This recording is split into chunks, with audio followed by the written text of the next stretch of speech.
The morning of the 21st of February, 1972, was, like most Beijing winter days, a cold one.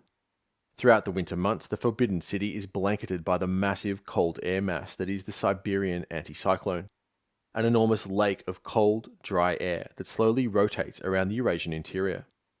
Despite the frigid conditions, Beijing Airport was a hive of activity. The typical buzz of vehicles and aircraft had been replaced by thousands of people, most wearing the dull brown uniform of the People's Liberation Army. The 21st of February was no ordinary Monday in the People's Republic. In fact, a meeting of the utmost historical significance was about to occur at Beijing Airport, one that would not only define the course of the Cold War, but sow the seeds of the geopolitical fault lines that would come to dominate the history of the first half of the 21st century. As the hundreds of military personnel lined the runway, each in full winter dress uniform, the Chinese Premier, Chow En-lei, and a small group of dignitaries waited nervously on the tarmac. As they watched, the blue outline of Air Force One eventually emerged out of the clear, cold sky. President Nixon's visit to China was, it was hoped, to be one of the greatest achievements of his presidency. The desire to normalize relations with Beijing, despite the strong support for the nationalist government in Taipei, was a revolution in American foreign policy. In the context of the Cold War, the very notion of attempting to befriend the ultra-communist Maoist regime in Beijing seemed to violate the very foundation of conservative strategic thinking. But in the Kissingerian realism of the Nixon administration, cold, hard, Machiavellian calculations simply outweighed ideological principles. To Kissinger and Nixon, winning the Cold War and defeating the Soviet Union was the primary goal of US grand strategy, and both men were eager to find friends wherever they could. Economic and ideological beliefs were, to them, of secondary importance, and the simple reality was the Sino-Soviet split represented a decisive opportunity. In the struggle against global communism, the Chinese Revolution was a catastrophic defeat for the liberal democracies, especially the United States. Chiang Kai-shek's Chinese forces had been vital in the war with Imperial Japan, and the rapid collapse of the nationalist government in the 4 years after the end of the war was an unmitigated disaster. The most populous nation in the world had just fallen under the Red Banner, and Washington's allies were now cowering on the small island of Taiwan. Following Mao's victory, relations between the Western powers and China were overtly hostile. Most Western governments did not recognize the People's Republic as the legitimate Chinese government. Furthermore, almost all of the democratic powers aided the United States in the defense of South Korea, where Western armies fought a long and bloody battle with Chinese forces for control of the peninsula. Thus, Mao's Beijing was not an obvious place to look for allies in the confrontation with the Soviet Union. But all was not well within the communist world. Despite the enormous geopolitical and ideological victory the Chinese Revolution represented for Moscow, fissures soon began to emerge within the Eastern Bloc. As so often occurs within quasi-religious revolutionary ideologies, schism rapidly took hold. Despite its similarities, Mao's brand of communism was not, at its foundation, entirely acceptable to Moscow. Unlike Russia, China was, in essence, a pre-industrial society, and thus the highly bureaucratic and centralized social, political, and economic structure which had been developed under Lenin was not, Mao argued, ideally suited to China. In 1966, Mao unleashed his new brand of communism upon the Chinese people. In the name of the Cultural Revolution, all across the country, local government and other institutions were seized by the Red Guards, often leaderless groups of radicalized students. Although the Cultural Revolution publicly aimed to purge bourgeois elements from Chinese political and legal structures, and therefore prevent the return of capitalism, it also dissolved the Leninist governmental apparatus which had been erected in the wake of the revolution. Although there had been some ideological tensions between Beijing and Moscow throughout the 1950s, the Cultural Revolution represented a real schism. There were now two very distinct forms of communist ideological thought, and both claimed to be the true successor to Marx. These ideological tensions were placed on top of the long-standing geopolitical fault lines in Central Asia. Whoever runs their governments, China and Russia are not natural allies. The two nations are by far the most important Central Asian powers, and thus both compete for dominance within this strategically vital space. This was as true in the 1960s as it had been under the days of the emperors and czars. This simmering tension came to the boil in 1969. The precise nature of the Sino-Soviet border had been a bone of contention between the two powers from the founding of the People's Republic. In fact, Beijing laid claim to Soviet territory, asserting that these areas had been unfairly ceded to the Russian Empire. Despite this tension, the dispute remained purely diplomatic and reasonably cordial. But Sino-Soviet relations deteriorated sharply in the 1960s. The Soviet invasion of Czechoslovakia in 1968, initiated in response to the moderately liberal reforms of the Alexander Dubček communist government in Prague, was a watershed moment for the communist world. By intervening so drastically in Czech internal politics, the Soviets were claiming, in no uncertain terms, that Moscow was the ultimate arbiter of what the appropriate form of communism was within the Eastern Bloc. Not only that, but Brezhnev and the Politburo were willing to use military force to impose their own brand of communist ideology. This was enormously threatening to the Maoist government in Beijing, which had already taken a distinctly unique ideological line that was, in some ways, more stark than Dubček's socialism with a human face. With the massive Soviet invasion of Czechoslovakia, it therefore became clear to the political elite in Beijing that it was actually their communist allies in Moscow, rather than the capitalists in Washington and London, who posed an existential threat to Mao's rule and the Chinese Revolution. Thus, with this drastic shift in Chinese strategic thought, the simmering geopolitical tension along the Sino-Soviet border exploded into armed conflict.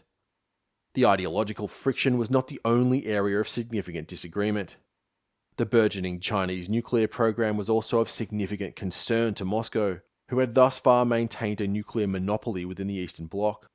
With the establishment of the Brezhnev Doctrine, the Chinese decided to precipitate a minor conflict with the Soviets in order to demonstrate to the rest of the world, and most importantly to Moscow, that they were not merely a member state of the Soviet Empire.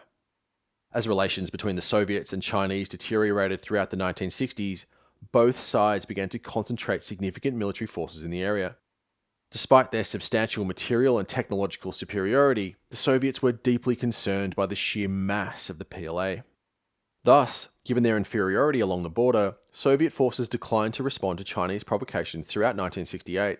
But a year later, the Chinese moved on a piece of Soviet territory that could simply not be ignored.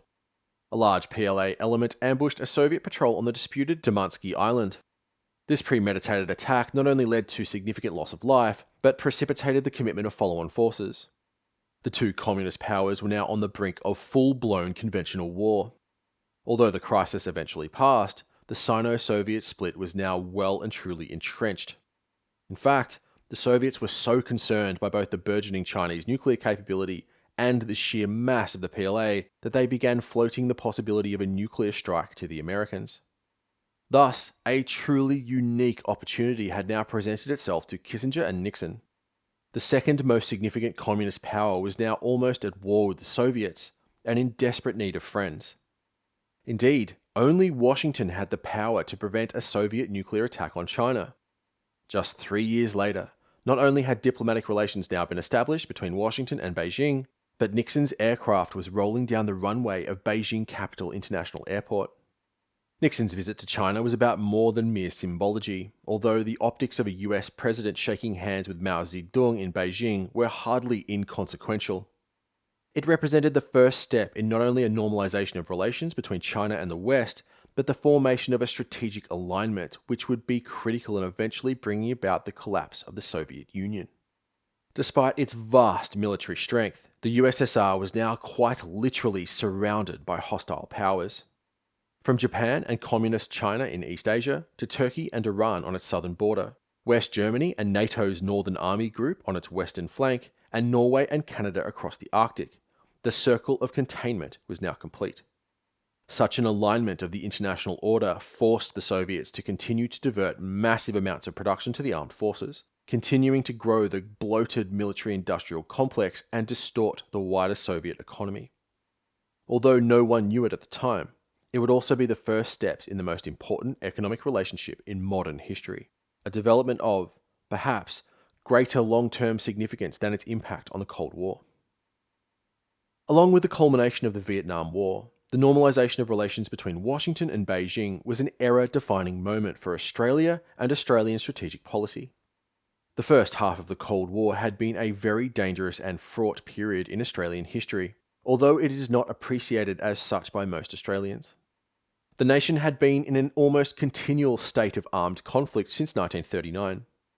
After surviving the immense dangers of the Second World War, Australia was now faced with an entirely different kind of threat. The wave of decolonisation had utterly transformed Australia's wider region. What had been large and relatively stable colonies, most of whom were ruled by friendly powers such as the Netherlands, France, or the United States, were now newly independent states, or nations in the throes of decolonisation. Although Canberra welcomed the decolonisation of its northern neighbours, such as Malaysia and Indonesia, earnestly believing that these peoples should enjoy the fruits of independence which Australia herself had been granted in 1901, these newly born nation-states were exceptionally vulnerable to communist infiltration and revolution. Unlike Australia and New Zealand, which were, from the earliest days of independence, well-functioning modern nation-states, the newly independent Southeast Asian countries were still recovering from the ravages of an often exploitative colonial past. Years of foreign rule had not only often deluded these societies of a robust political culture, vibrant press, well-functioning and independent local judicial system, and other institutions which are vital to a well-functioning democracy, but left a large and poorly educated proletariat. The weakness of the colonial and post-colonial governments combined with the large, disenfranchised and economically underprivileged rural peasantry created the perfect conditions for a communist insurgency across many of these Southeast Asian societies. Thus, the Australian strategic community, much like that of its American ally, became increasingly concerned by the prospect of a rolling communist insurgency sweeping through these vulnerable states, with one communist nation acting as a safe haven for the next insurgency.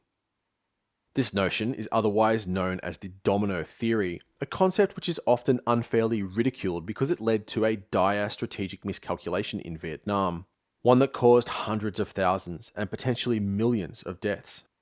However, although Washington and Canberra may have fundamentally misunderstood the nature of the Vietnam War, essentially mistaking a war fought to contain global communism with a post-colonial struggle for Vietnamese independence, that does not mean that there was not a very significant threat of large parts of Southeast Asia falling to communist revolution. Communism was a globalist ideology whose express aim was a global revolution, especially in the vulnerable post-colonial world, and revolutionary groups were actively attempting to install communist governments throughout the region. The prospect of Australia's nearest neighbours becoming communist nations, and potentially supporting the vast military powers of the People's Republic of China and Soviet Union, was a strategic nightmare, one which could plausibly threaten Australia's fundamental security and way of life.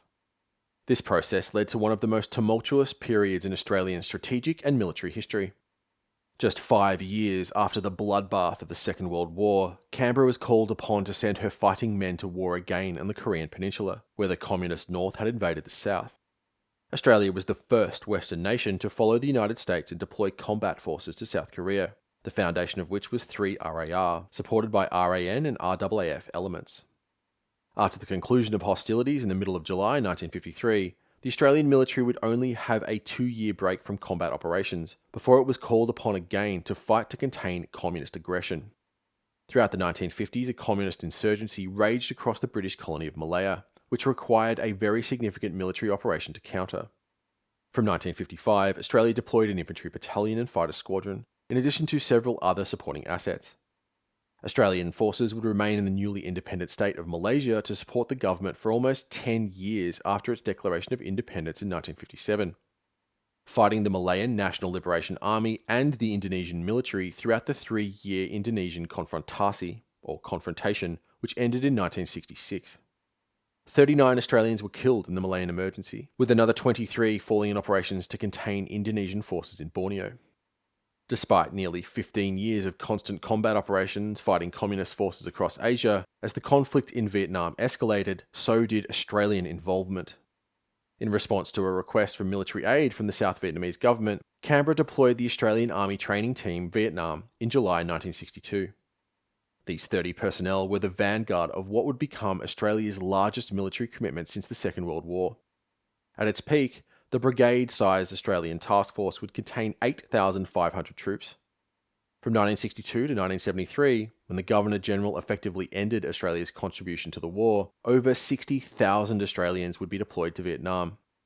523 would be killed there, in addition to more than 2,400 wounded. Throughout this tumultuous and dangerous period, one in which the nation was almost constantly at war, the primary strategic concept which underpinned Australia's grand strategy was the doctrine of forward defence. Under this wider strategic rationale, the best way of securing Australia from its main strategic threat, the spread of global communism, was to support Canberra's allies in containment and counterinsurgency campaigns throughout the wider region. Australia simply lacked the military potential to have a decisive influence on the Cold War in Asia, and thus Canberra had to rely upon its great and powerful friends to provide this fundamental security. During this period, it was never envisaged that Australian military forces would operate independently, at least at the strategic level. It was a strategic imperative that Canberra keep London, and especially Washington, deeply engaged in Asia, and thus Australia would continually deploy its military forces to support these coalition operations. To facilitate this, the Australian military would be optimised to support Allied operations in the region. The Army, Navy and Air Force's platforms, formations, basing posture and doctrine would all be optimised for out-of-area operations. The Navy was built around the two 20,000-ton Majestic-class light carriers, HMAS Melbourne and Sydney. Melbourne was modernised with an angled flight deck to facilitate fast jet operations, which eventually included the A4G Skyhawk in addition to the S2 Tracker maritime patrol aircraft, whilst HMAS Sydney served as a troop transport, a kind of makeshift landing helicopter assault or LHA. In the operational concept which underpinned the forward defence strategy, the RAN would deploy task forces into the Western Pacific to operate in direct support of the US 7th Fleet, centred on these two carriers. The Army and Air Force were also optimised for expeditionary campaigns. The Army's battalions were conveniently based around population centres, where they had ready access to port facilities. The Air Force, whose platforms were not optimised for the unique operational challenges posed by the geography and climate of Northern Australia, were also based in the eastern seaboard. When called upon, these forces would then deploy to the relevant area of operations, such as Malaysia, Singapore, Vietnam, or Korea. In such a strategic environment, the idea that Australia would ever wage a large-scale military campaign in defence of the continent itself, without very substantial aid from its allies or ample time to get the nation on a war footing, was seen as so unlikely that it was not a task for which the peacetime Australian military was realistically preparing for. But with the culmination of the Vietnam War, and the strategic alignment of the United States and the People's Republic of China, the dangerous strategic environment facing Australia dramatically improved. Although the Vietnam War had been lost, and with it South Vietnam and Saigon, the wider region was now far more able to cope with the threat of revolutionary communism. The nations of Malaysia, Singapore, Indonesia, Thailand and the Philippines were, by the mid-1970s, now on a much more solid foundation, with comparatively strong institutions and relatively stable internal politics. Additionally, Malaysia, Singapore, the Philippines and Thailand all hosted significant Western military forces. Although the Soviet Union had been the primary source of military aid for North Vietnam, China had been critical in facilitating its delivery. But now, Beijing not only had an openly hostile relationship with the Soviet Union, but also other communist powers in Asia. In response to a Vietnamese invasion of Cambodia, in 1979, China launched a large-scale campaign on its southern border. Over 200,000 personnel invaded Vietnam, rapidly capturing numerous border cities and threatening Hanoi. Thus, with the communist world in a state of effective civil war and Soviet attention firmly fixed on its Chinese enemy, the threat of a rolling communist insurgency swallowing Asia had finally evaporated. The long decades of constant warfare, which had strained the very foundation of Australian societal cohesion, were finally over, and now the nation could focus on developing its vast economic potential. This watershed in strategic epochs was also a transformational moment in the history of the Australian military. Now, for the first time in its history, the Australian Armed Forces would focus solely on the defence of the Australian continent itself. Although it is currently a prominent topic within American politics, the notion of free-riding American allies relying upon the large and expensive US military to provide security is hardly a new phenomenon in Washington. In response to similar concerns generated by the colossal cost of the Vietnam War, the Nixon administration declared that, although Washington would abide by all of its treaty commitments, the United States would not act in the defense of their allies unless those nations were making a credible effort to provide for their own fundamental security. Although this was probably not directed at Canberra, given Australia's strong support for US military operations across the world, it certainly made an impression amongst the Australian political and military elite. After all, under the Forward Defence Doctrine, the Australian military was almost completely optimised for out-of-area operations and power projection, in concert with its primary allies. There were real questions regarding the Australian military's ability to conduct an independent campaign at the operational and strategic levels, something not done since the Second World War, not to mention the immense logistical challenges of operating military forces across the vast wilderness of Northern Australia, two things that were essential in any defence of the Australian continent itself. In response to the effective defeat of global communism in Southeast Asia and the newly announced Nixon Doctrine, the Australian military adopted a new strategic doctrine. First described in the 1976 Defence White Paper, titled Australian Defence, this new strategic concept would completely reorient Australian military forces away from expeditionary operations and placed mainland Australia as the very centre of Australian strategic planning and thinking. Canberra's military strategy would now be based upon the defence of Australia's maritime approaches. Strategically, Australia enjoys many geographic advantages. Its location in Oceania is a very great distance from the major industrialised regions of the planet, where great powers have, since the Industrial Revolution, tended to reside. As Imperial Japan discovered in 1942, a large-scale invasion of Australia is an utterly daunting challenge, simply from a logistical perspective, never mind the terrain and climate of Northern Australia. The nation is also an island, which has its own strategic advantages. Any large-scale military offensive directed against the continent requires a large and capable blue water navy. After all, a 1 million man army poses no threat to Canberra without such a naval capability. Soldiers simply cannot swim that far. In more technical terms, any strategically significant threat would have to project and sustain its forces across a vast area of maritime geography, posing very significant operational and logistical challenges. Thus, in order to defend the nation from any realistic threat, the Australian military did not require the kind of mass mobilisation armies which were common across 20th century Europe because, in order to project its forces against Australia proper, any hostile power required the attainment of sea and air control within Australia's maritime approaches. As Napoleon realised in 1805, if this sea control could be denied, then even very significant land forces would simply not pose a major threat to Australia. This wider strategic concept would later become known as the Defence of Australia Doctrine. Its primary aim was to deny a hostile power air and sea control in Australia's immediate maritime approaches, an area called the Sea-Air Gap by Australian strategic planners. In order to wage a campaign of sea denial, three core foundational capabilities had to be developed.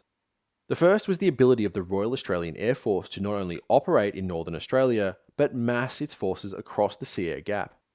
Given its inherent reach and lethality, air power is a critical component in waging a campaign of sea denial in Australia's maritime approaches. During the late 1970s and early 1980s, the RAAF deployed a combat air group of some 3 fighter and 2 bomber squadrons, approximately 100 platforms in total depending upon the exact year in question. In all, the RAAF possessed a frontline fighter inventory of 73 FA-18 Hornets and 43 F-111s of various types, although not all of these aircraft were operational at any one time. Both the FA-18 and the F-111 were capable of employing the AGM-84 Harpoon sea-skimming anti-ship cruise missile, a weapon which would eventually be fielded by the RAAF's Hornets, Aardvarks and P-3C Orion fleet. During the 1980s and 1990s, the Harpoon was a state-of-the-art weapon. In fact, it is still a highly viable missile in today's naval air defence environment. With so many aircraft fielding the Harpoon, the ADF certainly possessed a highly potent maritime strike capability, one that would pose a very serious threat to even heavily defended task forces. However, during the forward defence era, these units were all based in the south of the nation. In order to contest the sea-air gap, the RAAF needs bases, and thus a large-scale military infrastructure investment project was launched across the north. The first step was to permanently base one of the fighter squadrons in the Northern Territory. Like many airfields in the north of Australia, RAAF Tyndall, located near Katherine, was originally constructed during the Second World War, although it never saw active service. Tyndall is perfectly located to act as the primary airbase in Northern Australia. It is close enough to RAAF Darwin that the two bases can provide mutual support and air defense, but far enough from the coast the location was highly defensible. After a major upgrade, in 1988 the base was declared operational. It became the permanent home of No. 75 Squadron, in addition to numerous support units. It is now the ADF's primary northern air base, one that is home to F-35As and is capable of supporting B-52 operations. But Australia is a very large place, and the sea-air gap extends for thousands of kilometres, far more that can plausibly be accessed via a single airbase at Tyndall or RAAF Darwin. In order to allow the RAAF to operate from the Indian Ocean to the Torres Strait, 3 additional airbases were constructed.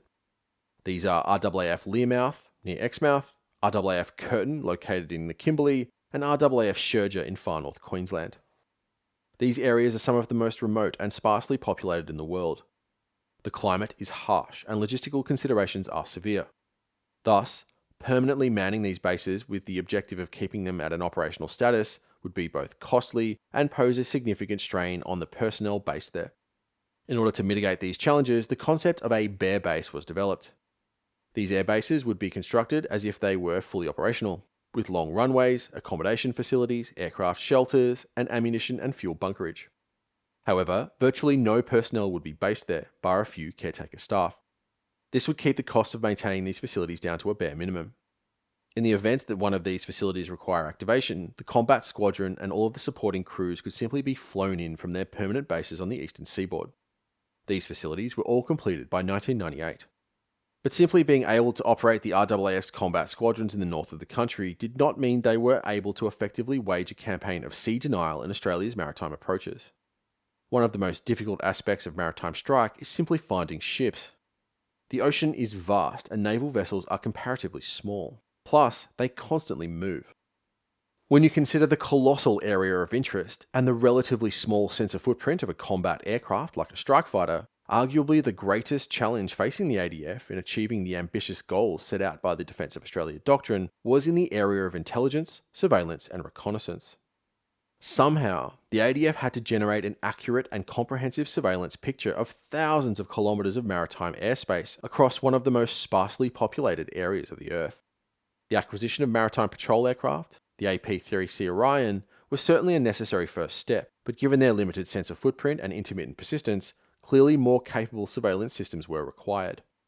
Although ocean reconnaissance satellites existed in the 1980s, these were state-of-the-art systems that were very expensive and technologically demanding. The Soviet radar ocean reconnaissance satellite, for example, used a small nuclear reactor to generate the required electricity, a level of technological complexity that was simply out of Australia's reach in the last half of the 20th century. Radar was an obvious choice for providing the kind of persistent surveillance the ADF required, but establishing a chain of conventional radar stations across Australia's north was not a practical proposition, given just how little infrastructure there is in that part of the world. Additionally, because conventional radar is limited by the curvature of the Earth, it can only detect surface or low-flying targets at a few dozen nautical miles, hardly enough to leverage the full range of the RAAF's maritime strike capability. Thus, the Australian military looked to more revolutionary technological solutions, specifically over-the-horizon radar. Otherwise known as a skywave radar, these systems leverage the tendency of radio waves in the high-frequency part of the spectrum to bounce off an ionized area of the Earth's upper atmosphere. By using very large antennas and extremely high power output, skywave radars can bounce the radar beam off the ionosphere, allowing the radar to detect objects over vast distances, potentially thousands of kilometres. For a nation that faces a colossal surveillance challenge like Australia, the advantages of over-the-horizon radar were obvious. If it worked, with just a few facilities, the ADF could generate a comprehensive surveillance picture of its entire maritime approaches and beyond. However, there were numerous technological challenges. Early Soviet and American skywave systems suffered from serious resolution and discrimination issues. The amount of electromagnetic energy which is returned from the target via a return bounce off the ionosphere is absolutely tiny, and it is swamped by massive amounts of backscatter. Thus, skywave systems generate vast amounts of raw data. Additionally, the propagation paths through the atmosphere are extremely complex, and because they depend upon the state of the upper atmosphere, a near real-time map of ionospheric conditions is required to calibrate the system. These challenges are why this technology has, generally speaking, only seen limited international development. But despite these challenges, and the limited domestic resources available, in 1972 the Defense Science and Technology Organization commenced an extensive research and development program into skywave radars, and by 1974, Project Jindalee was officially approved. Jindalee is a multi-static radar network, with transmitters and receivers separated by hundreds of kilometres and dispersed across northern Australia. An initial radar station was constructed at Mount Everend near Alice Springs, at which, for 30 years, extensive research and development was conducted. The greatest technological advances made by Australian science were in the area of signal processing. JAWN requires a complex computer network to analyse the incoming data stream. The application of new software and commercial processing hardware allowed for order of magnitude improvements in resolution and discrimination over American and Soviet systems. Declared operational in 2000, the Jindalee Operational Radar Network, or JAWN, contains 2 dedicated transmitter stations with their accompanying receivers, 7 transponders, and 12 vertical ionosons distributed across Australia and its territories. The 2 military transmitters are located in Longreach, Queensland, and Laverton, Western Australia. The Laverton installation has a 180-degree field of view, and, although currently the Longreach facility is limited to 90 degrees, this will be extended to 180 by 2025. The Alice Springs radar is still retained for research and development, although it can be patched into the system if required. As the radar beams can take uncertain propagation paths through the atmosphere, it can be difficult to know with certainty which exact location on the Earth's surface is being observed. To adjust for this uncertainty, 7 transponders are distributed around Australia's north. These can be observed by the radar itself, allowing for instant calibration, largely eliminating this problem. A real-time map of the ionosphere over Australia is generated by vertical ionosons, which observe ionospheric conditions. All of this data is then transmitted to the JAWN Coordination Centre at RAAF Edinburgh in Adelaide. Here, entire rooms full of computers take this massive flow of raw input and generate a tactical picture, which is then data linked to ADF Operational Command at Headquarters Joint Operations Command. All of these facilities are connected by dedicated fibre optic communications. JAWN is a massive technological achievement. In fact, it is arguably the greatest scientific and engineering feat ever achieved in the history of Australia. The system is capable of detecting aircraft and surface vessels over an area of 13 million square kilometres. With this system, the ADF could now maximise the utility of its reasonably limited assets, allowing for the massed concentration of its airborne, surface and subsurface platforms, all of which were, by this time, capable of employing the harpoon. There was one other foundational capability which underpinned the Defence of Australia Doctrine, the Collins-class submarine. Submarines are, by their very nature, excellent tools of sea denial. Their inherent stealth and persistence, in combination with the lethality of their primary weapon, the heavyweight homing torpedo, make the modern submarine one of the most effective anti-shipping platforms in contemporary warfare. With a modern and highly capable conventional submarine operating in the sea-air gap, any hostile naval power would have to counter a simultaneous air, surface and subsurface threat, all of which could be directed by the ADF's centralised command and control complex, especially when operating within JAWN's sensor footprint. The RAN had successfully operated the Oberon-class boats for decades, which were well liked in Australian service, but these were always poorly suited to Australia's unique operational requirements.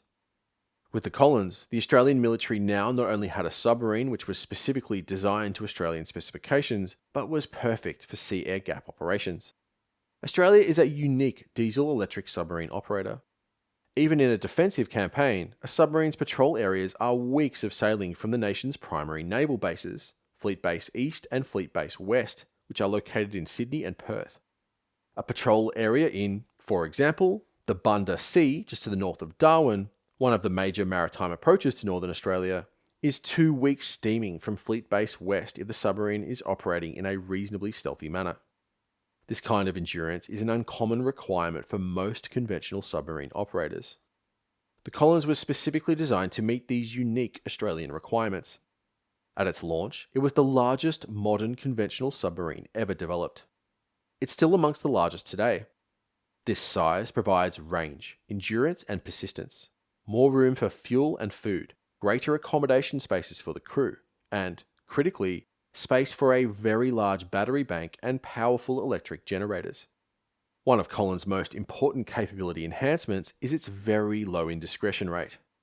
Because of its large onboard diesel generators, Collins can recharge its batteries fast, minimizing the time it has to operate in an unstealthy manner by running its noisy diesel engines. Although during its initial trials, Collins did have some significant issues with hull-generated noise, specifically at high speed, which led to a wider reputation in the media as a noisy and unstealthy submarine, the reality is the Collins class, as they are today, are exceptionally quiet submarines. When creeping along at 3 knots, HMAS Collins has been measured to emit less sound than the background ocean noise. This low-speed stealth makes them very useful in a defensive naval campaign. When pre-positioned along Australia's maritime approaches, an enemy task force could plausibly steam right over a Collins without detecting it. To this stealth and endurance is added impressive lethality. The large size of the Collins class allows for a significant payload of 22 Mark 48 ADCAP heavyweight torpedoes, the same weapon employed by the Virginia-class SSN. If a stealthy Collins can penetrate an enemy task force's defences, she can unleash a devastating broadside of 6 Mark 48 homing torpedoes, enough to sink an entire carrier strike group. It had taken nearly 3 decades of continual investment, but by the late 1990s and the early 2000s, Australia's maritime defences were now finally in place. With Jawn and the Orion fleet, the ADF now possessed a vast and pervasive sensor footprint which gave Canberra critical early warning and targeting capabilities across the entire sea-air gap, an essential force multiplier in any defensive naval campaign. Along with the sensors, the RAAF now had the facilities and the aircraft to mass its forces anywhere across northern Australia, unleashing a multi-squadron maritime strike package on any hostile naval formation, one that could plausibly saturate even the most capable naval defences with dozens of anti-ship cruise missiles. The F-111 specifically was devastatingly effective in the maritime strike role. Its combination of long-range, low-altitude supersonic dash and a heavy payload made it almost perfectly suited to penetrating naval defences. With 4 harpoons per aircraft, a 12-strong squadron attack could unleash some 48 missiles, enough to pose a saturation threat to even the most heavily defended naval formations. Finally, with the Collins, any hostile power had to employ high-end ASW capabilities while simultaneously dealing with the very significant air threat, not to mention the surface fleet, all of which would eventually be armed with the harpoon. These were, indeed, a very potent set of naval defences, which would certainly require a disproportionate level of capability to counter, far more than any regional power possessed. Nevertheless, just as the long-term vision which had been outlined in the late 1970s and early 1980s had been fully realised, 2 pivotal events, which would come within a 12-month period, completely upended Australian strategic thinking. Whilst the defensive complex which underpinned the Defence of Australia Doctrine could be applied to any hostile power, the primary threat Australia faced during this period was Indonesia. Although Australia was a supporter of Indonesian independence, the relationship between Canberra and Jakarta throughout the Cold War was fractious. In 1959, Indonesia's first president, Sukarno, established an authoritarian military dictatorship, a form of government which he labelled guided democracy.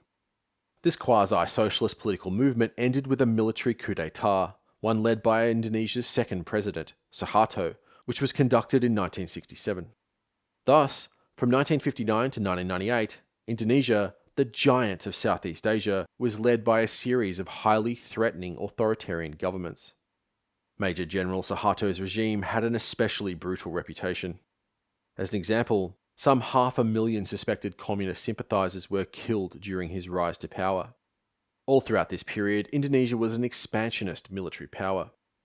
In the early 1960s conflict called the Konfrontasi, Canberra was forced to deploy military forces to defend Malaysia, Australia's ally, from Indonesian incursion and insurgency. Even into the 1980s, the possibility of Australia going to war with Indonesia over Papua New Guinea or Malaysia was certainly not unthinkable, and Australia's maritime defences were aimed at ensuring that Indonesia's limited naval and air forces were facing overmatch in any sea-air gap campaign. But by the mid-1990s, the time Australia's maritime defences were now well and truly in place, Australia's strategic environment, and indeed the global strategic landscape, had radically changed. The Cold War was now over, and the spectre of a Soviet-backed Indonesian military posing a serious threat to Australia had gone with it. But more fundamentally, Indonesia was no longer the kind of nation it had once been. In fact, the country had undergone a rapid and truly remarkable transformation. After enduring decades of life under the heavy hand of Suharto's military dictatorship, in the wake of the 1997 Asian financial crisis, significant resistance to the regime began to emerge, and a year later, Suharto was gone. What replaced him was the far more open, democratic, and humanitarian rule of B.J. Habibie, a regime which reintroduced true multi-party democracy to Indonesia. Although relations between Canberra and Suharto had been generally stable, for a nation where liberal democracy is a foundational principle and value, one that is a core component of the Australian national identity, a liberal democratic Indonesia was viewed far more instinctively as a friend rather than a foe. In fact, in the nearly 3 decades since the fall of Suharto, Australia and Indonesia have enjoyed very friendly relations. Thus, with the political transformation of Indonesia, the primary threat which had dominated Australian strategic thinking for the prior 2 decades had essentially evaporated. But this transformative period in Indonesian history was certainly not a tranquil one. Like many post-colonial constructions, Indonesia is an ethnically, culturally, linguistically, and religiously diverse nation, one which faces significant centrifugal forces that constantly drive fragmentation. Historically, there have been numerous regional independence movements which range from a desire for greater regional autonomy and freedom from Javanese dominance to full-blown revolutionary campaigns. One such area is East Timor. The island of Timor is unique in the wider Indonesian archipelago. It was colonised by competing European powers. West Timor was a Dutch possession, an element of the wider Dutch East Indies. The eastern half of the island, however, had been under Portuguese influence since 1515. It was declared a Portuguese colony in 1702. Thus, in comparison to the rest of the Dutch East Indies, for nearly 300 years, East Timor was subjected to significantly different cultural influences, leading to a unique national identity and culture. Catholicism, as an example, is by far the dominant religion there, and Portuguese is the national language. By 1974, this tiny colony, which had once been a highly profitable trading outpost within the wider Portuguese Empire, was now on the very outer orbit of Lisbon's worldview. In the wake of the Carnation Revolution, the process of decolonisation began across the remnants of the Portuguese Empire, including East Timor. In April 1974, East Timorese political parties were legislated, and as often occurred across the European empires, with the effective withdrawal of the imperial power base, violence ensued. The 3 major political parties were soon fighting a war on the streets, one which the very limited Portuguese security forces were both unable and unwilling to quell. The pro-Indonesian political party, Abandonment, which had deep ties to Indonesian intelligence, conveniently requested Indonesian military intervention. Suharto obliged. In the early hours of the 7th of December 1975, the Indonesian military invaded East Timor. It was the largest military operation ever undertaken by the Indonesian armed forces, one that would see some 35,000 personnel attacked by land, sea, and air. Despite some significant battles around Dili, the lightly armed Timorese were quickly overwhelmed, and East Timor was proclaimed the 26th province of Indonesia. What followed was a 3-decade-long military occupation and insurgency, a festering conflict that led to the deaths of over 100,000 Timorese. Australia's position on East Timorese independence was always convoluted. Desiring good relations with Jakarta, the Whitlam government quickly recognised the Indonesian annexation of East Timor, a policy which enjoyed continued bipartisan support.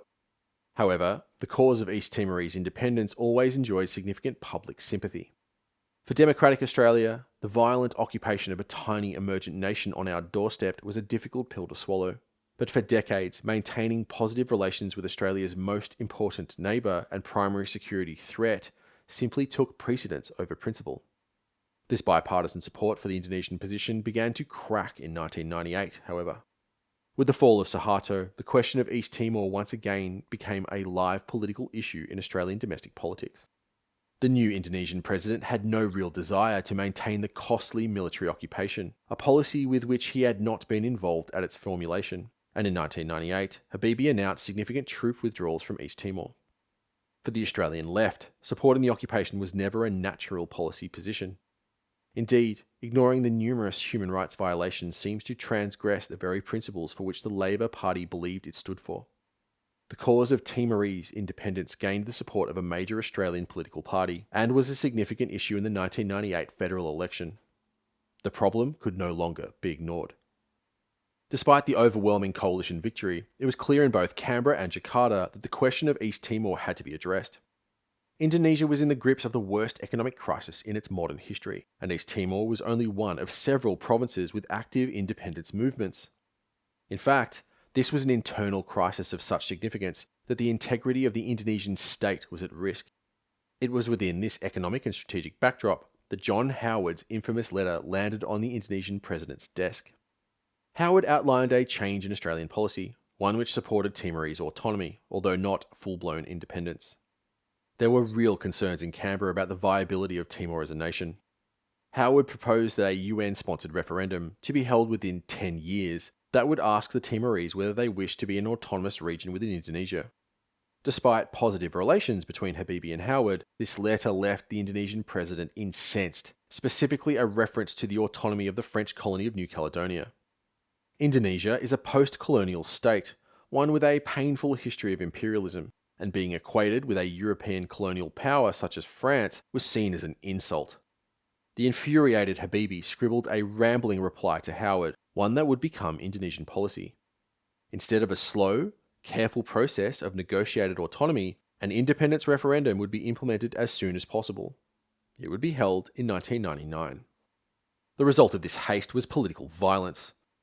Although the Indonesian president may have been open to Timorese independence, conservative elements in the military were not. Supported by the Indonesian army, pro-Jakarta militias began terrorizing East Timor. On the 5th of April, 1999, local villagers were attending the Easter Mass at the Littoral Catholic Church. Word soon arrived that Indonesian police, military, and a pro-Indonesian militia, the Besi Merah, had assembled on the West Timorese border and were marching on the town. In fear of their lives, the townspeople took sanctuary within the church, which was quickly surrounded by pro-Indonesian forces. According to eyewitness accounts, the Indonesian military and police fired tear gas into the crowded building, forcing the townspeople out into the open, where they were viciously attacked by the militia. Over 200 people were killed. When news of the Littoral massacre emerged, the attitude of both the international community and the Australian public shifted decisively. The Howard government had steadfastly obfuscated in the face of calls for an Australian-led peacekeeping force to quell the violence in East Timor. But support for continued Indonesian occupation of the province was becoming less viable domestically. These brutal acts of violence did not stop the referendum, however. It took place on the 30th of August. Despite immense personal risk, the Timorese people voted with overwhelming authority. Over 78% of the total ballots voted for Timorese independence. The results of the referendum hit East Timor like an earthquake. Even as the UN staff returned to their accommodation, the country burned. Gangs of militia systematically razed one town after another, killing indiscriminately as they went. With blood quite literally flowing in the streets, tens of thousands of unarmed civilians took to the mountains. By some reports, over 3/4 of the buildings and infrastructure in East Timor was destroyed by Indonesian proxy forces. With images of the violence broadcast across Australian TV screens and thousands of refugees arriving in Darwin, public support for an Australian military intervention reached critical mass. Despite its unwillingness to get itself directly involved in Timorese security and politics, the Howard government now had little choice. Canberra took its case to the United Nations, and on the 15th of September 1999, the UN Security Council passed Resolution 1264, authorising an international peacekeeping force. The Australian-led intervention in East Timor, which would take the name INTERFET, came as a shock to the Australian military and political elite. The first surprise was the reluctance of the Clinton administration to deploy significant military forces to the operation. Although American logistical and diplomatic support was critical, especially in ensuring the withdrawal of the Indonesian military prior to the arrival of Australian forces, Washington only provided an over-the-horizon presence. Clearly, the Howard government expected a far larger US contribution, but with the American military heavily engaged in Europe, the Middle East and Africa, clearly Washington expected its allies to do their share of the heavy lifting when it came to defending the global order. Thus, Australia was left to lead a significant military operation, something the nation had not done since the Second World War. The second major shock was how badly the Defence of Australia era had corroded the ADF's ability to project its forces. Despite the operation being conducted on Australia's doorstep, just 700 kilometres from a major Australian city and military base, the reasonably meagre deployment of an overstrength brigade group with a peak Australian strength of 5,500 which swelled to nearly 7,000 once New Zealand personnel were included, stretched the ADF's logistical and amphibious assets to the breaking point. Rather predictably, with decades of emphasis placed upon sea-air gap operations, the ADF's ability to project its forces had badly atrophied. The 20,000-ton Majestic-class carriers of the forward defence era, the greatest symbols of Australia's ability to project its forces throughout the Indo-Pacific, had been replaced by mere landing ship tanks. But even these reasonably minor vessels were not operational. In fact, the amphibious situation was so bad that a 1,200-ton passenger ferry had to be pressed into service as a high-speed transport, whilst a pair of 30-year-old Newport-class LSTs, HMAS Kanimbla and Manura, were undergoing refit and acquisition. In fact, significant materiel, such as artillery, was not even deployed to Timor. Luckily for the ADF, the security environment they were walking into had already significantly improved before the first boots touched the ground. In no small part thanks to the significant diplomatic pressure applied by the United States, the Indonesian military and the pro-Jakarta militias had essentially abandoned the province prior to the deployment of Australian forces. Spearheaded by the 3rd Brigade, Australian-led UN forces quickly secured East Timor and restored order, finally bringing the harrowing Indonesian occupation to an end and allowing for the establishment of a political process that would lead to an independent Timor-Leste. Although there were some minor cross-border clashes with militia elements, no significant combat occurred. INTERFET was a very successful operation conducted by the Australian military. However, it revealed vast holes in the ability of the ADF to move, project, and sustain its limited forces in an operation which could hardly be closer to the Australian mainland. But it was not only events in Indonesia that were bringing about a profound change in Australia's strategic environment. In early September 2001, John Howard flew to Washington to meet the new president, George Bush. The trip was scheduled to mark the 50th anniversary of the ANZUS alliance. The two leaders met on September the 10th, a discussion which laid the foundation of a close personal friendship which would define the alliance throughout this period. Howard was an eyewitness to the attack on the Pentagon. He was staying a few blocks away at the time. As anyone who is old enough to remember will tell you, this moment of utter horror and tragedy sent seismic shockwaves around the world. They were clearly felt in Australia. Just 3 days later, on September the 14th, Prime Minister Howard invoked Article 4 of the ANZUS alliance. It was effectively a declaration of war on Al-Qaeda and a commitment to deploy Australian military forces in support of US operations designed to destroy bin Laden's organisation and those who sheltered and enabled it. But this new strategic environment was absolutely not what the Australian military had been feverishly focused on for the prior 3 decades. In fact, it couldn't be further from the kind of campaign the defence of Australian doctrine was designed to wage. During a coalition campaign in the Middle East, the army would have to shoulder the primary burden. Yet throughout the 1980s and 1990s, this had been the most neglected service.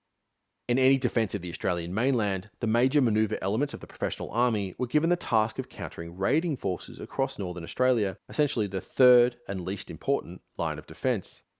Now it was Australia's special forces and infantry battalions that were going to have to do the heavy lifting. Almost overnight, it was as if Canberra was thrust back to a strategic doctrine that was much more like the forward defence era. ADF elements would now be acting in support of coalition operations in which they would be a far junior partner, campaigns that would take place on the other side of the planet. The ability to project and sustain these deployments on a global scale was now of critical importance. Despite the virtues of the Defence of Australia doctrine, a wider strategic concept which laid the foundations for the nation to actually be able to defend itself, a myopic obsession with optimisation for this one concept had left the ADF completely unprepared for the new strategic circumstances it faced. The politico-military community in Canberra had clearly made the mistake of focusing far too closely on the demands of the here and now, how to defend the Australian continent, and had not built a more balanced, flexible force which was easily capable of conducting a wider range of operations. Middle East deployments came quickly for Australian forces.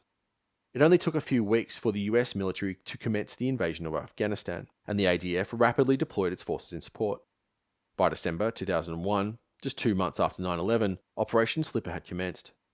The initial deployment included a Special Forces task group, composed of a single Sabre squadron from the Special Air Service, a pair of tanker aircraft, and a 4-strong Hornet fighter detachment from No. 77 Squadron, which was deployed to Diego Garcia to provide air defence. These reasonably minor deployments were certainly within the ADF's ability to sustain, but it wasn't until 2004 and 2005, when the Afghan insurgency really began to gather steam, that the strain of constant deployments really began to manifest. From 2005 to 2011, the Australian Army deployed a Special Forces task group and a half-battalion-sized battle group to Uruzgan province, a force which peaked at a strength of 1,500 personnel.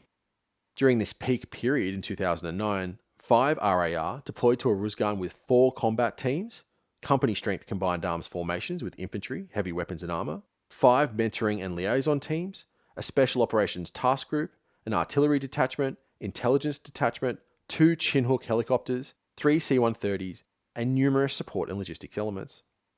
This deployment was in addition to Australian support for both the invasion of Iraq and subsequent insurgency, which included a Special Forces task group and, from 2005, another half-battalion-sized battle group which was deployed to Al-Muthana province.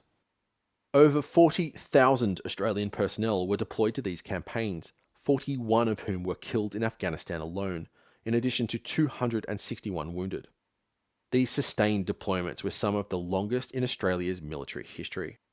With the equivalent of an infantry battalion deployed overseas at a time, and the constant requirement to rotate these units out of active combat zones, the strain of sustaining these deployments soon began to manifest. During the Defence of Australia era, the professional army was organised around a brigade structure. The Australian Army is divided into 2 halves, each of which is of divisional strength on paper. Second Division is the Army Reserve, a part-time formation which has traditionally acted as Australia's mass mobilisation force. First Division is essentially the professional Australian Army. The primary manoeuvre elements of First Division are 3 brigades, the 1st, 3rd and 7th. During the Defence of Australia era, these 3 formations all had different roles, 1 mechanised, 1 motorised and 1 light infantry. This force structure was perfectly adequate for peacetime, or a short, high-intensity conflict, as the army would always have a brigade which could meet any requirement. But this was wholly unsuited to the kind of sustained campaigns the Australian military was now conducting.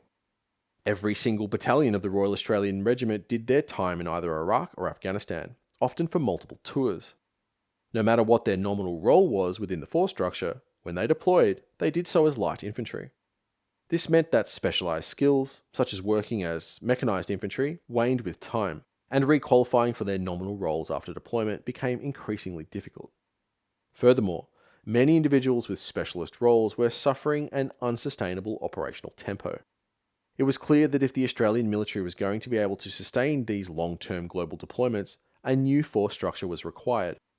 Called Plan Beersheba, this new force structure envisaged a future army which was optimised to fight long wars such as Afghanistan. Under this paradigm, the 3 combat brigades would all adopt a common structure, called a multi-role combat brigade, which would include 2 infantry battalions, 1 motorised and 1 mechanised, an armoured cavalry regiment containing a squadron of main battle tanks and 2 squadrons of LAVs, a combat engineer regiment, an artillery regiment, signals regiment, and support battalion.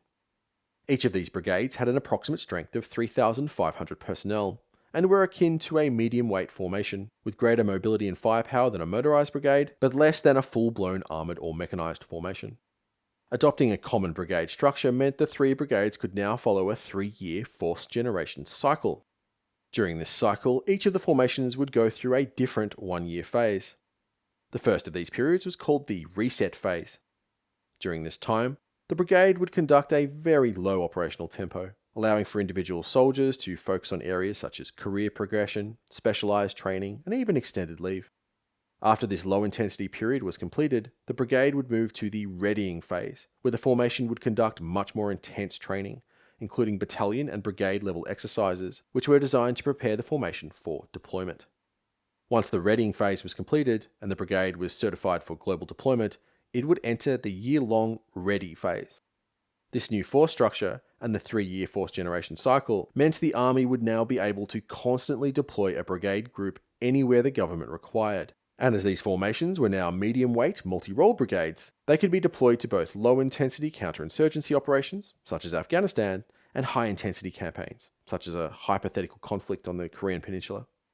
Second Division's role would now be changed to support the 3 professional brigades. As what Australia now apparently needed was deployable military forces, not a mass mobilisation army that could defend the homeland, the reserve brigades would now be paired with a full-time equivalent, and would thus act to support them by supplying specialised personnel and up to a battalion-strength battle group if required. By 2017, 4 years after the end of major combat operations in Afghanistan, the new brigade structure had been successfully implemented. But it wasn't just the global war on terror which stretched Australia's military resources during this period. Further complicating the situation facing Canberra in the early 2000s was the strategic disengagement of the United States. The Howard government had been surprised by the lack of direct American support for INTERFET. This new policy had revealed a level of complacency in Australia, as evidently Canberra had expected Washington to provide the critical elements of any expeditionary campaign Australia could plausibly be involved in. But now, the US military was obsessively focused on the war in Afghanistan, and, later, Iraq. It was abundantly clear that the wider US national security community regarded Oceania as Australia's sphere of responsibility. If another minor nation in the region fell into violence and disorder, significant US assistance was unlikely given their other commitments. Strategic planners in Canberra described an arc of instability to Australia's north, where numerous small developing nations faced very significant internal challenges, and there was a real fear that if a state was allowed to fail in the region, it could become a haven for international terrorist organisations. Thus, within an 18-month period, the complete focus of the Australian military shifted from a defence of the Australian continent to projecting its forces. The ADF now had to be able to deploy and sustain limited forces in US-led global military campaigns that could potentially take years, while simultaneously conducting independent, low-intensity operations in Oceania, a region of vast maritime geography, and the Defence of Australia-era ADF was optimised to do neither. Canberra moved to redress the neglect of its power projection capability, and began investing heavily in the platforms required to enable it. The most significant acquisition was in the area of amphibious warfare and sea lift. During INTERFET, Australia's maritime forces amounted to a single Round Table class LSL, HMAS Tobruk, a heavy landing craft. Even with HMAS Manoora and Canimbla operational, these vessels would clearly be wholly inadequate if Canberra was forced to conduct another INTERFET-style campaign in Fiji or the Solomons, this time without significant international logistical support. The ancient HMAS Canimbla, which was some 30 years old when she entered service with the RAN, a sign of just how low a priority power projection was during the Defence of Australia era, would be replaced by vessels that were truly an order of magnitude more capable. The two ships, the 27,000-ton Canberra class landing helicopter dock, are the largest warships ever operated by the RAN. The Canberra class is an Australianised version of the Juan Carlos I LHD built by Navantia and operated by the Spanish Navy. Each vessel is capable of deploying a full battalion-strength battle group, complete with armoured fighting vehicles including main battle tanks, artillery, air defence, logistical vehicles and helicopters. The vessel can routinely accommodate over 1,000 Army personnel, although up to 1,600 can be deployed in a surge operation, in addition to 110 vehicles and 8 helicopters. These very significant forces can be put ashore by both helicopter and via the LCM-1E landing craft, 4 of which can be accommodated in the dedicated well deck at the rear of the vessel. Although the initial tender for these vessels was initiated in 2004, these two very impressive warships were finally commissioned over a decade later in 2015. Joining HMAS Canberra and Adelaide is HMAS Chulz, a 16,000-ton Bay-class landing ship dock, or LSD. In comparison to what came before it, Chulz is also a hugely capable amphibious ship. She can accommodate some 356 Army personnel on a typical mission, although up to 600 can be deployed in an overload status. Chulz was acquired in 2011. With these 3 large vessels operational, some 70,000 tons in aggregate displacement, the Royal Australian Navy now had the ability to lift an entire multi-role combat brigade and put it ashore in a non-permissive environment. It truly was a far cry from the sorry state of affairs the nation faced in 1999. Just as a point of comparison, in terms of sea lift potential, the Royal Australian Navy's amphibious warfare capability is now far superior to the Royal Navy's during the Falklands War. But having the ships is only halfway to actually deploying a real-world capability. Amphibious campaigns are amongst the most challenging operations of contemporary warfare. They are extremely complex, requiring seamless joint force integration and the elaborate manoeuvre of forces in a dynamic littoral environment, which poses several natural hazards. In order to actually gain proficiency in amphibious warfare, the people, forces, and indeed the organisation as a whole required very significant training in addition to the fundamental doctrine and wider concepts of operations which had to be developed. Thus, from the acquisition of the Canberra class, the Army took to the task of developing these highly perishable yet essential skills. Luckily, in the United States Marine Corps, the Australian Army has an old friend, one with a tremendous depth of institutional knowledge in amphibious warfare. Throughout numerous bilateral exercises, officer exchanges and direct training, including with Marine Rotational Force Darwin, the Australian Army rapidly gained the skills, knowledge, and expertise to not only develop its own amphibious warfare doctrine, but independent operational level concepts of operations. In line with the structural reforms under Plan Beersheba, to meet this new amphibious identity, the Army's order of battle also rapidly evolved. The 2nd Battalion, Royal Australian Regiment, was reformed from a standard light infantry battalion to the nucleus of the ADF's amphibious force. 2 RAR is now a dedicated amphibious infantry battalion, which is now under the direct command of 1st Division Headquarters. 2 RAR is the Australian Amphibious Force's dedicated pre-landing force. Its role is battle space shaping, direct action, LZ and beach seizure, and general marine reconnaissance. It is far more akin to the USMC's force recon elements, such as a raider battalion, than a typical Marine Expeditionary Unit or line infantry battalion. 2 RAR's order of battle is now composed of an administration company, a security company composed of 4 platoons of infantry, and a reconnaissance company, which includes a small boat platoon, reconnaissance and sniper platoon, signals platoon, and joint fires team. Elements from these 3 companies are then combined into one of 2 company-strength combat teams, which act as the pre-landing force. Each pre-landing force is composed of 2 platoons of infantry, a small boat platoon, 1 or 2 reconnaissance and sniper sections, and elements from the joint fires team and signals detachment. This pre-landing force, which is called the Joint Pre-Landing Force once Navy elements are added, is designed to be covertly inserted into a hostile shoreline before the deployment of the main amphibious force, either by small boat or helicopter, where it can provide the force commander with persistent reconnaissance, secure helicopter LZs and landing beaches, and even conduct raids or other direct action missions. It is designed to shape the battle space to allow for the successful deployment of the main amphibious force. Thus, its role is now approaching a quasi-special forces status, again much like Marine Force Recon. The main element of the Australian Amphibious Force is composed of one of the 6 line infantry battalions, each one of which rotates through this role annually in line with the 3-year force generation cycle. When in this role, the battalion is required to be ready to deploy elements, or indeed the whole unit, on board the ADF's amphibious vessels for operations within the region. Within Australia's Joint Amphibious Doctrine, both 2 RAR and the Amphibious Ready Battalion form the foundation of the Joint Amphibious Force. This force can be scaled to meet the current operational requirement. The Joint Amphibious Force has 3 main deployment sizes. The first is called an Amphibious Ready Element. This is a half-battalion sized force which is designed to be routinely deployed on board one of the nation's amphibious ships. It is composed of 1 pre-landing force combat team from 2 RAR, 1 combined arms combat team from the Ready Battalion, which includes infantry fighting vehicles, and a 4-ship troop of multi-role helicopters. The medium-sized force is called the Amphibious Ready Unit. This is a battalion-sized formation, which is composed of a battle group headquarters provided by the Amphibious Ready Battalion HQ, a pre-landing force combat team from 2 RAR, 2 combined arms combat teams from the Amphibious Ready Battalion, and 3 troops of helicopters, 1 of attack helos, a multi-role helo troop, and a Chinook heavy lift troop. This force will require 2 amphibious vessels.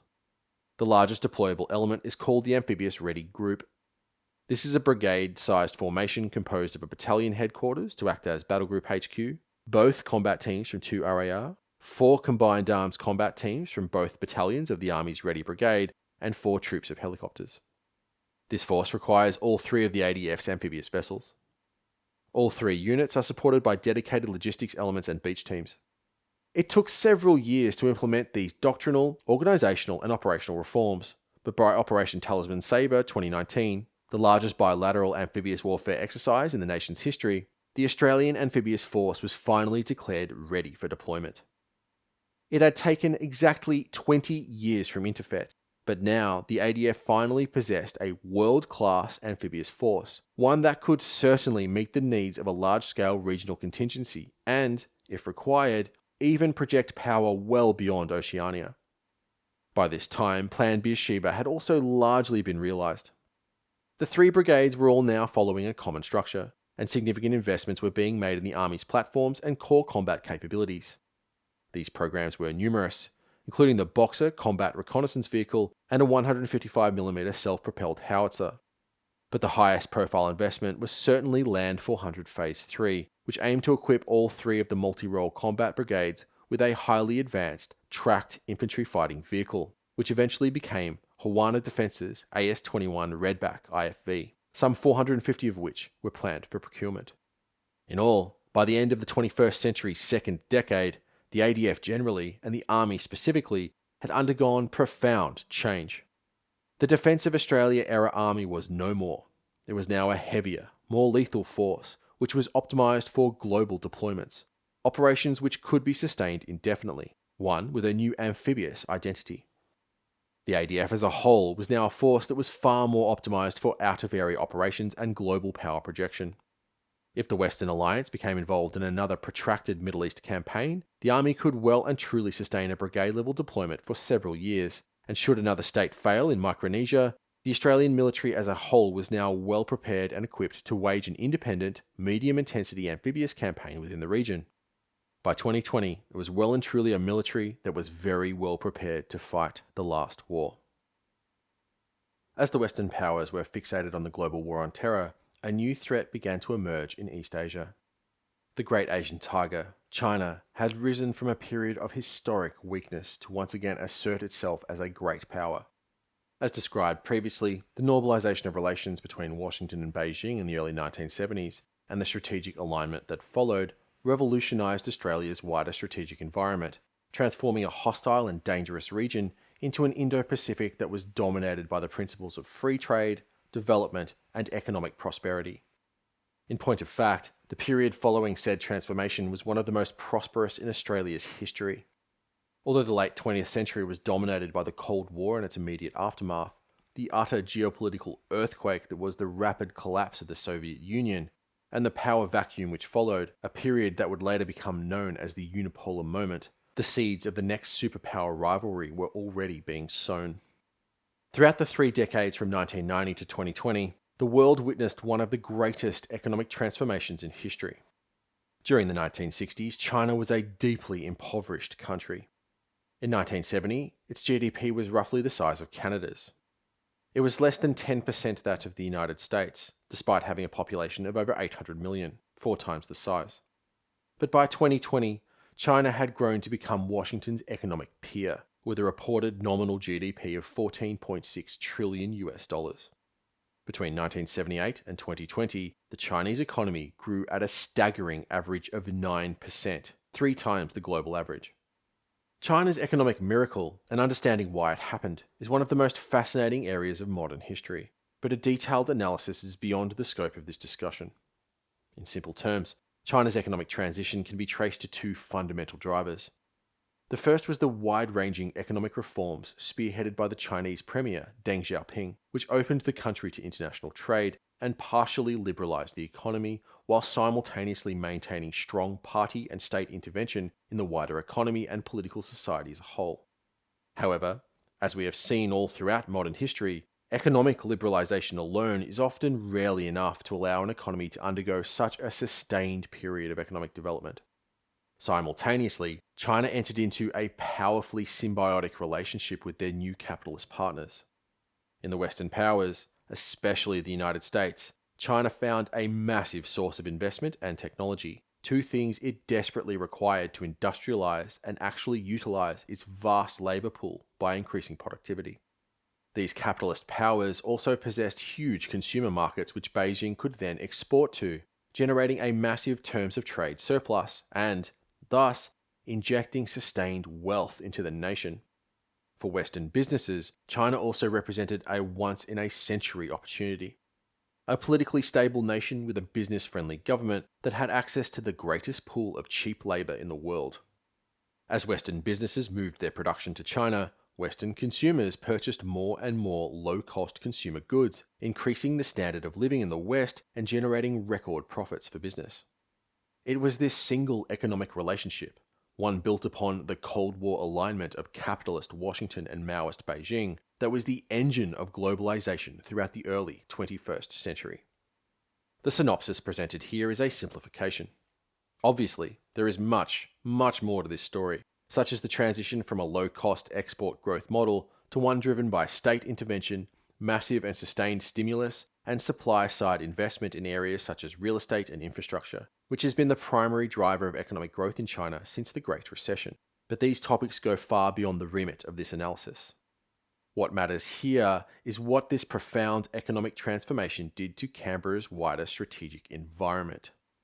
Throughout the 2000s, Australia basked in the wealth of China's economic miracle, a critical source of raw materials, particularly the iron ore that feeds the largest steelmaking industry in the world. The Australian economy and people experienced a sustained period of economic growth and wealth.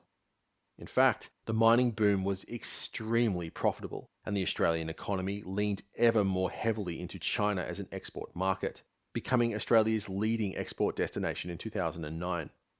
For 27 years, the nation enjoyed sustained economic growth, even avoiding a recession in 2008.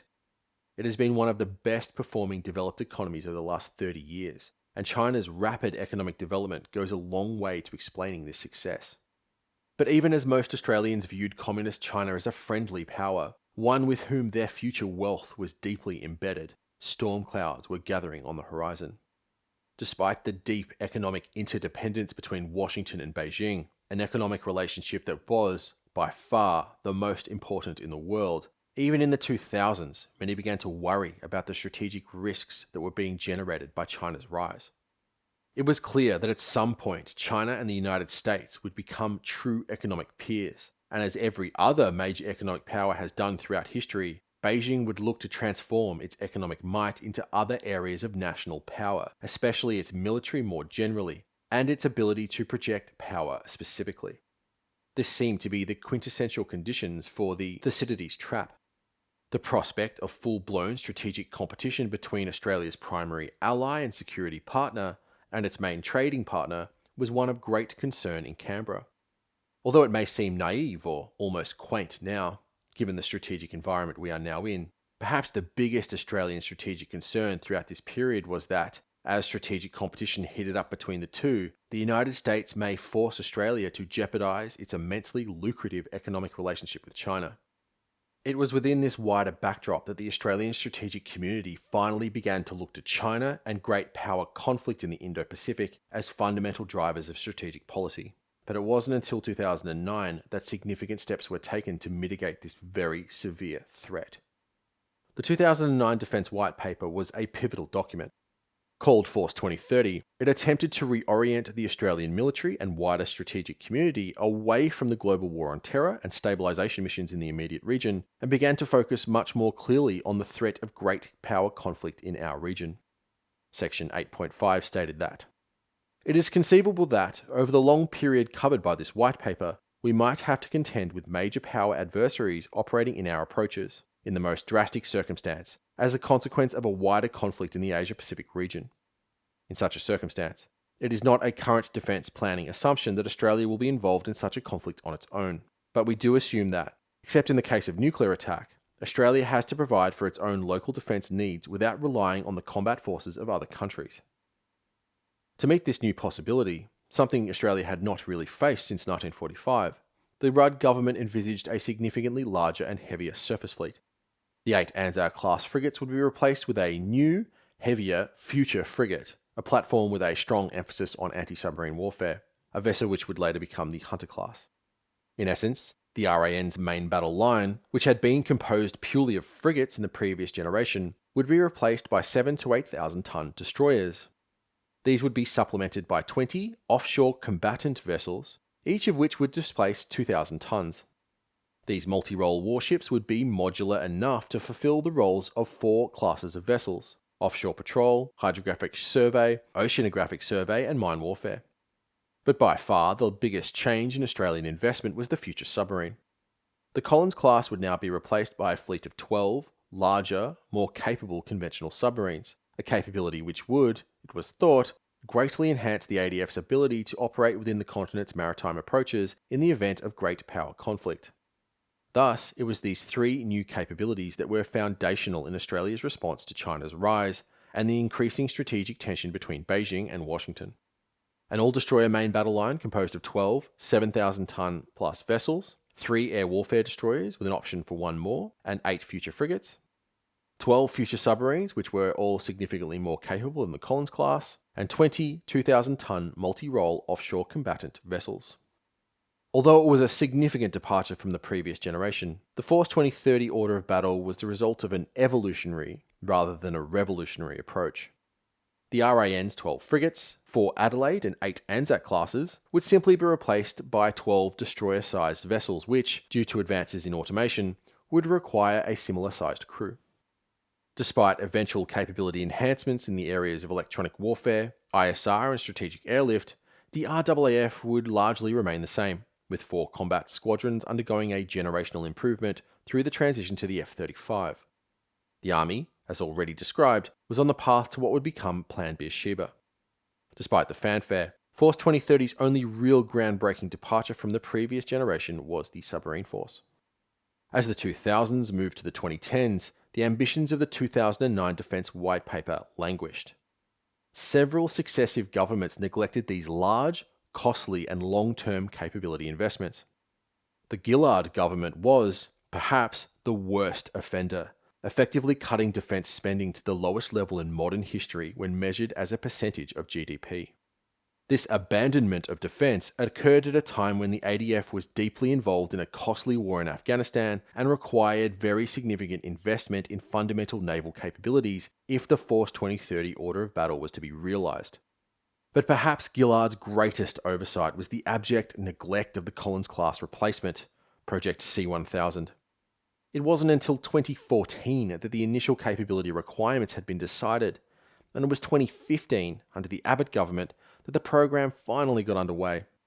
Considering the mess we are now in, a 6-year delay between the 2009 Defence White Paper and the initiation of the competitive evaluation process is simply indefensible.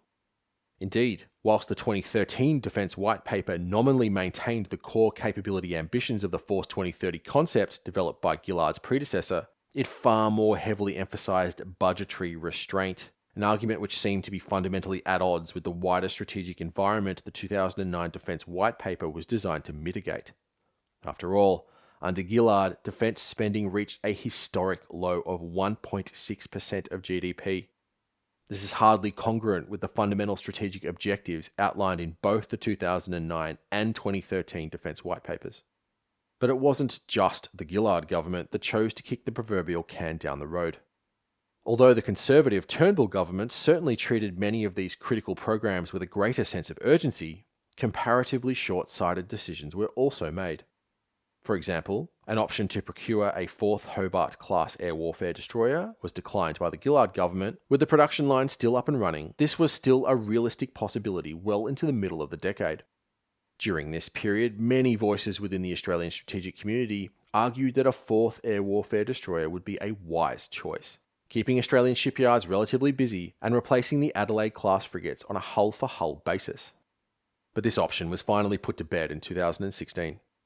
In recompense, Turnbull announced that the number of Hunter-class frigates would be increased from 8 to 9, making up the difference in the RAN's battle line.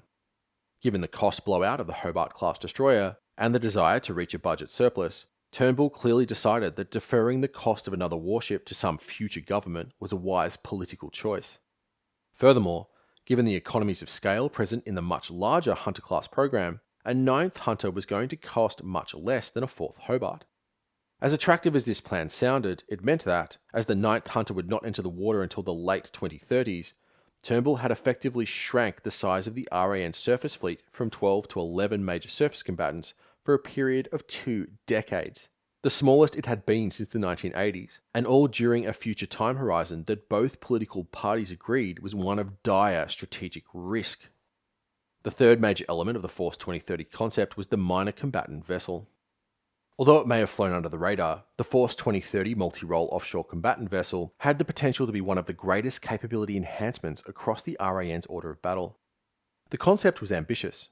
20 2,000-ton minor warfare vessels that were equivalent to a corvette or an OPV. These kinds of vessels are hardly novel or unique, but the most innovative element of the Force 2030 plan was the use of a containerized mission payload and bay. In essence, A 2,000-ton corvette-sized combatant would be used as the base vessel, a warship that could conduct a wide array of civil military roles fulfilled by the Armidale-class patrol boat, in addition to other high-end warfighting tasks such as Special Forces support and littoral warfare. It would then employ containerized mission modules to conduct its other primary tasks, mine countermeasures and hydrographic survey. Importantly, the flexibility and modularity of this design gave it very significant potential to operate in a much wider range of scenarios. For example, the US Navy's Surveillance Towed Array Sensor System Expeditionary, or SIRTAS-E, which is currently being acquired by the RAN, is a modular, containerized, long-range passive towed array sonar system, which is designed to provide the user with a wide area undersea surveillance footprint. This system is just about small enough to be used on a corvette or OPV, but smaller equivalents, such as Ultra Maritime Sea Lancer, are also available. The use of these systems would give the OCV a highly useful and potent ASW capability. But there are other possibilities: offensive mine warfare, unmanned aerial and undersea vehicles, medium-range air surveillance radars, electronic intelligence, and electronic warfare were all feasible. With the advent of containerized missile launchers, such as MBDA's Self-Protection Integrated Mistral Module, area air defense was even on the table. In essence, the modularity and flexibility of the design would allow the platform to flex into a number of different roles, even playing its part in a high-intensity naval campaign. All that was required was enough baseline capability in the chosen vessel and the development of the appropriate mission modules. The offshore combatant vessel, at least if its full potential was realized, would effectively give the RAN a two-tiered surface force, and could fulfill the role of a frigate in many circumstances. This would have given the ADF immense flexibility. In peacetime, these vessels could have been configured for maritime patrol and border security, but in a crisis or time of conflict, with the addition of the modular mission payloads, each could be deployed as ASW, surface warfare, mine countermeasures, or intelligence and electronic warfare vessels, depending on what the current needs of the force were. Nonetheless, just 4 years later, and despite the acknowledgement of the strategic risk Australia was facing, the Gillard government effectively killed the offshore combatant concept. Citing the cost and technological immaturity of the proposed vessel, the 2013 Defence White Paper announced the cancellation of the offshore combatant vessel. Instead, the Armidale-class patrol boats would simply be replaced with a larger and more capable offshore patrol vessel, which would be completely unequipped to fulfill any other significant role, whilst the mine warfare and hydrographic vessels, the Paluma and Huon classes, would simply be kept in service and given life-of-type extension programs.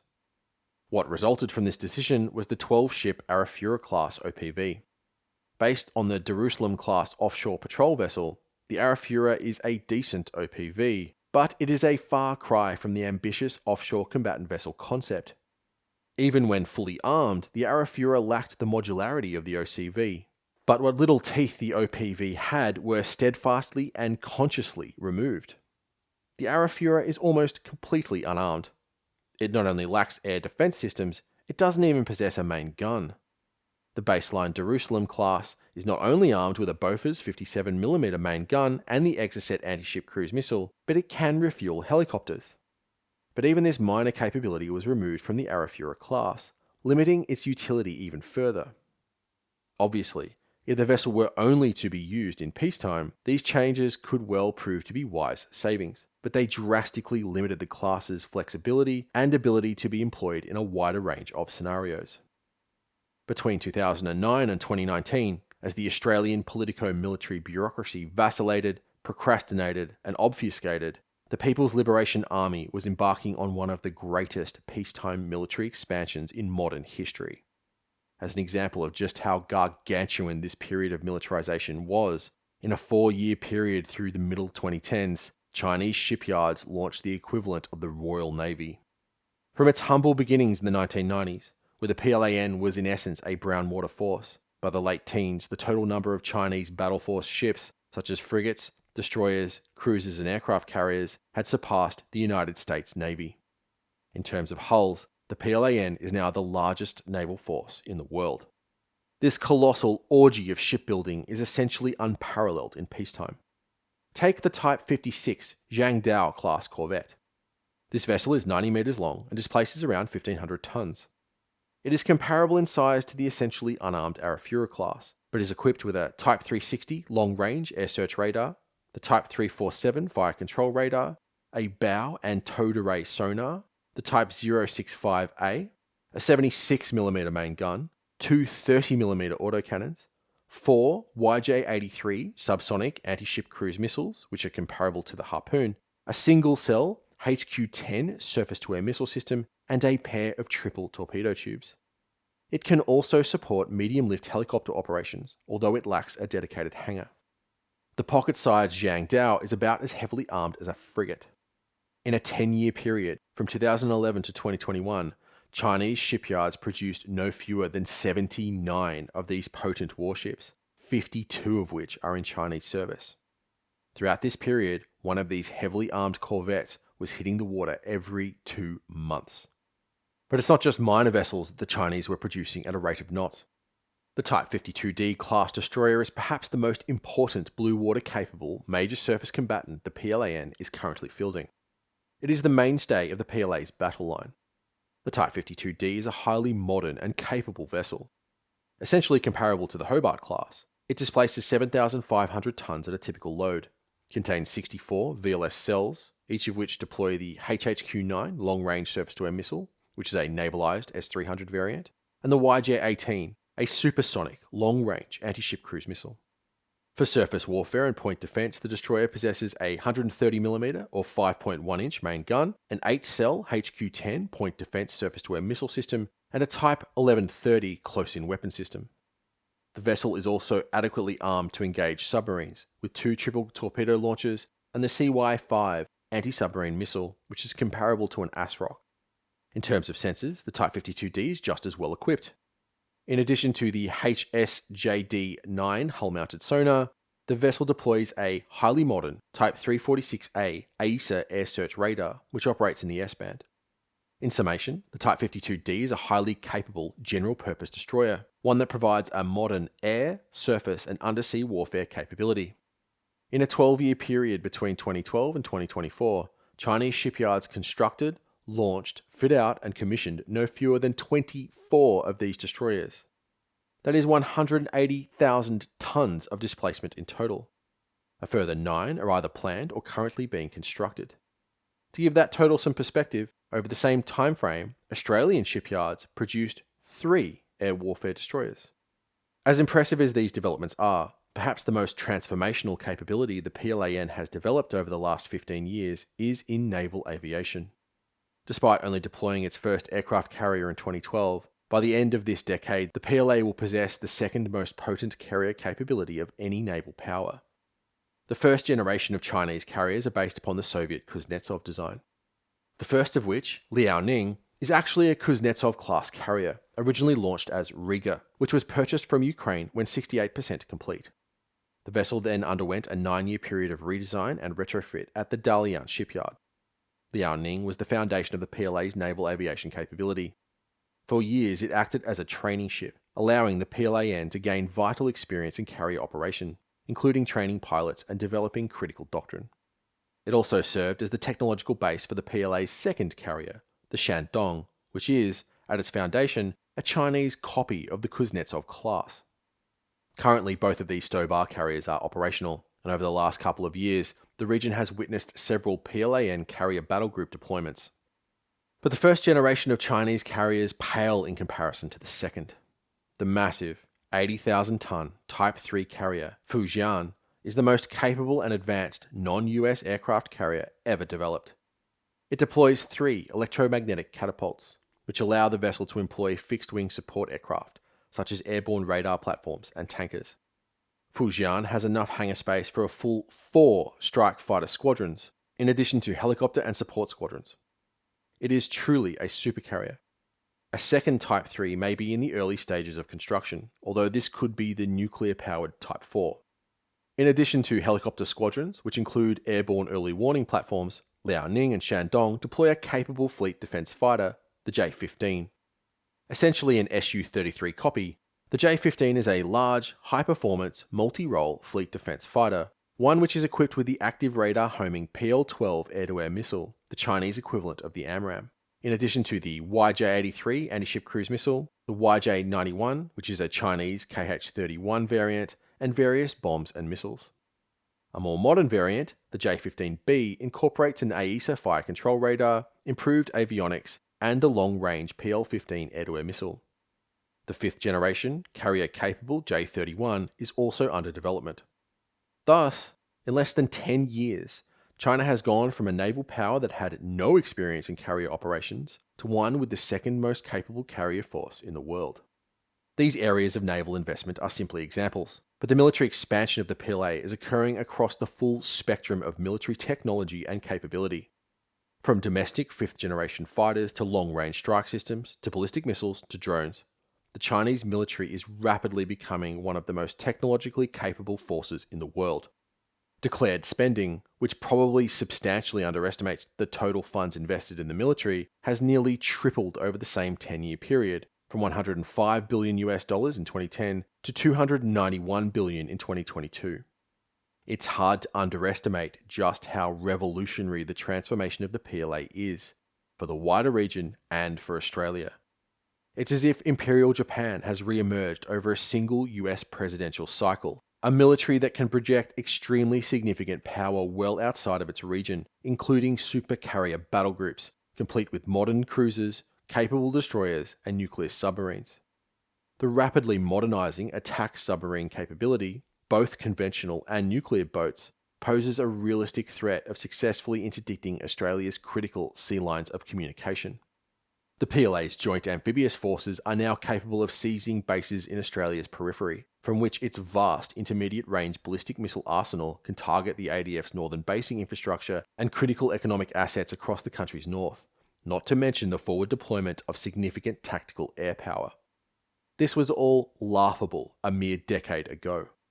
But worst of all, the PLA will credibly be capable of doing all of the above even within the context of a general regional conflict in which the United States is heavily involved. To put it simply, US military dominance and regional hegemony are no longer a guarantee, and thus, to Canberra, the US alliance is not the panacea it once was. In one of modern history's greatest ironies, the strategic and economic alignment between Washington and Beijing that Nixon wielded to help win the Cold War has led to the emergence of a strategic rival that has the potential to be every bit as formidable as the Soviet Union once was. And this time, the competition between the superpowers is occurring right on Australia's doorstep. Even as Australia's strategic environment deteriorated around it, the ADF forged ahead with the remnants of the once so promising Force 2030 concept. With the offshore combatant vessel now nothing more than an essentially unarmed OPV, its initial design capable of little more than border security, the emphasis switched to the more prestigious projects. The short-sighted decision to not procure a 4th Hobart-class destroyer meant that the RAN was not going to field a new major surface combatant until the early 2030s, increasing pressure on the Hunter-class program. The decision to procure 9 Hunter-class frigates made this one platform the most important element of the RAN's whole surface fleet, and any delays or problems in the program were now going to be amplified by the looming capability gap. Despite the centrality of the Hunter, the real centerpiece of Australia's wider strategy for remaining competitive in this new and more dangerous strategic landscape was certainly the future submarine. Just as the Collins had played such a pivotal role in the defence of Australia doctrine, the new and highly capable attack class would provide the RAN with an asymmetric naval capability, one that would hopefully complicate the calculations of the PLA given its inherent stealth, range, and lethality. This one platform really was the trump card Australian planners were relying on to allow the ADF to at least partially offset the colossal force ratio disadvantage it was now facing. However, both of these programs were suffering from similar problems. Australia lacks the kind of domestic naval design capability that many similar-sized powers have. Spain, Japan, Italy, South Korea, the United Kingdom, France, and Germany are all nations that design their own classes of warship from the ground up, or at the very least in combination with other partners. Companies like Navantia, Naval Group, BAE, TKMS, Mitsubishi, and Hyundai Heavy Industries are all able to provide their parent nations with purpose-designed platforms that perfectly suit their operational requirements. Australia, however, has no such capability. Nevertheless, As a significant naval power with rather unique geography, quite often military off-the-shelf options are simply not ideal solutions.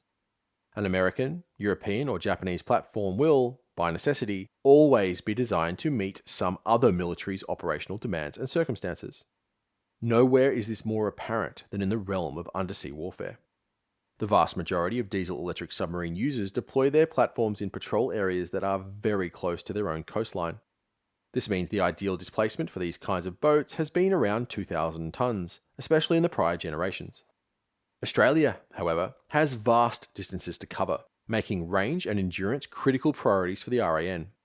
Generally speaking, those nations that have patrol areas which are vast distances from their basing infrastructure tend to utilise nuclear propulsion. These design factors are simply far more important to Australia than other navies, which greatly reduces the attractiveness of military off-the-shelf designs, as was seen with the attack class competitive evaluation process and the demise of the Soryu. This is why the Collins class was, at the time of its launch, one of the largest diesel-electric submarines ever deployed, and why the attack class was literally the size of a French SSN.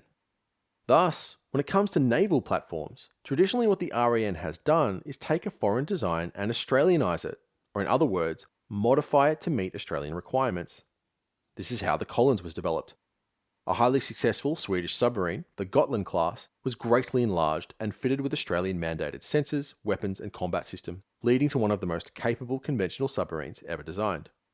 The same approach was taken with the Attack and Hunter classes. In order to provide the RAN with the capability it required, especially in terms of stealth, range and persistence, a French nuclear submarine, the Suffren class, would be refitted with a diesel-electric propulsion system, Australian mandated sensors, weapons and combat system, creating a conventional submarine with most of the capability of an SSN. In a similar vein, the British Global Combat Ship would undergo a similar modification, employing several Australian systems, such as CEA Technologies' CFAR-2 AESA Air Search and Fire Control Radar Complex, the Aegis Combat Management System, and the Saab 9LV Tactical Interface, and weapons such as the Evolved Sea Sparrow, SM-2, and Naval Strike Missile. In both cases, the process of modifying a military off-the-shelf option generated significant delays and cost overruns.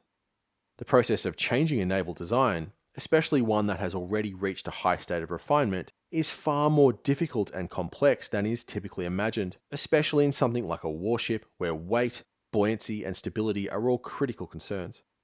Due to these complications, the Hunter class is currently running around 4 years behind schedule, and even at the design stage, the Attack class was already facing a 9-month delay, indicating significant future risk in the program as a whole.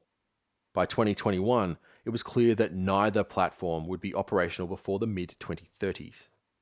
However, there is nothing inherently wrong with taking this general approach to platform design. Very often, simply building a military off-the-shelf option will provide the ADF with a platform that simply does not deliver the requisite capability. Clearly, saving time and cost by procuring a submarine that simply doesn't have enough internal volume to allow for the kind of patrol length the RAN needs is the very definition of a false economy. Although it often entails significant risk and potentially delays, modifying a proven design is less risky and less expensive than the ideal approach of simply having a naval designer develop a bespoke Australian platform, which is what most other significant naval powers do. Collins is the paradigmatic example of this approach, and it too encountered comparable delays and initial problems, yet now delivers a kind of capability that very few other conventional submarines can. The real issue with modifying naval designs is just how late this process is begun in Australia. The years of procrastination and obfuscation, and the tardy start date of these programs, meant that any delay in either C-1000 or C-5000, roadblocks which should be expected in areas of military technology as ambitious as these, would mean the platforms they were meant to replace would be forced to operate for far longer than originally intended, raising obvious obsolescence challenges. Competent naval powers with a constant naval shipbuilding program begin design work on the next generation platform while the current ship is still being produced, allowing for as long as 2 decades for the design to mature before any steel is cut. For example, SSN AUKUS is now a reasonably mature design, but the Astute class is only 2/3 through its production run. But, because of the strategic negligence of the Gillard government, and to a lesser extent its successors, By 2020, it was clear that the only element of the Force 2030 concept that would actually be fielded by 2030 was just 3 Hobart-class destroyers. As the 2010s came to their end, Australia's national security elite would be rudely awakened from what had been a decade of strategic complacency. There was still a general conception in Canberra that, although strategic competition between the great powers was increasing, including the Trump administration's formal recognition of China as a direct strategic competitor, Australia's situation was still relatively benign. After all, China was Australia's largest trading partner. As endless tons of iron ore and thermal coal departed our shores bound for China's great industrial cities, hordes of Chinese students flooded into Australian universities every year. Even as late as 2019, Beijing was, to most Australians, a fundamentally friendly power to whom Australia's future economic prosperity was deeply intertwined. Australia and China had enjoyed very friendly relations for 30 years, and as much as the growing might of the PLA was causing some increasing anxiety, it was clear that the nation writ large did not fully appreciate the severity of the situation it was now in. That all changed in 2021. Throughout the last half of the 2010s, a far more nefarious conception of Beijing's attitude towards Australia began to emerge. By 2018, several troubling revelations surfaced. It became increasingly apparent that several Chinese student organizations with connections to the United Front Work Department, a wing of the CCP Central Committee which is dedicated to foreign influence and control of the party's proxies, were exerting increasing influence on Australian university campuses, inhibiting freedom of speech and preventing criticism of China or its government. More disturbingly, throughout the same period, opaque financial links between Chinese business interests and several politicians and public figures were revealed, the most famous of which was Sam Dastyari. These revelations led to a range of sweeping legislation, severely limiting foreign interference in Australia. This, along with the exclusion of Chinese company Huawei from the construction of Australia's 5G infrastructure, an action taken on national security grounds, led to the first of many punitive economic actions by Beijing, including the slowing of coal imports.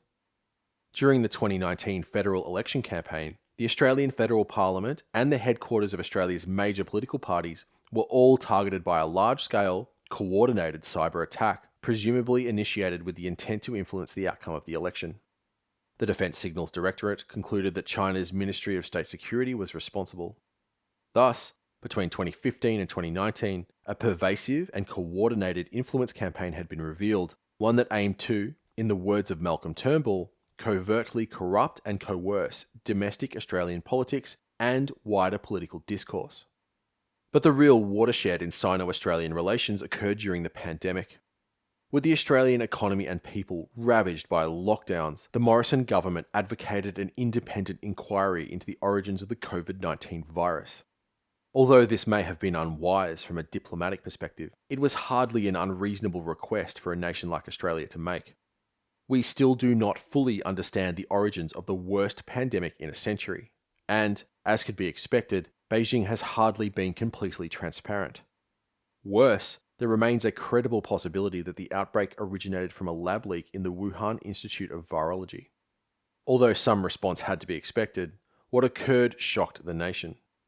China initiated a pervasive, protracted, and very significant campaign of economic and diplomatic coercion. All diplomatic contact was severed, and very significant tariffs were placed on a number of Australian exports, including barley, beef, wine, cotton, and timber. In all of these industries, China was the largest export destination, and these restrictions were imposed at a time when the nation was facing a COVID-induced recession. The Australian people, who were now accustomed to one of the greatest periods of wealth generation in the nation's history, were only now realizing the dark side of economic dependence upon the People's Republic. During the height of the crisis, the Chinese government issued a list of Australian transgressions that Canberra had to rectify in order to restore the relationship that was once so profitable.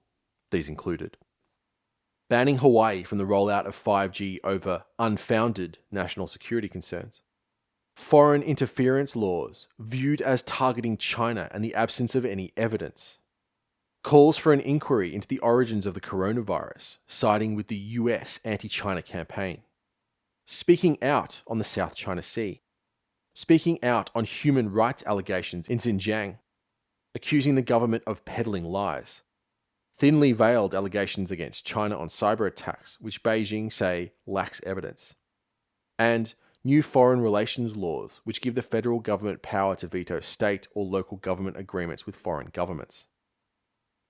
It was in this moment of clarity, one born out of the anger of an all-powerful dictator, that the true character of communist China was revealed.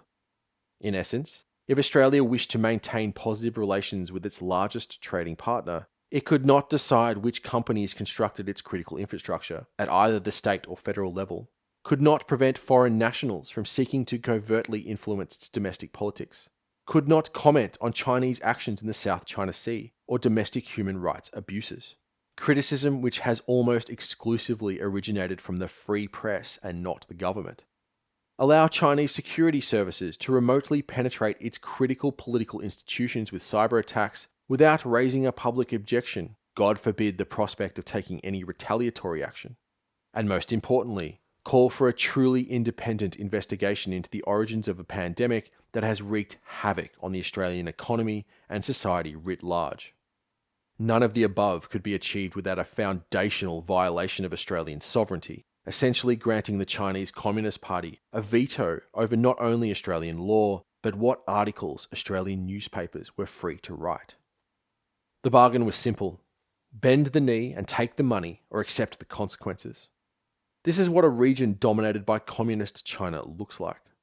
Smaller nations would be forced to not only amend their foreign policy to Beijing's wishes, but their domestic laws and even wider political discourse as well. The very notion is an utter anathema to any true democracy. To say that these events were a strategic earthquake in Australia would understand the gravity of the situation quite significantly. This was far worse than even the pessimists of the previous decade had imagined.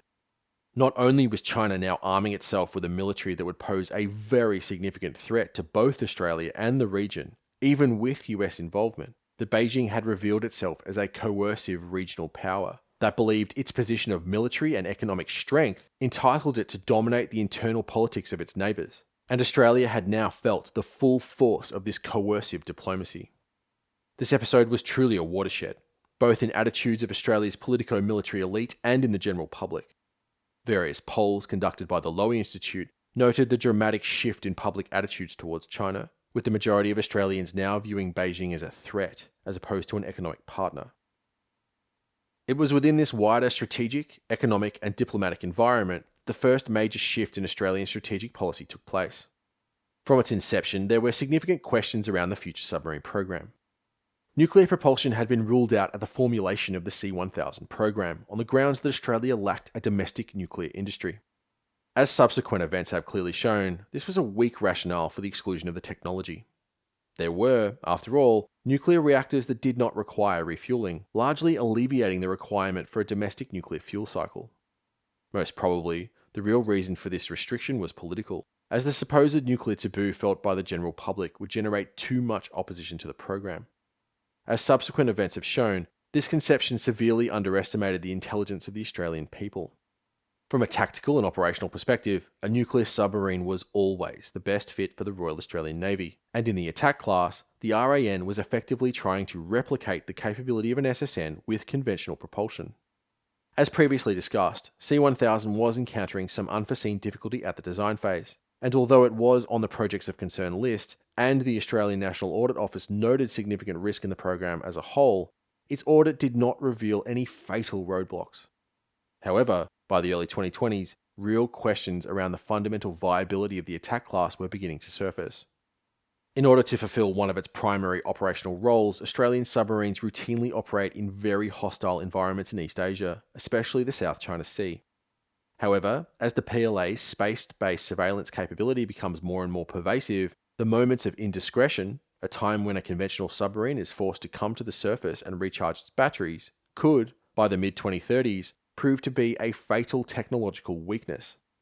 When operating in close proximity to hostile air and naval bases, and in a condensed and highly contested battle space, the PLA would be able to respond rapidly to any detected submarine contact, making these periods of surface activity extremely dangerous. Nevertheless, a conventional submarine will have to come to the surface and access the atmosphere regularly, essentially whenever its batteries are at a low state of charge.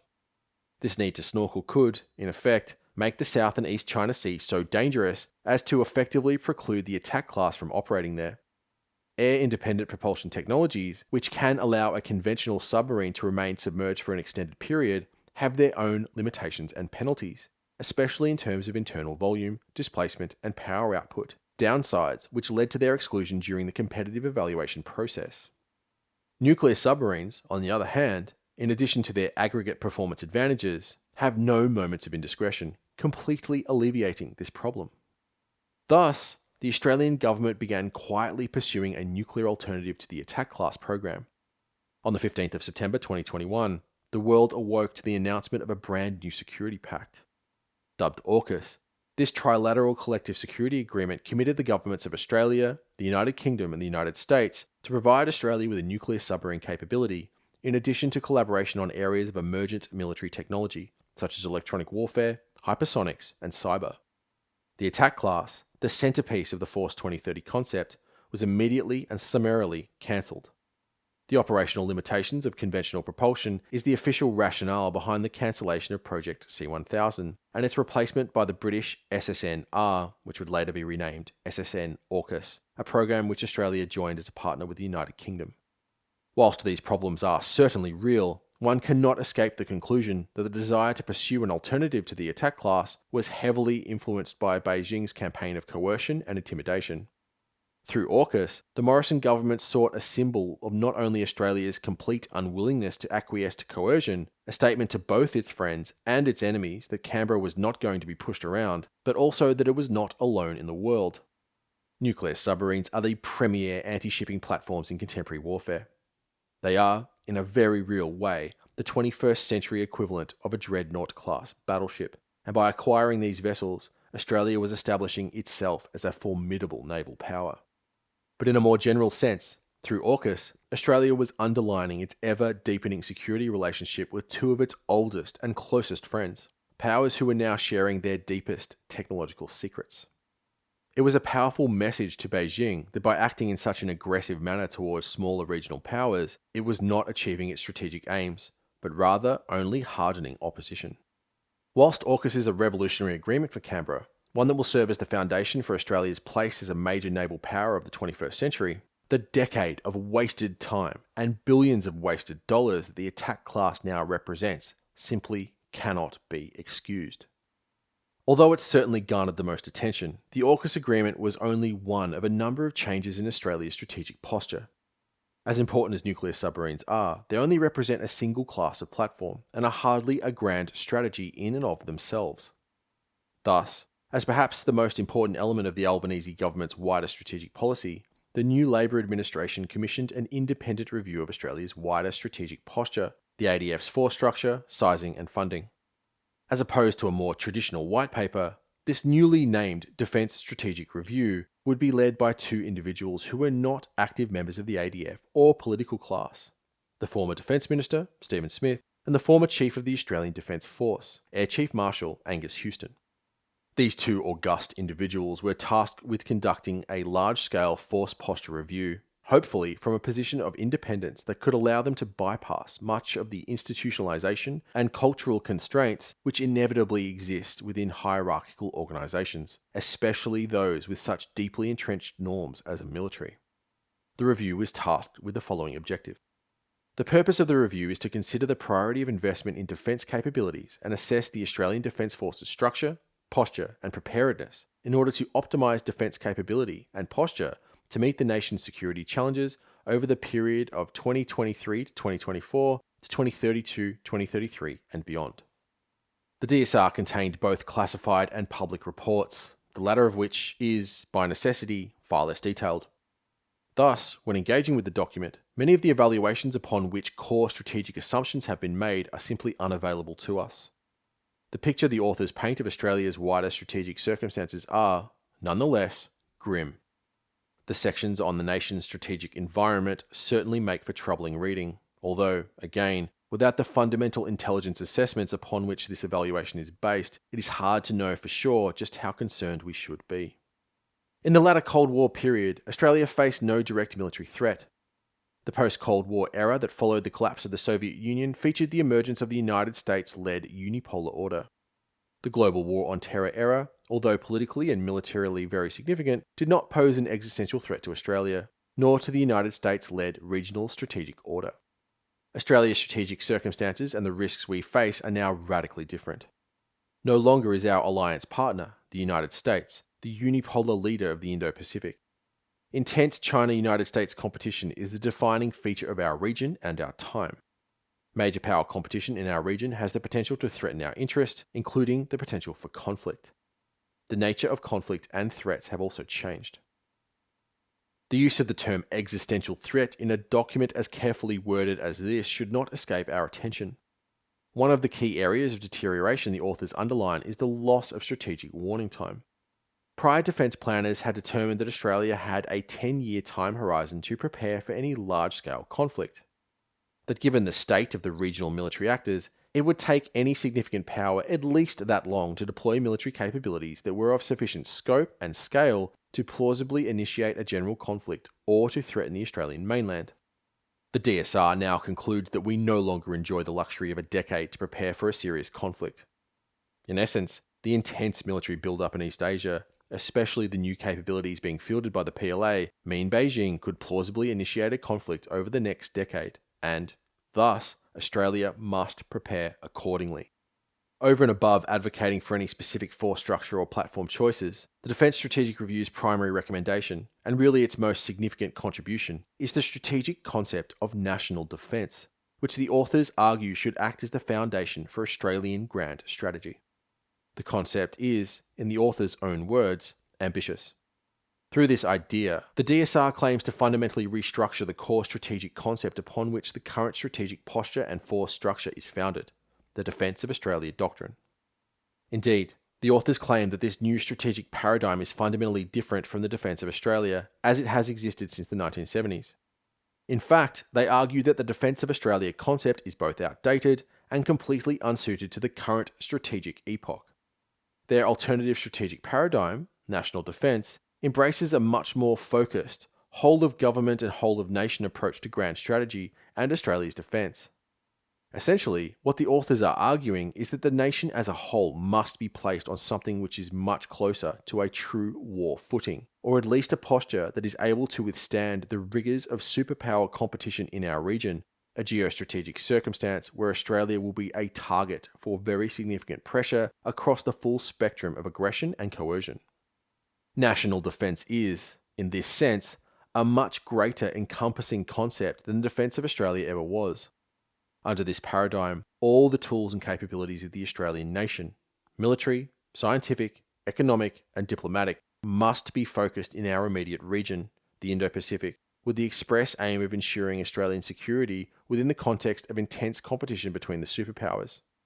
Just some of the elements of national defence include defence strategy and policy supporting whole-of-nation strategies, an enhanced and expanded alliance with the United States, including key force posture initiatives in Australia, a new, more focused approach to defence planning based on net assessment, a focus on deterrence through denial, including the ability to hold any adversary at risk, a new approach to critical defence capabilities that drives force structure, a new approach to force posture in the ADF, a whole-of-nation effort to develop strategic resilience, accelerated military preparedness, and a more capable ADF. There is one foundational paradigm which Smith and Houston argue should serve as the bedrock of Australian strategic posture, the concept of deterrence through denial. They argue that this new operational and strategic paradigm should define everything from force structure to platform design. But what is deterrence by denial? And is it even a concept which makes sense when the ADF is facing an adversary as large and capable as the People's Republic? Denial is a defensive operational concept which aims to prohibit an adversary from achieving their wider objectives. If you can demonstrate to a potential enemy that a state of denial is likely to exist, by making a proposed military operation sufficiently difficult or costly, a military actor will, hopefully, be deterred from initiating said operation. This is, in addition to the whole-of-nation approach to grand strategy, the core bedrock of the national defence concept. That, if Australia can develop robust enough defences, the PLA can effectively be deterred from taking hostile action against it. There are two levels with which to engage this idea, the operational and strategic. Operationally, the concept of denial is a very attractive one for the ADF to pursue. Especially in the maritime domain, denying an enemy sea control is far easier to achieve than gaining control of it yourself. This is simply an outcome of the current technological landscape. For example, with a pervasive ocean surveillance system, centralized command and control, and long-range strike systems such as anti-ship cruise missiles, a land power can very effectively engage highly capable and well-defended naval formations, such as carrier strike groups, without fielding capable naval systems themselves. This wider operational concept has been called anti-access area denial, and it has been a foundational paradigm in both Soviet and Chinese doctrine since the 1970s. In essence, in the maritime domain, the current technological environment grants significant advantages to the defensive power, advantages that require the application of a disproportionate level of capability to counter. The Soviets were the first to pursue a truly modern A2AD complex, one that aimed to use a combination of the digital battle network, the ocean surveillance system, and the anti-ship cruise missile, which was employed by numerous platforms ranging from nuclear submarines to battle cruisers to maritime strike aircraft, in order to prevent the extremely potent USN power projection forces, especially their supercarriers, from approaching the Soviet coast. In a very similar vein, the PLA has constructed a comparable complex across the Western Pacific, one which has caused very considerable consternation in Washington. This was not always the case. For example, in the Age of Sail, the only way to achieve effective sea denial was to possess a more powerful battle line. Even if you imposed a blockade enforced by minor vessels such as frigates, if the enemy heavy fleet arrived, the only thing which could stop them was another powerful concentration of ships at the line. Even in World War II, although land-based air power certainly posed a very significant threat to major fleet units, the only real way to defeat a modern fleet was a symmetric capability, carriers and battleships of your own. No land power, in any theatre, ever truly denied a maritime power from employing their aggregate naval capability with an air force alone. Current technology has, however, changed this fundamental metric. Within the context of a potential conflict with the PLA, A2AD or sea denial is an obvious operational concept for the ADF to employ.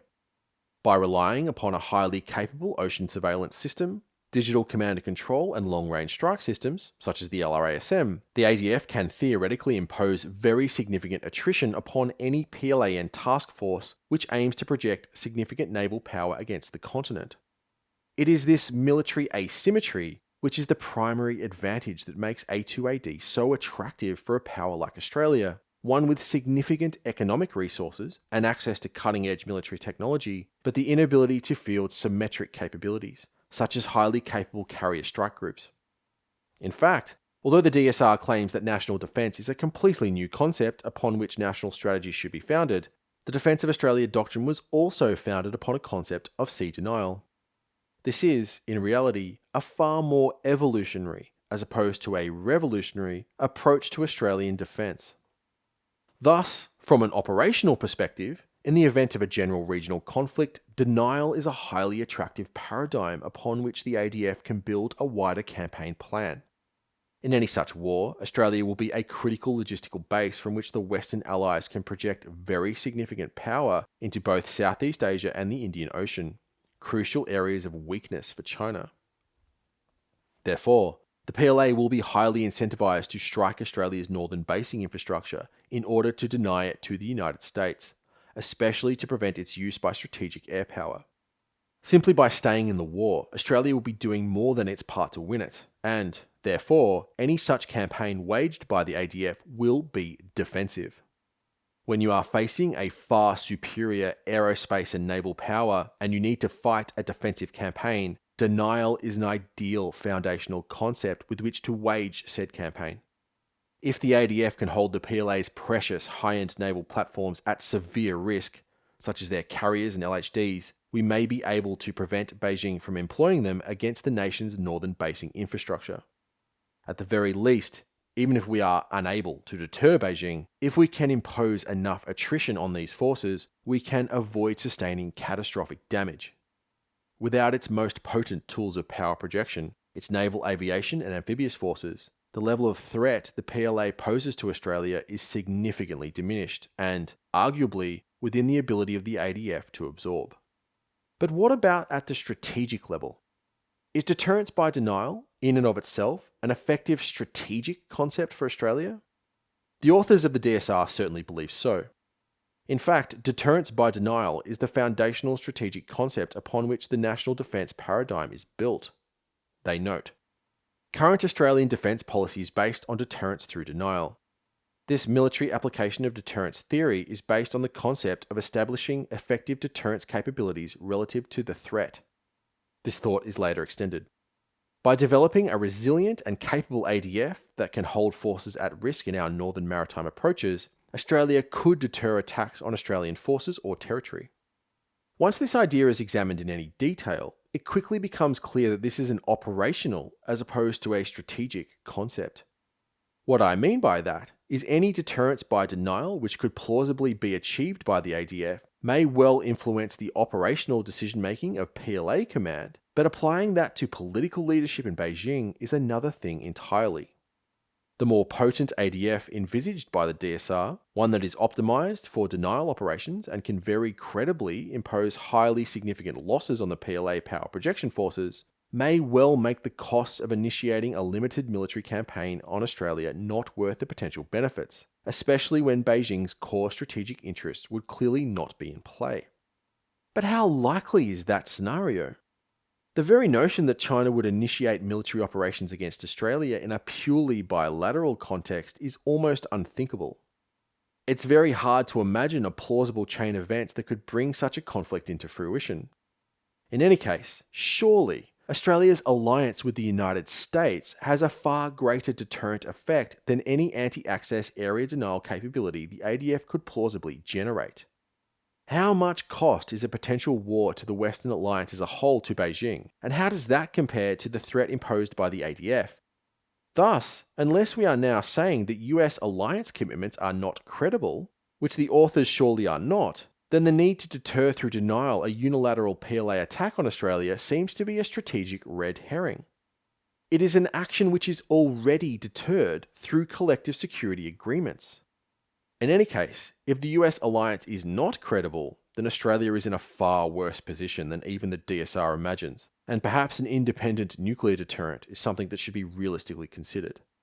Happily, there is no indication that the United States would not abide by its alliance commitments to both Australia and its other partners in the region. In fact, Washington's actions across many decades show the lengths to which they are willing to go to defend their treaty allies, including a potential nuclear exchange with the Soviet Union. Nonetheless, if Australia were to become involved in a war with China, it would almost certainly not originate in tensions between Canberra and Beijing.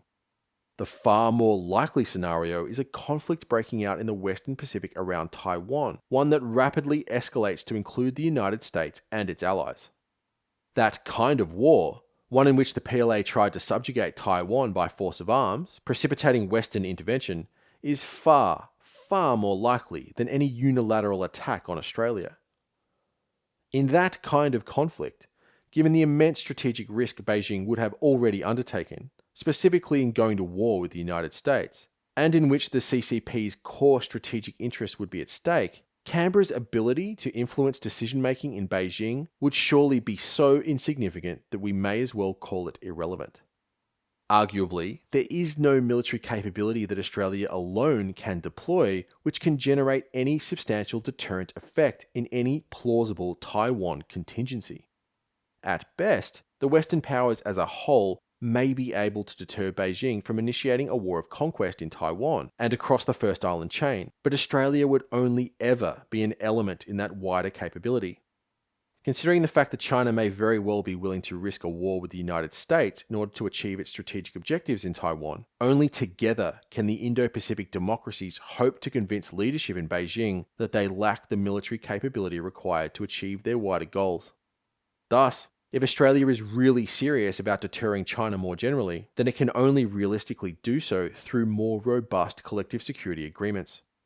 Perhaps the wider security framework which has been the foundation for Pacific security since the 1950s, the hub and spoke system of US alliances, requires revision. For example, the Australian government could pursue a more robust collective security agreement with other US allies.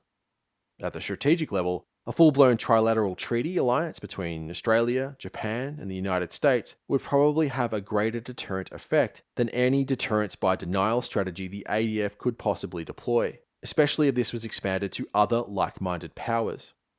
After all, for 3/4 of a century now, true collective security has successfully deterred both the Soviet Union and its successor state, Putin's Russia, from actually challenging European security. Thus, if this hypothetical unilateral attack on Australia is more effectively deterred through an alliance, then, arguably, the whole strategic concept of deterrence by denial needs to be questioned. In any case, in the event of said regional conflict, if US air power operating from northern Australia posed a severe enough threat to Chinese maritime communications, then they may be willing to pay the cost the ADF could plausibly impose on them in order to effectively strike these bases and remove that threat. To put it simply, Australia may not be able to unilaterally deter any state from undertaking offensive military action against Australian forces or territory, as the DSR mandates in Section 4.8. Ultimately, within the context of a general regional conflict, we can expect the PLA to be much more risk-tolerant than the authors envisage. Therefore, even at the operational level, the concept of deterrence by denial is questionable.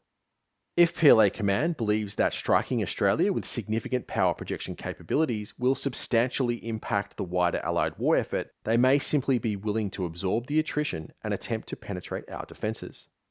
As the immense sacrifices Russia has made in Ukraine demonstrates, sometimes authoritarian powers are willing to pay a price that seems irrational to the democracies, even when their core national interests are not at stake.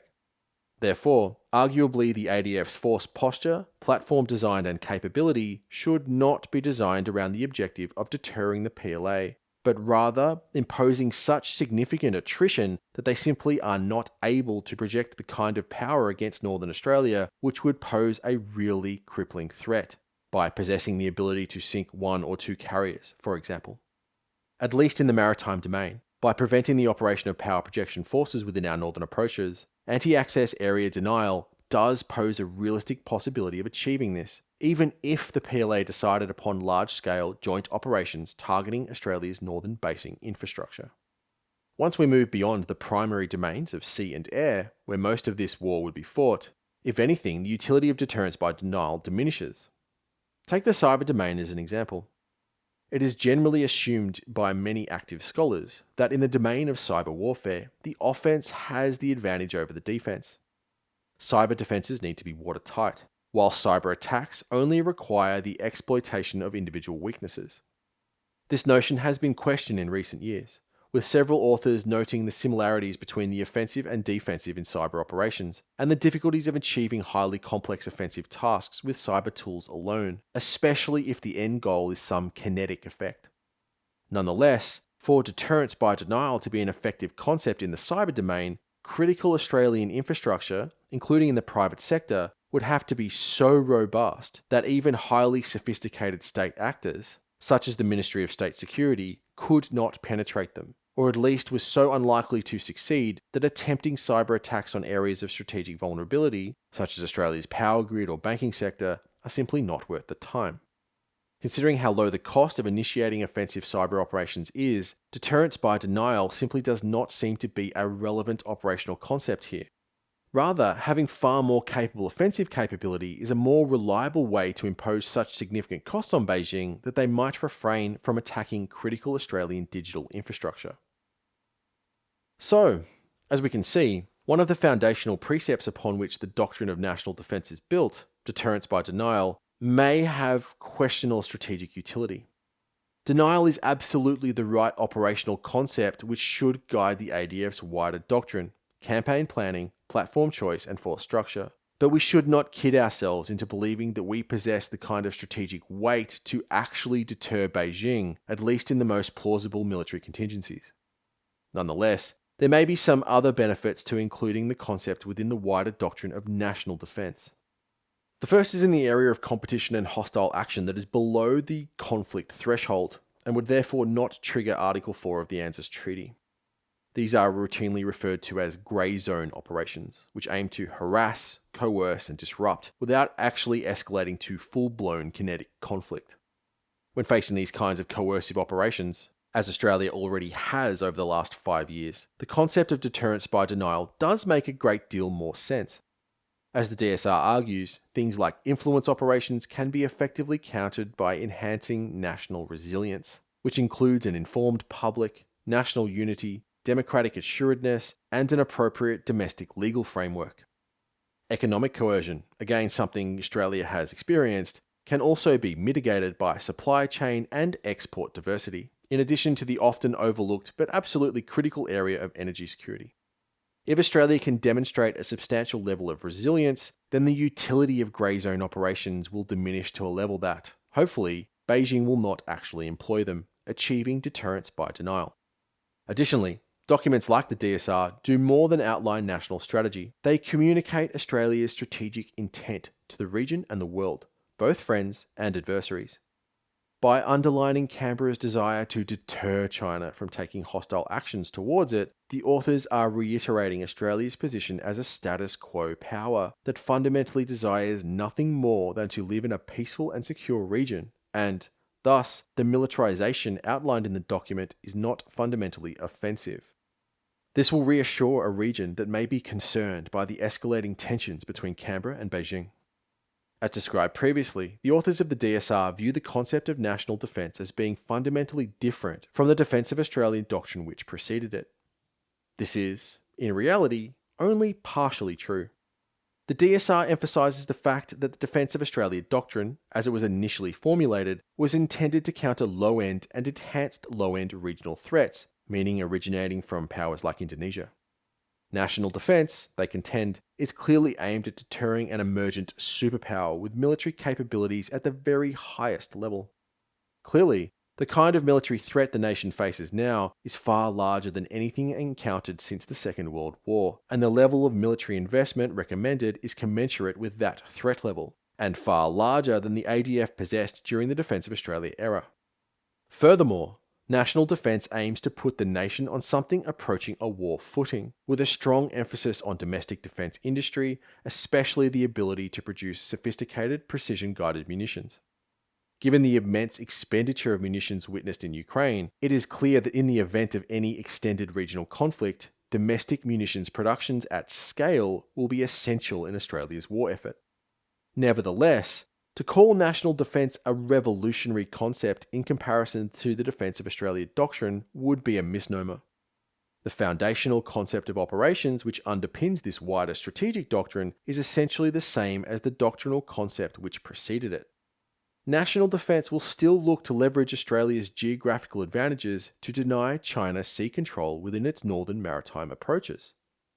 Indeed, the kind of sea and air denial campaign being envisaged in the DSR requires the very same capabilities and northern basing infrastructure that were developed during the Defence of Australia era.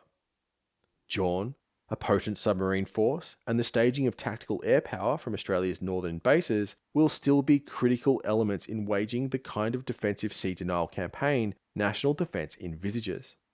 After all, striking an Indonesian surface action group in 1989 with the F-111 and the Harpoon, or engaging a Chinese carrier strike group equivalent with the F-35A and LRASM, both require exactly the same kill chain. A pervasive ocean surveillance system, centralised command and control, digital communications, robust northern basing infrastructure, multi-domain maritime strike platforms and weapons are all requisite elements in Australia's maritime defences across both strategic epochs. Really, national defence can be thought of as a supercharged or supersized Defence of Australia doctrine, scaled up to meet the new, far more potent threat, with more platforms, more resilience, and greater lethality. Interestingly enough, the fundamental objectives the ADF is tasked with have actually evolved since 2009. Section 6.41 of the Force 2030 White Paper states, as part of its core business, Defence will need to continue to revise and update contingency plans for the Defence of Australia and its approaches, notwithstanding the imperative of managing ongoing operations. This planning work should comprehend especially difficult military problems, such as establishing sea control and air superiority in our approaches, the defence of our offshore territories and resources, and operations on and around our territory. The argument that the Defence of Australia Doctrine relies on the ADF maintaining air superiority and sea control within our northern approaches appears 6 times in the 2009 Defence White Paper. But in order for Australian maritime defences to work, the ADF never had to maintain sea control within the sea-air gap, but rather to simply prevent a hostile power from gaining it. Even if the sea-air gap is a contested battle space, as long as high-end power projection forces cannot operate there, Australia will be essentially immune from large-scale direct attack, barring long-range missile bombardment, which is, again, probably within the ADF's ability to sustain. Although there are many different definitions of sea control, some of which refer to total command of the sea, in general terms, achieving local sea control means creating a sanitized bubble of battle space, which is completely free of enemy forces or threats, at least within a defensive missile engagement zone, which can then be used for some other purpose, such as staging air operations with a carrier or moving amphibious forces.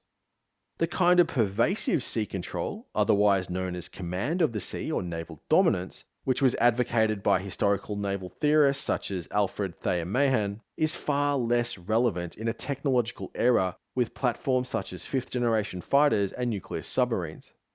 Because of their stealth, range, and persistence, even if a larger power has a far superior surface fleet, it will never be able to completely prevent the enemy from operating within this environment. Thus, localized sea control is a far more useful concept.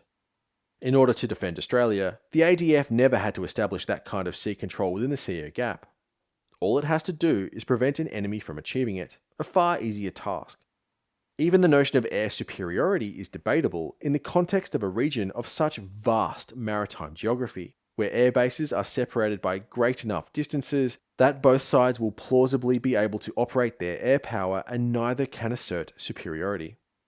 Again, achieving air superiority is really only relevant when engaging a regional power like Indonesia. However, preventing a hostile power from gaining said air superiority and ensuring continued RAAF operations is absolutely critical. Perhaps this change in emphasis between the Force 2030 concept and national defence, the abandonment of sea control and the move to sea denial as the primary guiding principle, is reflective of the acceptance that Australia can no longer hope to achieve total air and naval dominance within its northern approaches. Luckily, the security of the nation does not require sea control in this area, especially as Australia's critical sea lines of communication have a vast amount of geographic freedom and do not require transit through the sea-air gap. All that is required is sea denial. Thus, whether a strategy of denial is capable of effectively generating a deterrence effect or not, it is unquestionably the right concept of operations for the ADF. With the strategy of denial as the primary guiding principle behind the ADF's force structure and future doctrinal development, the DSR advocates the development of a truly integrated force which can generate appropriate effects across 5 domains of warfare: maritime, air, land, space, and cyber. Exactly how this integrated force is fundamentally different from the current joint force is not immediately clear. After all, the current joint force can, in the words of the DSR, harness effects across all 5 domains. Thus, this new force is somewhat tautologous. Perhaps the move away from the joint force to this new integrated force is more a matter of emphasis, with the authors trying to underline the need for reform and the abandonment of approaches to strategy, procurement, and force structure that are deeply ingrained within the ADF's culture. In order to effect this strategy of denial, the new integrated force must possess undersea warfare capabilities, crewed and uncrewed, optimized for persistent, long-range, subsurface intelligence, surveillance, reconnaissance, and strike. An enhanced, integrated targeting capability.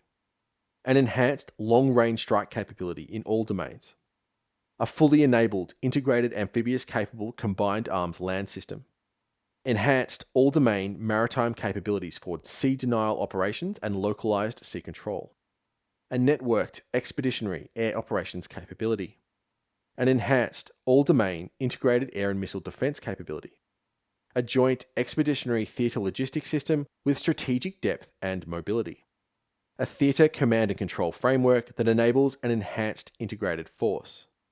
A developed network of northern bases to provide a platform for logistics support, denial, and deterrence. As can be seen, there is nothing revolutionary in this set of capabilities. The ADF already possesses an advanced undersea warfare capability in Collins, already has a number of advanced intelligence, surveillance, target acquisition and reconnaissance assets such as Jawn, Triton and Wedgetail, already has a centralized command and control system and a network of northern bases.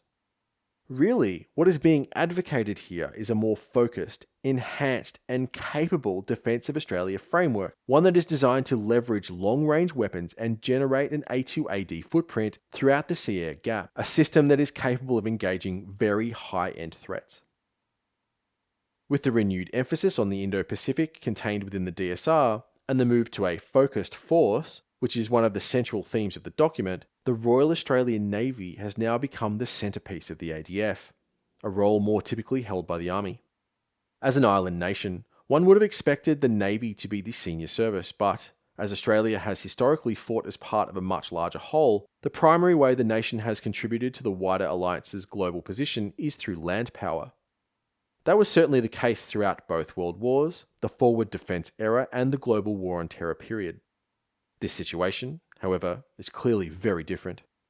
The only way the strategic aspirations contained within the doctrine of national defence can be realised is through joint maritime power, with a heavy emphasis on naval forces. The DSR concludes, Australia's Navy must be optimised for operating in Australia's immediate region and for the security of our sea lines of communication and maritime trade. Our strategic circumstances now require that our naval capability contributes effectively to the ADF's ability to shape our strategic environment, deter potential adversaries, and deny their ability to achieve objectives contrary to our national interests. The first area of naval capability which the DSR underlines as critical in achieving the wider national defence strategy is nuclear submarines. This is clearly the one acquisition program that has garnered the most attention over the last 2 years, and probably for good reason. The SSN is truly a revolutionary platform for the Royal Australian Navy. Over and above the vulnerabilities of the attack class, which have already been discussed, the increased capability of a nuclear attack submarine, especially in the area of kinematics, will greatly enhance Australia's ability to engage the PLAN, both when waging a sea denial campaign in Australia's maritime approaches and taking the fight to the enemy in areas such as the South China Sea.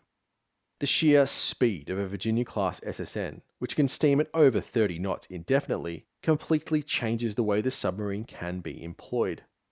Enhanced mobility at the tactical level not only creates several opportunities when engaging both surface and subsurface threats, such as using a thermocline to rapidly relocate to a more advantageous position, in the target's baffles, for example. But if an SSN is detected and has to become defensive, it can run in a way that the Collins or attack class simply cannot. This increased speed also generates vastly enhanced operational and even strategic mobility. SSNs can run deep and fast, traversing ocean basins much quicker than a conventionally powered alternative, increasing not only their practical patrol range, but the potential area at which they hold enemy assets at risk. For example, a Virginia can rapidly relocate and engage a fast-moving target, such as a carrier strike group, whereas a Collins class would probably have to pre-position itself in the target's path. The Virginia and AUKUS classes are, in essence, far more capable than the attack class was ever going to be. Under the current plans, 3 Virginia-class SSNs will be delivered to the RAN in 2032, 2035 and 2038. The first 2 will be used Block 4s, one of which is currently in service. The third unit will be a new production Block 6 without the Virginia payload module. If the AUKUS class is delayed, an option for 2 additional Virginias is available. The domestically produced AUKUS class SSNs will begin delivery from the early 2040s. There is some confusion regarding the total number of units which will be built in Adelaide, with several media outlets reporting that only 5 will be ordered from Australian shipyards. If you pardon the digression, this is a misunderstanding I would like to address here. That widely circulated report is almost certainly inaccurate. The idea that Australia will only produce 5 AUKUS class SSNs originates from a Senate estimates hearing. However, upon closer examination, it becomes apparent that this is almost certainly an inaccurate understanding of the discussion. During the question of Vice Admiral Meade, the chief of the Nuclear Submarine Task Force, by Green Senator David Shawbridge, the Admiral was evasive when asked how many AUKUS-class boats would be built, not actually giving the total as 5, but simply repeating the statement that the government had committed to an 8-boat fleet composed of 3 Virginia and 5 AUKUS classes. My reading of this exchange is that when being subjected to questioning by a Green senator, who he perceived to be hostile to the SSN program, the Admiral gave an answer which was likely to minimize any political exposure, especially in terms of cost, and simply reiterated that the government planned to acquire an 8-boat fleet, and that any future procurement decisions would be up to a future government. In fact, he appeared to consciously and deliberately avoid the question.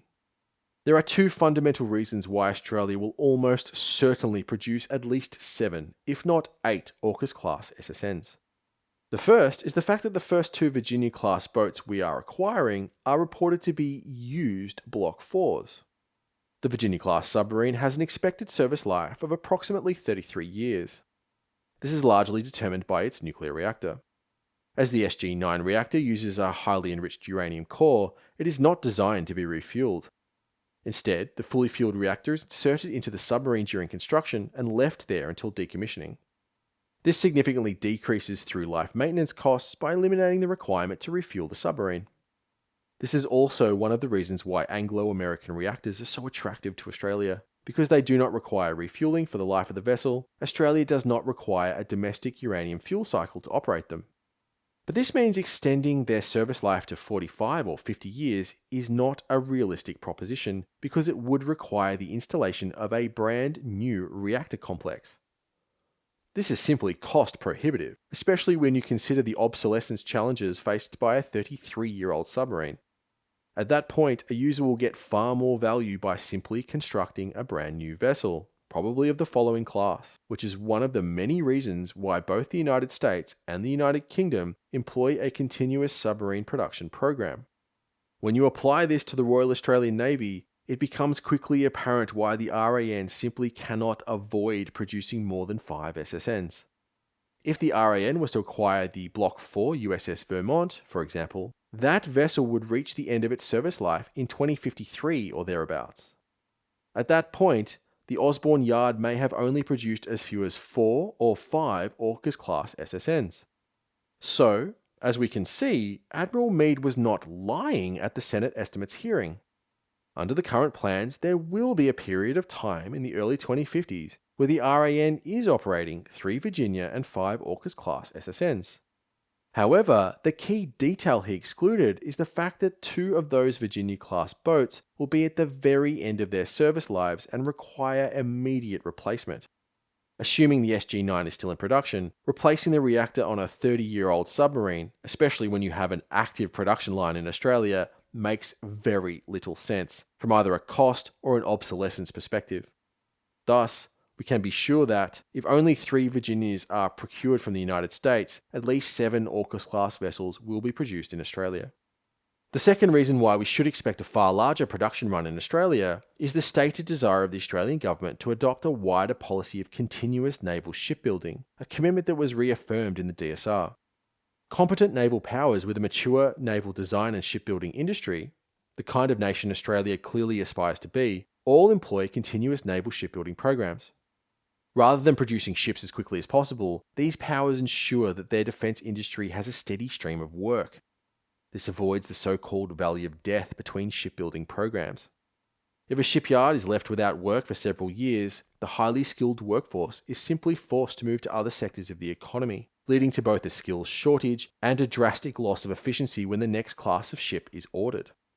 This is one of the reasons the performance of Australian shipyards was so poor during the air warfare destroyer program.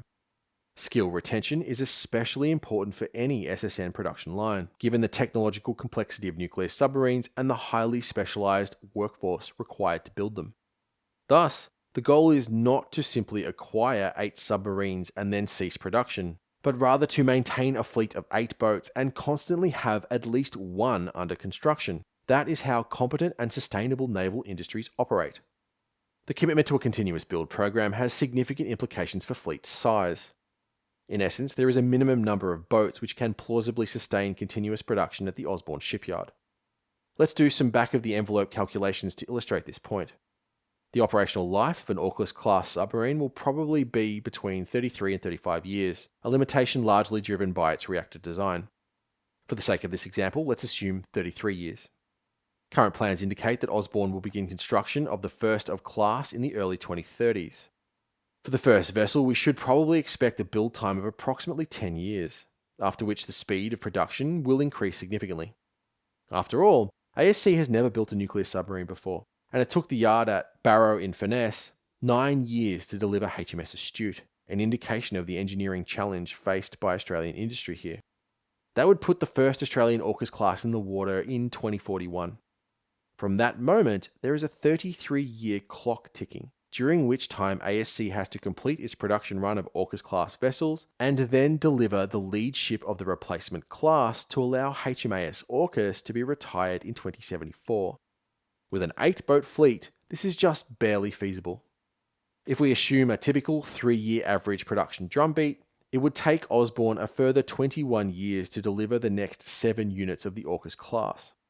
If we then allow for an additional 3 years for delays in production, which is hardly unlikely, especially across the first few units, that brings us to year 24. At that point, 2065, Osborne should be ready to begin construction of the next generation of SSN, a class which has hopefully been developed over the previous decade in concert with the Royal Navy. This time frame would give the yard approximately 9 years to deliver the first unit before the lead ship of the AUKUS class is ready for decommissioning, beginning the cycle again. However, if we limit the production run of the AUKUS class boats to 5 and maintain an average 3-year drumbeat, production will cease in the mid-2050s, leading to an inevitable, decade-long valley of death, the very thing the Australian government has repeatedly claimed it is determined to avoid. Slowing down production to ensure continuous shipbuilding with a 5-boat fleet is not a practical option either. At that rate, the drumbeat will have to slow to 1 vessel every 4.5 years in order to make it to year 24. This will cause serious force generation, sustainment, and production issues, not to mention the loss of significant economies of scale and increased per unit cost. Plus, with production that slow, Australia will not actually achieve an 8-boat fleet until the 2060s. We also have to consider the Collins-class fleet, which is already facing obsolescence and reliability challenges due to their advancing age. For example, during their last full-cycle docking maintenance periods, severe corrosion was discovered in half of the fleet, requiring extensive time out of the water. As capable as they are now, how would the Collins look in the late 2040s? Slowing down AUKUS production to 1 unit every 5 years will mean that the last 3 Collins will have to operate into the late 2050s. To put it simply, a 5-boat production run at Osborne is simply too small to allow for a continuous submarine building program. As a point of comparison, the United Kingdom has a total fleet of 11 nuclear submarines, including the Astute and Dreadnought classes, all of which are constructed at Barrow-in-Furness. The French Navy will have 10 submarines across the Suffren and SNLE 3G classes. Along with the nuclear submarine force, the DSR underlines the importance of a larger and more potent surface fleet. Section 8.22 and 8.23 state that, as a maritime nation dependent on our sea lines of communication, it is essential that the shape, size, and scope of the Navy's surface combatant fleet is appropriate for the levels of risk we now face. Such a fleet should consist of Tier 1 and Tier 2 surface combatants in order to provide for increased strike, air defense, persistence operations, and anti-submarine warfare. The exact scope and structure of this new enhanced lethality surface fleet was left up to an independent surface fleet review, which was completed in 2024. Although the Force 2030 concept also had a mix of Tier 1 and Tier 2 combatants, with the cancellation of the offshore combatant vessel and its replacement with an essentially unarmed OPV, the RAN surface fleet reverted to a single Tier force structure. This was, in essence, an evolutionary approach to the increased strategic risk Australia faced. The RAN's 12 frigates, the 3,000 to 4,000 ton Anzac and Adelaide classes, would simply be replaced by destroyers, the 7,000 to 8,000 ton Hobart and Hunter classes. This was undeniably a very significant increase in the RAN's combat power and capability, as, ship for ship, both of these destroyer-sized vessels were a very significant capability enhancement in comparison to the platforms they replaced, much more than a typical generational replacement. However, although the total displacement of the surface fleet would nearly double, the number of hulls would remain the same. In fact, as already discussed, Until the ninth Hunter was delivered, the total number of Battle Force ships would actually be smaller than the previous generation. A Hunter may simply outclass an Anzac, but each vessel can only be in one place at one time. And given Australia's utterly colossal area of strategic interest, an area of maritime geography that encompasses half of the Indian and Pacific Oceans, in addition to Southeast Asia, just 11, well eventually 12, major surface combatants meant that the White Ensign would simply not be in enough places simultaneously. The authors of the DSR argue that this top-heavy force structure, one that was more optimized to provide small but highly potent task groups in support of USN global operations and local power projection, is simply not the right capability mix for the current strategic environment. Instead, the DSR advocates a multi-tiered high-low mix of highly capable and heavy warships, destroyers in other words, supplemented by less expensive and smaller frigates and corvettes. If we examine the kind of operations the RAN surface fleet will be expected to undertake in any high-intensity conflict with the People's Republic, the wisdom of adopting this kind of force structure becomes readily apparent. In order to explore the ways in which the ADF in general, and RAN surface fleet in particular, would operate in the kind of conflict being envisaged here, we need a more detailed hypothetical example. In order to flesh out these ideas, let's use the most likely general conflict scenario in the Indo-Pacific, a PLA-initiated campaign to take Taiwan in the mid to late 2030s. After encountering an extended period of economic weakness, the CCP is facing a worsening domestic political outlook. Deep structural inefficiencies within the economy and a rapidly aging and shrinking population have caused economic growth to stagnate, generating increasing unemployment in the major industrialized cities and increasing poverty amongst the lower classes. The slow-rolling collapse of the housing sector in the late 2020s destroyed the wealth of millions of Chinese middle-class families that are now having to care for an ever larger cohort of elders who are no longer working.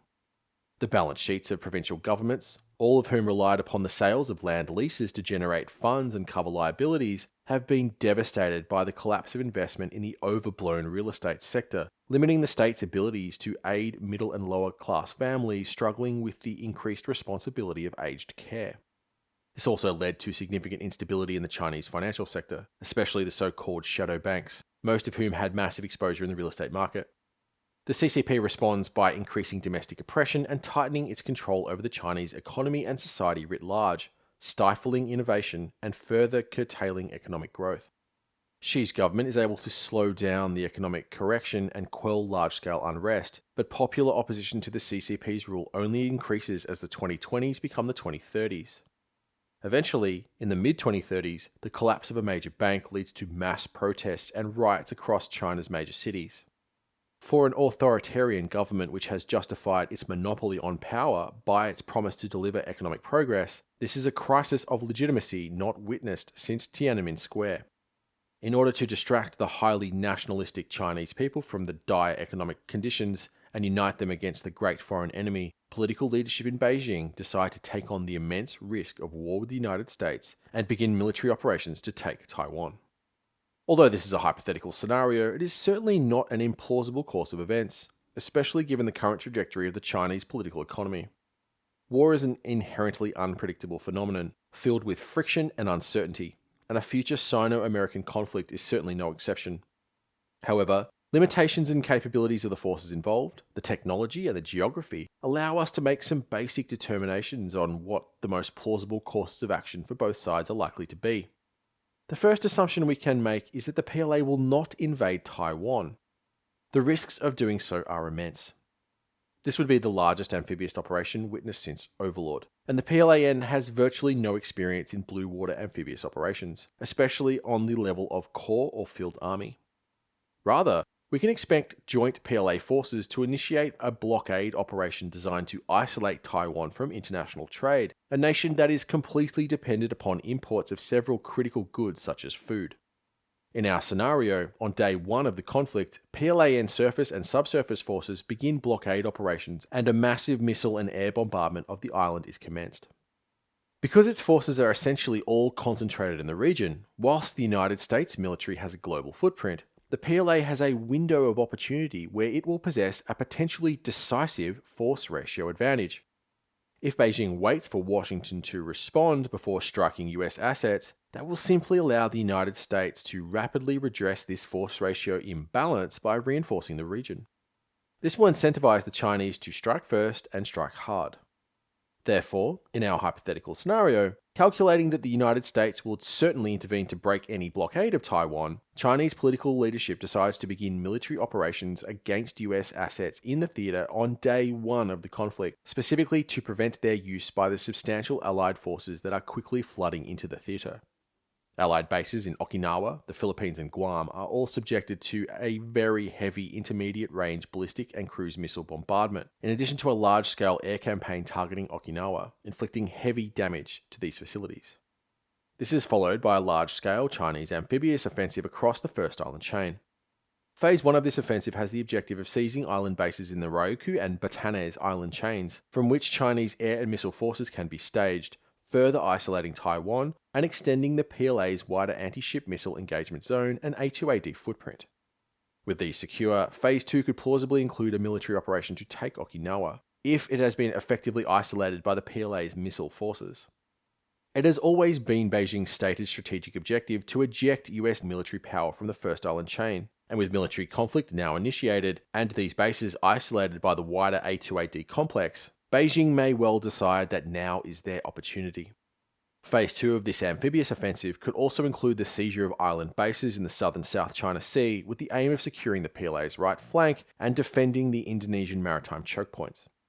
With these bases secure and USN battle forces struggling to penetrate the PLA's anti-access area denial complex, Beijing will hope to impose a fait accompli on both Taipei and Washington. The aggressive action and initiation of a large-scale conflict targeting American and Japanese forces and installations triggers Article 4 of the ANZUS Treaty, and Australia begins military operations in support of the United States and Japan. Obviously, this is just one hypothetical example of a Sino-American conflict, and there are many ways in which it can begin and evolve. This is, however, a highly plausible chain of events that could lead the region and Australia into large-scale, high-intensity war. Whatever actually starts a conflict over Taiwan, I believe that it will follow these general themes, trends that are driven by the geography and the relative strengths of the forces involved. Isolation of Taiwan rather than its invasion.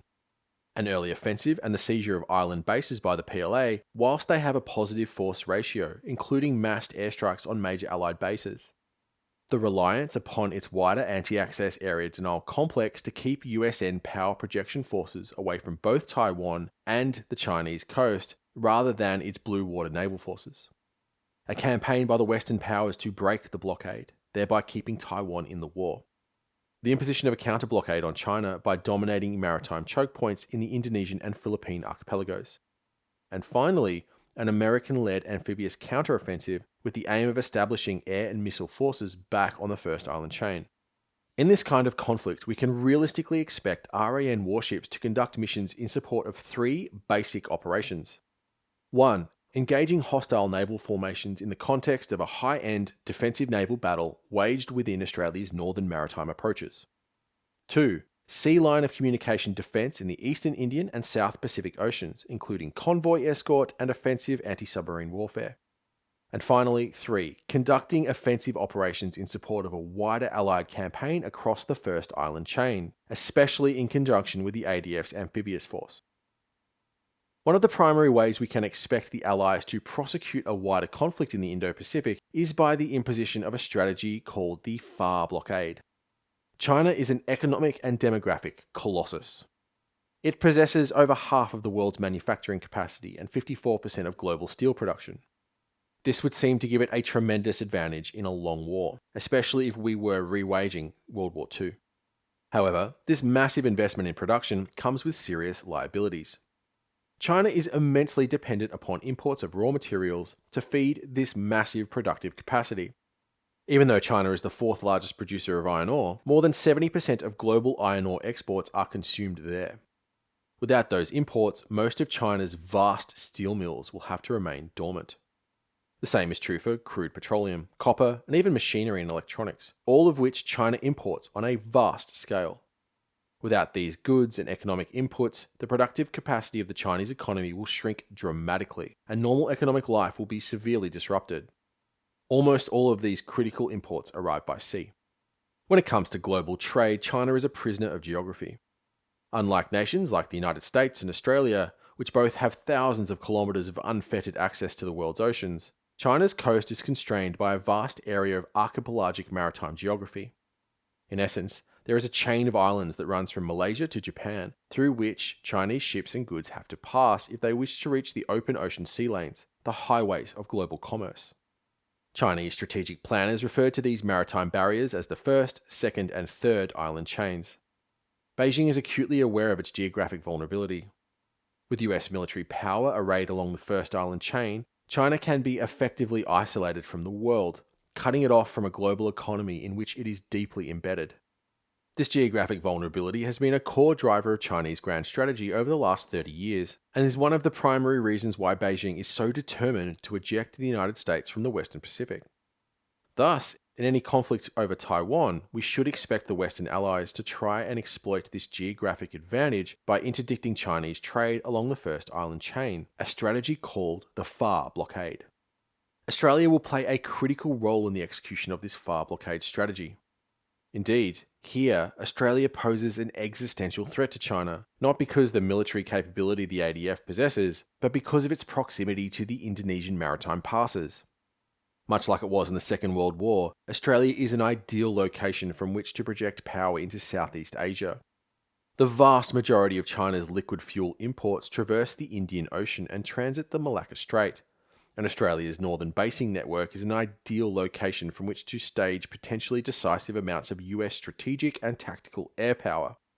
Even the threat of a B-1B force operating from RAAF Tyndall, each of which can carry a payload of 24 LRASMs, will be enough to completely close the Malacca, Sunda and Lombok Straits to Chinese commercial shipping. The ability of the B-1 to employ a supersonic dash and then stand off means that even with fighter protection and a military escort, shipping in this area will be extremely vulnerable to a massed LRASM strike. If the Allies can close these straits, then the Chinese economy will be severely impacted, crippling their war effort and badly affecting daily life. Furthermore, once the Allies have fully deployed into the region, the RAAF's northern air bases will be just as useful in supporting any amphibious offensive in the South China Sea. Therefore, given Chinese vulnerability along the Indonesian archipelago, just as the PLA will be highly incentivized to strike Allied basing along the first island chain, so will they wish to strike Australia's northern bases in order to deny them to US air power.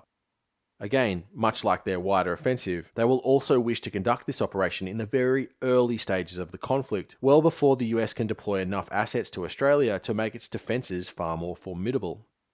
So, if the PLA was to attack Australia's northern bases in the first week of a general conflict, with the aim of inflicting very significant damage, how would they go about it? China has a vast and very well publicised array of long-range strike systems. However, most of those are optimised to strike targets much closer to China's bases. The PLA certainly has a very large ballistic missile arsenal. However, very few of these systems have the range to effectively threaten Australia, obviously excluding the ICBMs, which are only used in China's nuclear forces. The majority of their tactical arsenal, such as the DF-11, DF-12, DF-16 and DF-21, are short to medium-range systems, with maximum ranges of less than 2,500 kilometres. Unless these weapons were forward deployed to bases in the Indonesian archipelago, they pose no realistic threat to Australia's northern bases. The primary tactical ballistic missile that does potentially pose a threat is the intermediate-range Dongfeng 26. With a range of approximately 4,000 kilometres, this weapon can just barely reach Darwin from Hainan Island, but unless it is forward deployed to the South China Sea, the threat it poses is moderate. The other major form of long-range strike system available to the PLA is its cruise missile arsenal, specifically the CJ-10 family. Essentially the Chinese version of the Tomahawk, CJ-10 is a subsonic, long-range land attack cruise missile. Its air-launched range is thought to be approximately 2,000 kilometres. The missile can be deployed by aircraft, specifically the H-6K bomber, each of which can deploy a payload of 6 weapons. Thus, on paper, the H-6K does pose a very dangerous threat to Australia's northern bases. If refueled, it could strike RAAF Learmouth, Curtin, Tyndall and Darwin. Nonetheless, the major issue the H-6K faces is its vulnerability to fighter defences. Although the bomber may have been upgraded, it is still, essentially, a 1950s era Tu-16 Badger, which makes its speed slow and its signature large. Even if escorted, which would be a stretch given the ranges involved, the H-6 will be very vulnerable to the AIM-260 armed F-35A. A major limitation of these kinds of very long-range strike systems is throw weight. Although the DF-26 has a range of 4,000 kilometers, it is a large and expensive weapon, which means the PLA will always have a comparatively limited stockpile of them. Tactical ballistic missiles like this are also comparatively inaccurate, meaning they need to be volley-fired in order to saturate a target. Some Western estimates put the DF-26's circular error probable at 450 meters. Thus, even if a whole regiment was tasked with striking an Australian airbase, one volley is unlikely to do crippling damage. Airbases are hard to destroy. Unless you can strike vulnerable facilities such as fuel bunkerage, communications or ammunition storage, any superficial damage to the runway or hangars will be repaired within a matter of hours. Thus, if you really want to knock out an airbase for weeks or months, you need to hit it hard, usually with several massed, coordinated, long-range PGM or air raids, strikes that will not only damage the facilities but kill the repair crews. For example, the Royal Navy and Royal Air Force spent the whole Falklands War trying, and failing, to destroy a tiny airbase at Port Stanley. Despite numerous airstrikes by tactical fighters and strategic bombers, C-130s were still using it on the last day of the conflict. During the Gulf War, in order to keep the H-1 airbase closed, coalition forces hit it with no fewer than 47 airstrikes. Therefore, much of the threat posed by the PLA's very long-range strike systems can be mitigated by ground-based air and missile defense in combination with sufficient hardening, dispersal, and repair capacity. The ADF spaces would certainly take hits from these systems, impairing their efficiency, but unless a tactical nuclear weapon is used, they are unlikely to do decisive damage. However, the PLAN's power projection forces, specifically its carriers, are another story altogether. The current generation of Chinese carriers are so capable and deploy so much air power that they could very well do the kind of damage required to cripple Australia's northern bases. Fujian, for example, will deploy the equivalent of 4 strike fighter squadrons, a force comparable to the frontline strength of the whole RAAF. If its carrier strike group were allowed to operate in the Timor, Banda or Arafura Sea for perhaps a week, its air group could wage a sustained air campaign across northern Australia, attacking the ADF's northern bases while simultaneously conducting offensive counter-air, escort and suppression or destruction of enemy air defence missions. We also have to account for the land attack capability of the carrier's escorts. The Type 52D destroyer and Type 55 cruiser are both armed with the CJ-10 land attack cruise missile. Although when employed in reasonably small numbers by H-6 bombers, these weapons alone do not represent a critical threat to the ADF's military infrastructure. If massed cruise missile attacks are made in combination with the carrier's air group, the threat multiplies drastically. For example, if RAAF Curtin was hit by both a multi-squadron airstrike and the massed fire of the carrier's 4 or 5 escorts, perhaps 30 or 40 CJ-10s in total, this may well be able to overwhelm the fighter and missile defences, putting an end to airfield operations for a number of days. During this period, with the F-35s grounded or relocated to other airfields, there will be nothing to stop repeated multi-squadron airstrikes from completely levelling the base. Without having to contend with missile or fighter defences, the strike aircraft will be able to employ large, precision-guided munitions, such as 2,000-pound class laser-guided bombs, as opposed to standoff weapons, greatly enhancing the destructive effect on hard targets.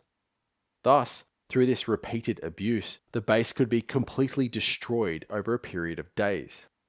Now let's imagine that the PLAN deployed 2 carrier strike groups, as opposed to 1, in addition to other surface action groups that are all armed with land attack cruise missiles, a force which was supported with land and air-based long-range strike systems such as the DF-26. Undeniably, the PLAN's surface fleet, in combination with its other strike systems, poses an extremely severe threat to Australia's maritime defences and northern basing infrastructure.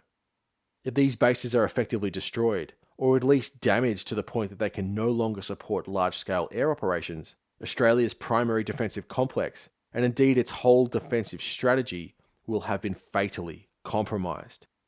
Hopefully, the magnitude of the problem is now apparent to all. In the opening phase of any Sino-American conflict, the PLA will be highly incentivized to strike Australia's northern bases before significant amounts of US air power can be staged from them. And with the naval power projection forces they are currently deploying, Beijing could plausibly inflict truly crippling damage. They may even act preemptively, initiating these operations before Australia has even entered the conflict. Without the ADF's northern bases, the nation is essentially defenceless. The whole ability to contest the sea-air gap is founded upon the ADF's ability to operate there. Simply put, the PLAN's carrier strike groups cannot be allowed to approach the Australian coast. This was the same operational objective pursued by both the Soviets and the Chinese in the development of their anti-access area denial capabilities, keeping US carriers at arm's length. Therefore, the ADF must be prepared to wage a defensive naval battle within its northern maritime approaches, with the primary aim of preventing Chinese power projection forces from approaching Australia and striking the ADF's bases. This is precisely the campaign of denial alluded to in the DSR. But how would the ADF fight this battle? And what would the RAN surface fleet's role be in it? And, thus, what kind of warships would the RAN require to prosecute it? The fundamental precept of a denial campaign using an A2AD operational concept is the reliance upon long-range weapons rather than platforms, especially when combined with pervasive, wide-area surveillance and targeting systems, digital communications, and centralized command and control. In essence, under this paradigm, the smaller military will meet the larger aggressor with asymmetric capabilities designed to deny a large area of maritime geography to their surface force, and, to a lesser extent, air power. In more simple terms, what this means is instead of building your own aircraft carrier and sailing out to fight a main fleet engagement somewhere in the Western Pacific, the kind of thing a naval power would do in the age of sail, the ADF as a whole will combine its capabilities to successfully employ maritime strike systems, such as the anti-ship cruise missile. By relying on the weapon as opposed to the platform, an inherently asymmetric strategy, the ADF will look to generate disproportionate effects from a smaller force. Under this concept of operations, the whole ADF, not just the surface fleet, will engage in a coordinated naval battle with the PLA's power projection forces as they enter the sea-air gap.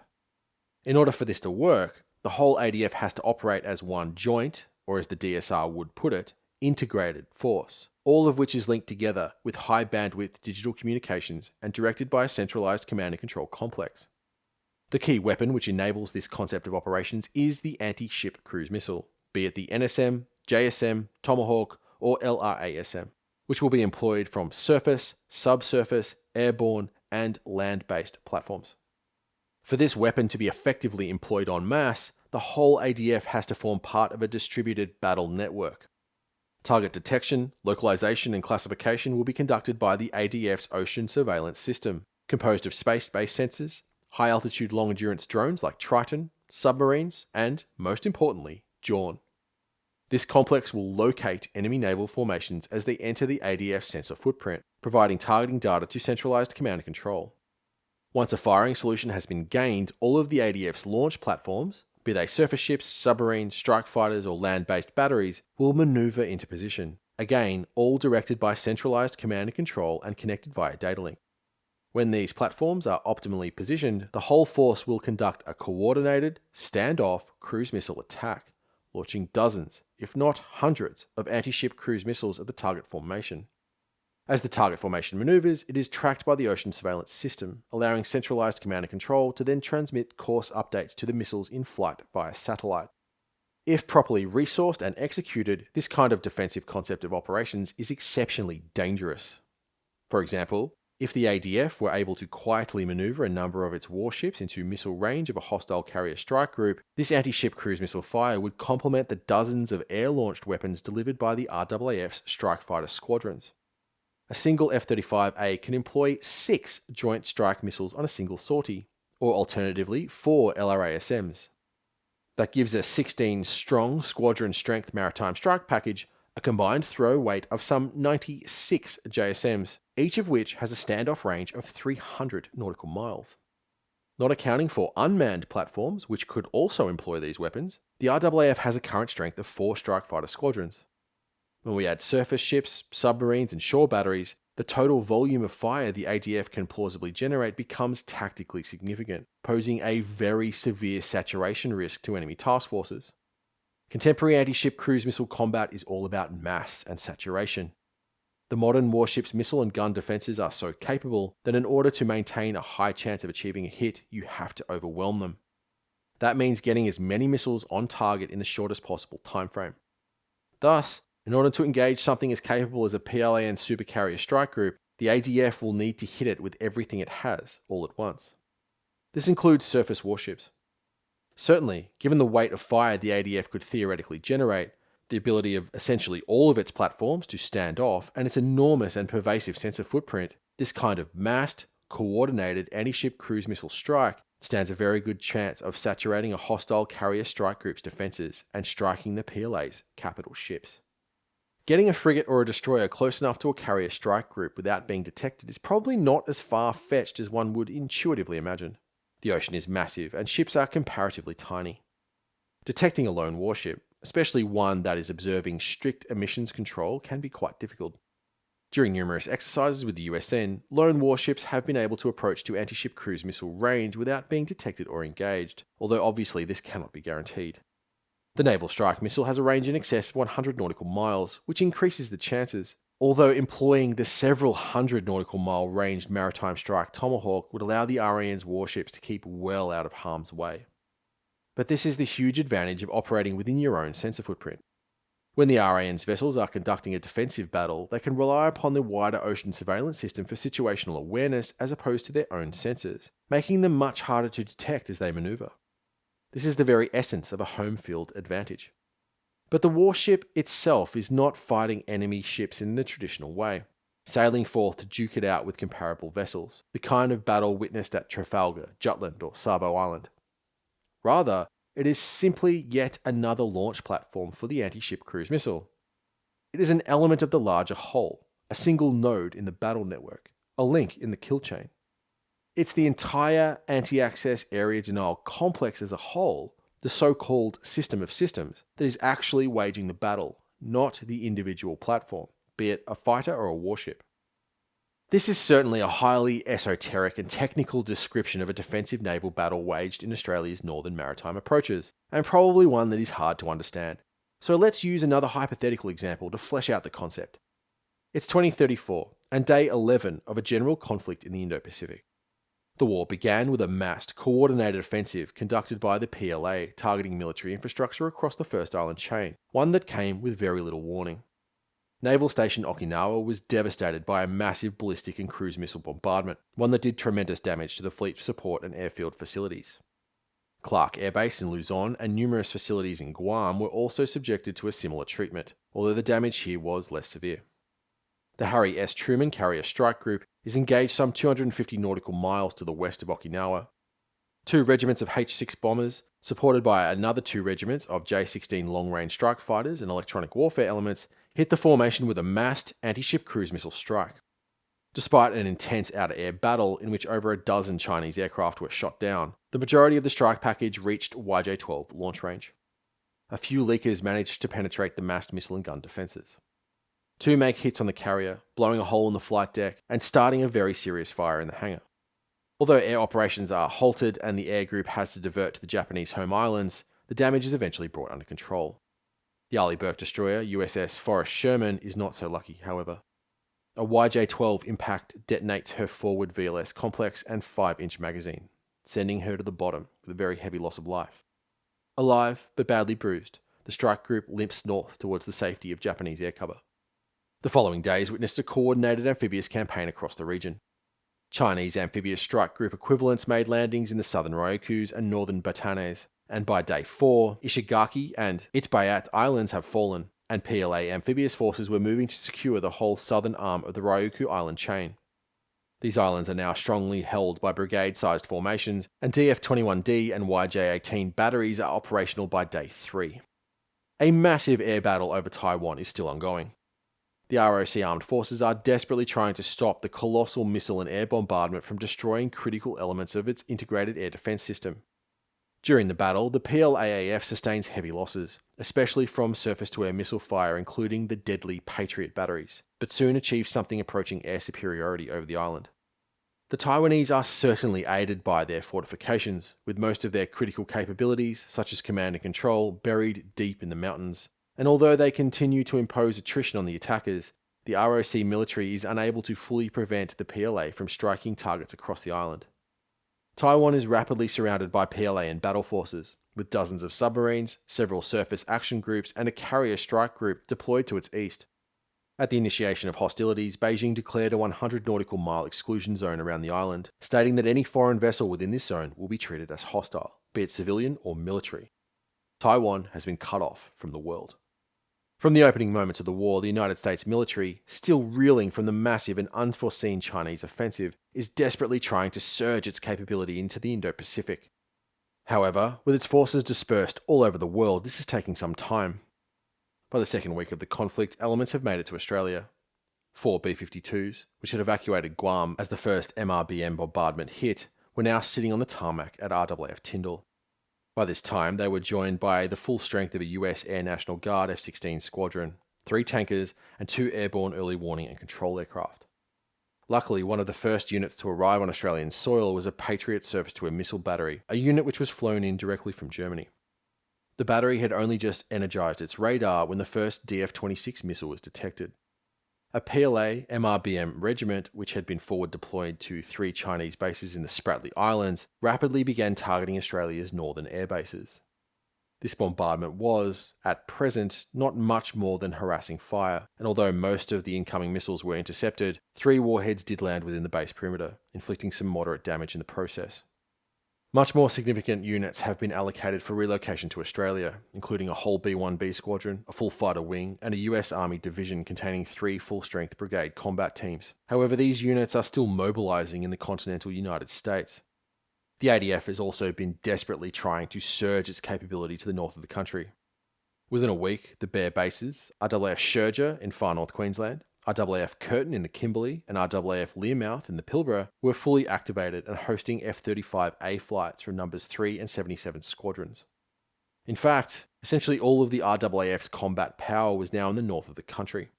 The Navy was also desperately trying to get its battle force ships north.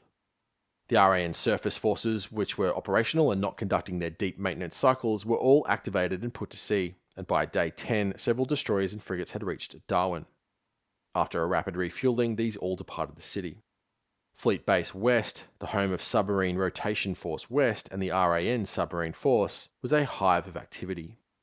Within 12 hours of the war's beginning, the Virginia-class submarines USS San Francisco, HMAS New South Wales and HMAS Victoria, the ex-USS Vermont and USS New Jersey, were all at sea.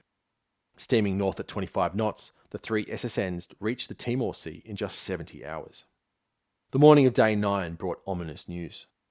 A keyhole imaging satellite pass detected very significant naval activity in the Sulu Sea.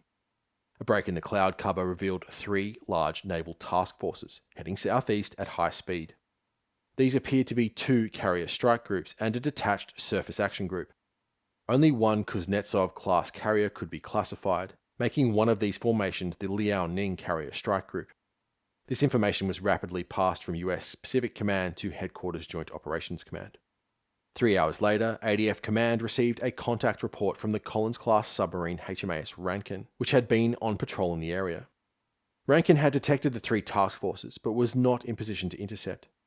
Her captain tried to shadow the formation, but Rankin was simply not fast enough. It was able to provide a very detailed contact report, however. Her sonar operators had been busy. She had classified 2 carriers, 1 Kuznetsov and 1 Fujian class, each of which had a strong escort force. In total, the 2 carriers were protected by 2 Type 55 Nanchang class cruisers, 7 Type 52D Liu Yang class destroyers, and 4 Type 54A Jiangkai class frigates. The 2 strike groups were arranged in an east-west line separated by about 100 nautical miles. Leading the force, 80 nautical miles to the south, was a surface action group composed of a pair of Type 52D class destroyers and another Jiangkai class frigate. 2 Shang class SSNs had also been detected. In all, a force of 2 cruisers, 9 destroyers, 5 frigates, 2 nuclear submarines, 2 aircraft carriers, and a combined air group of 6 strike fighter squadrons is steaming directly towards the Northern Territory. Allied intelligence quickly assesses that this formation has been tasked with striking Australia's primary northern air bases, RAAF Darwin and RAAF Tyndall, and, potentially, RAAF Sherger as well. In response, US Pacific Command places all Allied units in the Australian theatre under ADF operational command. As the three hostile formations rapidly steam south, ADF Joint Operational Command begins to react. The first priority is establishing and maintaining contact with the task forces as they maneuver. A massive MQ-4C Triton unmanned aerial vehicle departs RAAF Tyndall and slowly climbs to its operating altitude of 50,000 feet. Triton can cruise at this altitude for nearly 30 hours, giving the ADF a highly persistent ISR asset with a massive sensor footprint. The big, lumbering drone has an impressive sensor package, but it is highly vulnerable to the PLAN's fleet defense fighters. Thus, it has to rely upon its passive sensors to remain well beyond hostile radar range, especially its ESM suite. A little over 3 hours later, Triton detected two hostile radar signals, a pair of KJ-600 airborne early warning and control aircraft, a little over 400 nautical miles to the north. No warship radars are detected, but ADF Command surmises the general location of the task force by the movement of these airborne radars. Staying well outside of the KJ-600's radar range, the Triton silently stalks the formation, maintaining contact but keeping at arm's length. As the three task forces pass through the Sulu archipelago, they come within Jawn's footprint. Two radar transmitters, Laverton and Alice Springs, make contact with the target formation at a range of over 1,900 nautical miles. Jawn is a very impressive radar network, but over-the-horizon backscatter radars have some limitations. The first is its inability to classify the ships it may be looking at. The second is its potential geographic inaccuracy. As the HF radar beams bounce off the ionosphere, they can take uncertain propagation paths through the atmosphere. Thus, whilst the system is providing a clear picture of the Chinese formations, as they move into the open waters of the Celebes Sea, it becomes harder to precisely locate the exact place the radar beam is observing, providing a level of uncertainty that can reach several tens of nautical miles. This is not a track with sufficient precision to support a missile shot. However, every time the target formations are detected by another sensor, such as a satellite pass, Jawn can be effectively calibrated, greatly mitigating this inaccuracy. With contact now established with the approaching formations, the ADF begins to muster its forces. RAAF Tyndall, Darwin and Sherger are all buzzing with activity. Elements of three fighter squadrons are rapidly being readied for a massed maritime strike sortie. With the US Air National Guard F-16s available to conduct the defensive counter-air mission, the RAAF can mass its fighters for offensive operations. 14 Super Hornets, 22 F-35As, 6 EA-18Gs and 4 tankers are all allocated to conduct the maritime strike operation, with another 8 F-35As available for offensive counter-air duties. Supporting them are 3 Virginia-class submarines and 7 major surface combatants, naval forces that are arrayed in the Timor and Banda Seas. Steaming at 30 knots, it takes the Chinese formations 11 hours to cross the Celebes Sea and pass through the Sangihe Islands, rounding the tip of North Sulawesi and into the Molucca Sea. ADF Joint Operational Command determines that these forces cannot be permitted to approach within 750 nautical miles of RAAF Darwin, and thus decides to strike the formation as it passes through the Molucca Sea. Seeing the truly formidable defensive capacity of the target task forces, ADF Command decides to mass all of its available missile fires on the Fujian strike group, currently located about 80 nautical miles to the east of Liaoning. As the target comes within range, RAAF Tyndall and Darwin rumble with the sound of massed air activity. Dozens of F-35s and Super Hornets roar skyward, the orange glow of afterburners piercing the dark night. These strike fighters will soon be followed by EA-18Gs. After meeting tankers just to the north of Timor-Leste, the massed force splits into 2 strike elements, Super Hornets heading northeast, F-35s northwest. As the fighters pass overhead, the first missiles leave their launch tubes. Right at the front of a Block 4 Virginia-class submarine, just behind the bow sonar, are 2 Virginia payload tubes, each one of which can deploy 6 Tomahawk-sized weapons. Contained within HMAS New South Wales and Victoria's VPMs are 12 Maritime Strike Tomahawks. These anti-ship variants of the Block 5 Tomahawk employ a very similar passive imaging infrared seeker to the Naval Strike Missile. However, these weapons have over 5 times the range of the NSM.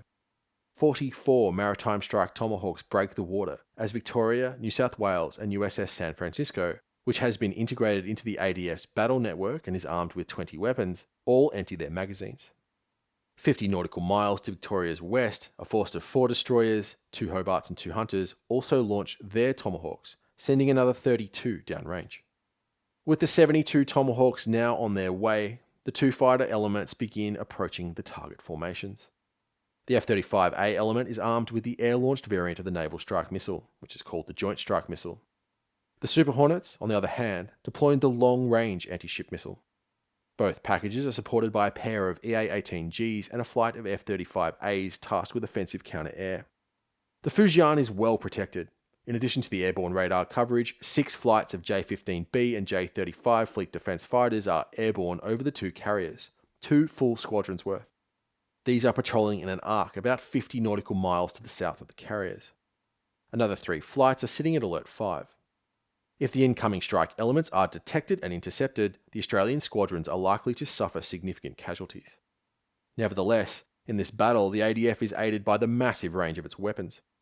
If it employs a high-low attack profile, remaining at high altitude for the majority of its flight profile, and then dropping to low altitude for terminal attack, the JSM has a maximum standoff range of over 300 nautical miles. The LRASM has an even longer standoff range if it employs a similar attack profile. Thus, the two elements are able to reach their launch positions without being detected by the KJ-600, which has a radar range of approximately 300 nautical miles for an aircraft-sized target. Each F-35A is armed with 6 Joint Strike Missiles across its internal and external weapon stations. These missiles are so small and light they do not impose a severe range penalty. Additionally, the massive standoff range means that the strike package is able to use a fuel-efficient, high-altitude, subsonic attack profile. The 2 squadrons reach their launch positions right at the edge of the KJ-600's radar footprint, 287 nautical miles from Fujian, undetected. They launch their missiles and turn south. 300 nautical miles to their southeast, the Super Hornets also reach their launch position, 367 nautical miles from Fujian, way beyond the KJ-600's maximum range for a fighter. This element launches its 56 LRASMs and heads back to the safety of RAF Darwin. There are now 260 anti-ship cruise missiles heading for Fujian, and none of the launch platforms have been detected, let alone engaged by the carrier's air group. 72 maritime strike Tomahawks, 132 joint strike missiles, and 56 LRASMs. As the stealthy missiles fly quietly towards their target, John keeps a constant eye on the enemy formations as they maneuver, allowing HQ JOC to send updates to the weapons via the ADF's dedicated satellite communications network. Behind the missiles, a line of standoff jammers lurk just beyond the KJ-600's radar range. 6 EA-18Gs arranged in a 200 nautical mile wide arc to the south of the target formation. These jammers are protected by 2 flights of F-35As. The non-stealthy Tomahawks are detected first. A J-15B's infrared search and track system spots a low-flying target 78 nautical miles to the southwest of the strike group. Instantly, every warship and fighter in the formation energizes their air search radars. The move from MCON gives the lurking Triton and EA-18Gs a crystal clear electromagnetic picture of the target formation, allowing for the triangulation of hostile radars, information which is then used to hone Jawn's track, providing a precise targeting solution which is data linked to the missiles in flight. As the Tomahawks are still over the radar horizon, the orbiting fighters begin to engage them. But just as they begin launching air-to-air missiles, the EA-18Gs energize their jammers. With a wall of electronic jamming to the south degrading their radar picture and once again hiding the Tomahawks from view, Fujian and Liaoning begin launching their Alert 5 fighters. Despite the jamming, it doesn't take long for the J-15s to burn through and reacquire the Tomahawks. In all, 4 flights of fighters dive on the incoming missiles, shooting down over 58 with PL-15s and PL-10s. The remainder are shot down by the strike group's escorts. With the defending fighters' attention focused on the Tomahawks, 60 nautical miles to the northwest, the JSMs begin descending to low altitude. The JSM is a stealthy anti-ship cruise missile. Although it employs several signature reduction techniques, just in general, its tiny frontal cross-section makes its RCS inherently small, and with numerous EA-18Gs jamming the defensive radars, none are detected before they drop below the radar horizon. The missiles traverse the last 50 nautical miles in 7 minutes, before descending to an altitude of just 3 meters. The Fujian strike group is a very powerful formation. Its outer defenses are formed by a ring of 4 Type 52D class destroyers, each one of which is armed with 48 HHQ-9 long-range surface-to-air missiles, in addition to their point defense systems. Acting as a close escort is the massive 11,000-ton Type 55 large destroyer, or cruiser, which is armed to the teeth with 112 VLS cells containing some 80 HHQ-9s. The two Jiangkai-class frigates are conducting outfield ASW defense. The Eastern Type 52D is the first to detect the JSMs.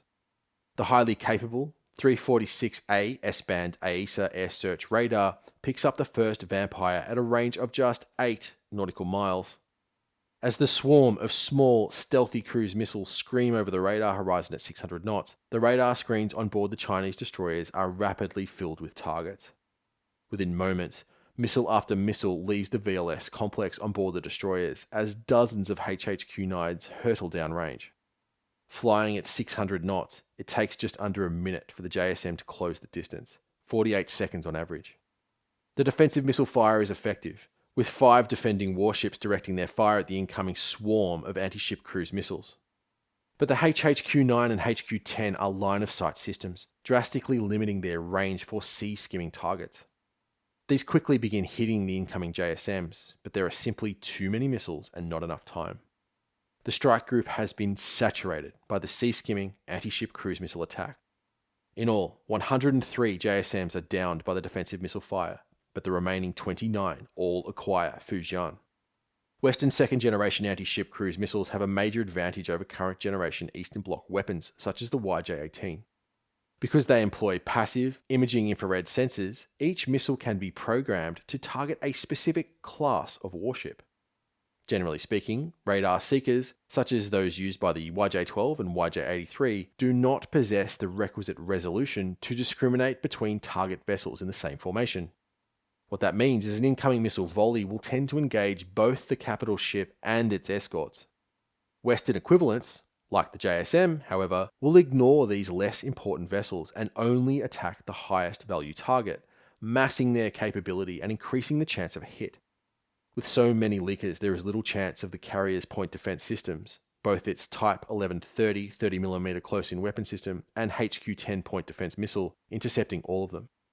Although several more missiles are downed, and others are decoyed by infrared countermeasures, no fewer than 8 Joint Strike missiles impact Fujian. The carrier is rocked by the explosions, which devastate her superstructure, tear large holes in her flight deck, and cause a widespread fire. However, one of the greatest downsides to the Naval Strike Missile platform is its small 125kg warhead. None of the JSMs penetrate into the ship's vitals, and although Fujian is set ablaze, the ship continues to survive. Just as the JSMs tear into Fujian, 20 miles to the southeast, the LRASMs come over the radar horizon.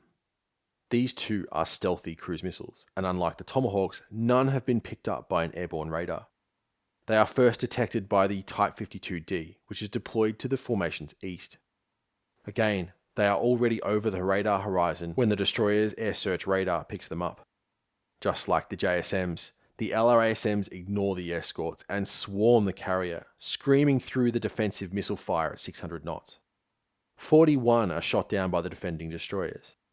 As the 15 remaining missiles approach Fujian, only one of its port-side close-in weapon systems is operational, as the other is without power. 5 additional missiles are shot down by these systems. 3 are decoyed by countermeasures, and 1 weapon malfunctions. The other 6 smash into the carrier, their 1,000-pound warheads penetrating deep into Fujian's vitals. The 432kg WDU-42B intensive munitions penetrating warhead, which is common to both the LRASM and JASSM, is designed to penetrate hardened structures such as ammunition bunkers and hardened aircraft shelters. Within a dense metal case is 240 pounds of AFX 757, an exceptionally powerful high explosive, which when detonated, accelerates the dense metal casing, creating an extremely damaging penetrator. One of these warheads blasts straight through Fujian's deck, hangar, and into her forward magazine. The carrier is rocked by a colossal explosion. Now burning from stem to stern, Fujian is dead in the water and without all electrical power.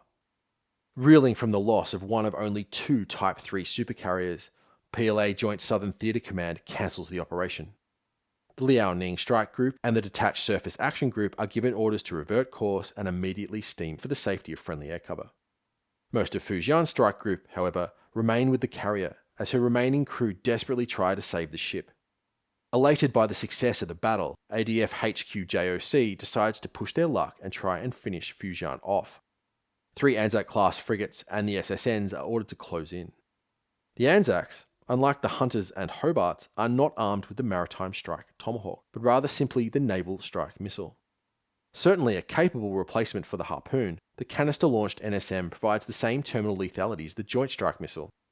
However, it does suffer from one significant weakness: its 100 nautical mile range. The 3 frigates approach the Chinese formation under total MCON, relying on the ADF's wider ocean surveillance system for both a picture of the battle space around them and to provide a targeting solution. In order to minimise the chance of detection, they spread out, forming a 40 nautical mile wide line. But just as they are reaching NSM launch range, the formation is detected by a Yaogan synthetic aperture radar satellite pass. With the departure of Liaoning, the PLA deployed a WZ-7 Soaring Dragon drone, the Chinese equivalent of the Global Hawk, to cover the formation. Forewarned by the satellite pass, it detects the Australian warships with a long-range synthetic aperture radar scan. At 98 nautical mile range, both formations gain a firing solution on the other, and both launch their missiles. The 3 Anzacs fire 24 NSMs, and in return the 4 remaining Type 52Ds fire 32 supersonic YJ-18 ASCMs. The 2 volleys pass each other in flight. This time the Allied missiles are targeting the escorts, and with their VLS cells largely empty, the NSMs pose a particularly dangerous threat. 7 make it through the HHQ-9s, and 2 penetrate the infrared countermeasures and point defense systems, doing critical damage to a Type 52D. Although the Anzacs lack a comparable long-range missile, they are well equipped to defend themselves from supersonic, sea-skimming anti-ship cruise missiles. The combination of the CFAR-2 radar and the active radar homing ESSM Block 2 give the Anzac a powerful short to medium range air defense capability, but nevertheless the YJ-18 is a very dangerous missile. Without airborne radar to enable over-the-horizon missile shots, the Mark 2.5 YJ-18s traverse the 13 nautical mile distance from the radar horizon in just 29 seconds. HMAS Toowoomba is unable to defeat the 10 missiles which acquire her. She is hit by a YJ-18. Its 500-pound warhead explodes within the engine room, and within hours she is gutted by fire.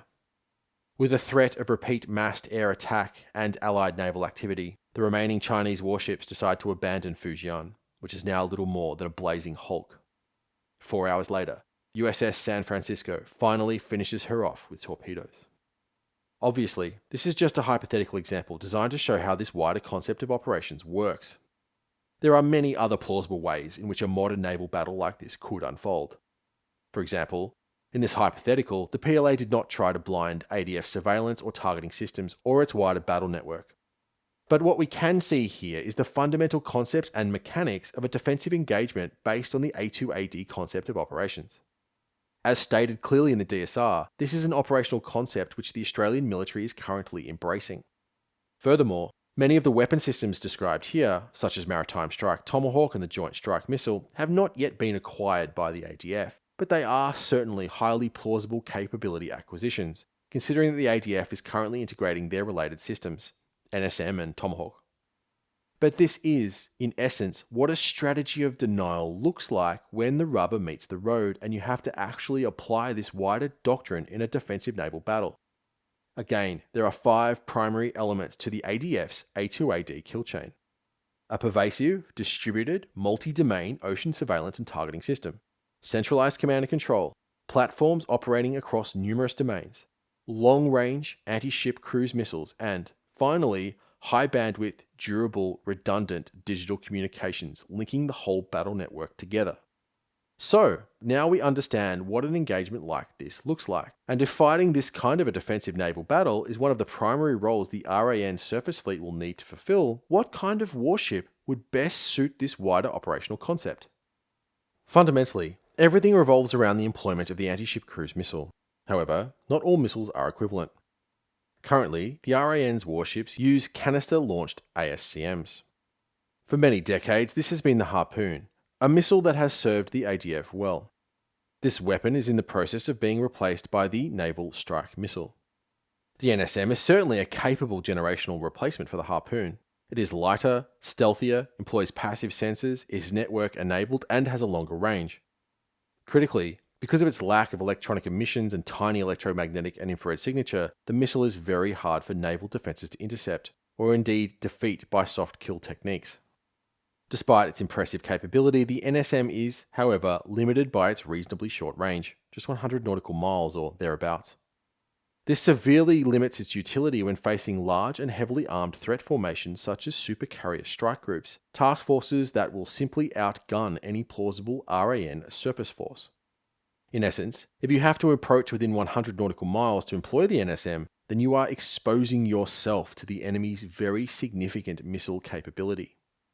The NSM can still be employed within this wider operational concept, but doing so exposes the RAN's battle force ships to an enemy that holds a potentially decisive ASCM and naval air power advantage. Thus, the NSM is a little more of a self-defense weapon designed to engage surface targets that have approached your task force or naval vessel, one that can be used in the same way as the Harpoon is employed today. Once we understand this fundamental limitation of the NSM, what it is and isn't good for, then we are in a better position to evaluate what kind of warships best fit the A2AD operational concept.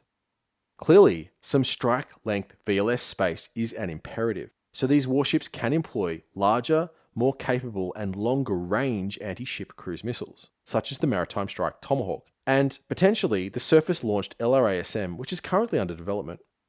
Thus, if simply being able to generate a large volume of long-range ASCM fire is required, then surely a destroyer is the right choice. Well, not exactly. Of course, a Burke or a Hobart can carry an awful lot of Tomahawks, which is certainly a benefit, but it also brings to this fight a whole range of other capabilities that are simply not required. For example, in this kind of defensive naval battle, the RAN will be operating within the ADF's wider sensor footprint and well within the RAAF's fighter cover, an area which is a very long way away from hostile air bases and land-based missile threat. This makes highly potent, wide area air and missile defense capability far less relevant. In this situation, an RAN surface warship will not have to rely on its own sensors or long-range air defense weapons to either find targets or defend itself from threats like strike fighters, nor will it have to protect a whole task force and capital ships from massed ASCM strikes. All this means Spy 1D, Aegis, SM2 and SM6 are all massive overkill, expensive capabilities that are simply not required. Another major issue with relying upon destroyers in this kind of engagement is the simple fact that you can have fewer of them. One of the major developments in the USN's surface warfare doctrine over the past decade has been the concept of distributed lethality. In essence, what this shift in doctrine is designed to do is to distribute the USN's firepower over a much larger geographical area, as opposed to concentrating it in a small number of very powerful formations.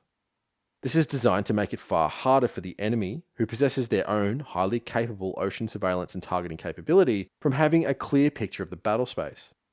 By having a large number of smaller formations, all of which possess long-range land and maritime strike weapons, this greatly complicates the enemy's targeting picture and forces them to react to numerous threats simultaneously, all of which are capable of inflicting significant damage.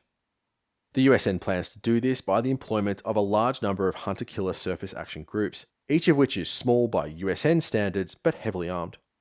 When combined with other capabilities and operations, such as electronic warfare, deception, and a blinding campaign targeting the PLA's wider battle network, the larger goal is to, ideally, impose command paralysis, or at the very least significantly degrade the enemy's situational awareness, OODA loop, and operational level targeting capability.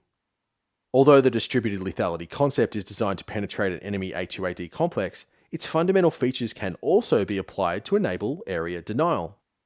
By having a larger number of warships which are dispersed over a wider area, the RAN can greatly complicate the wider operational picture faced by the PLA as it attempts to penetrate the ADF's A2AD complex.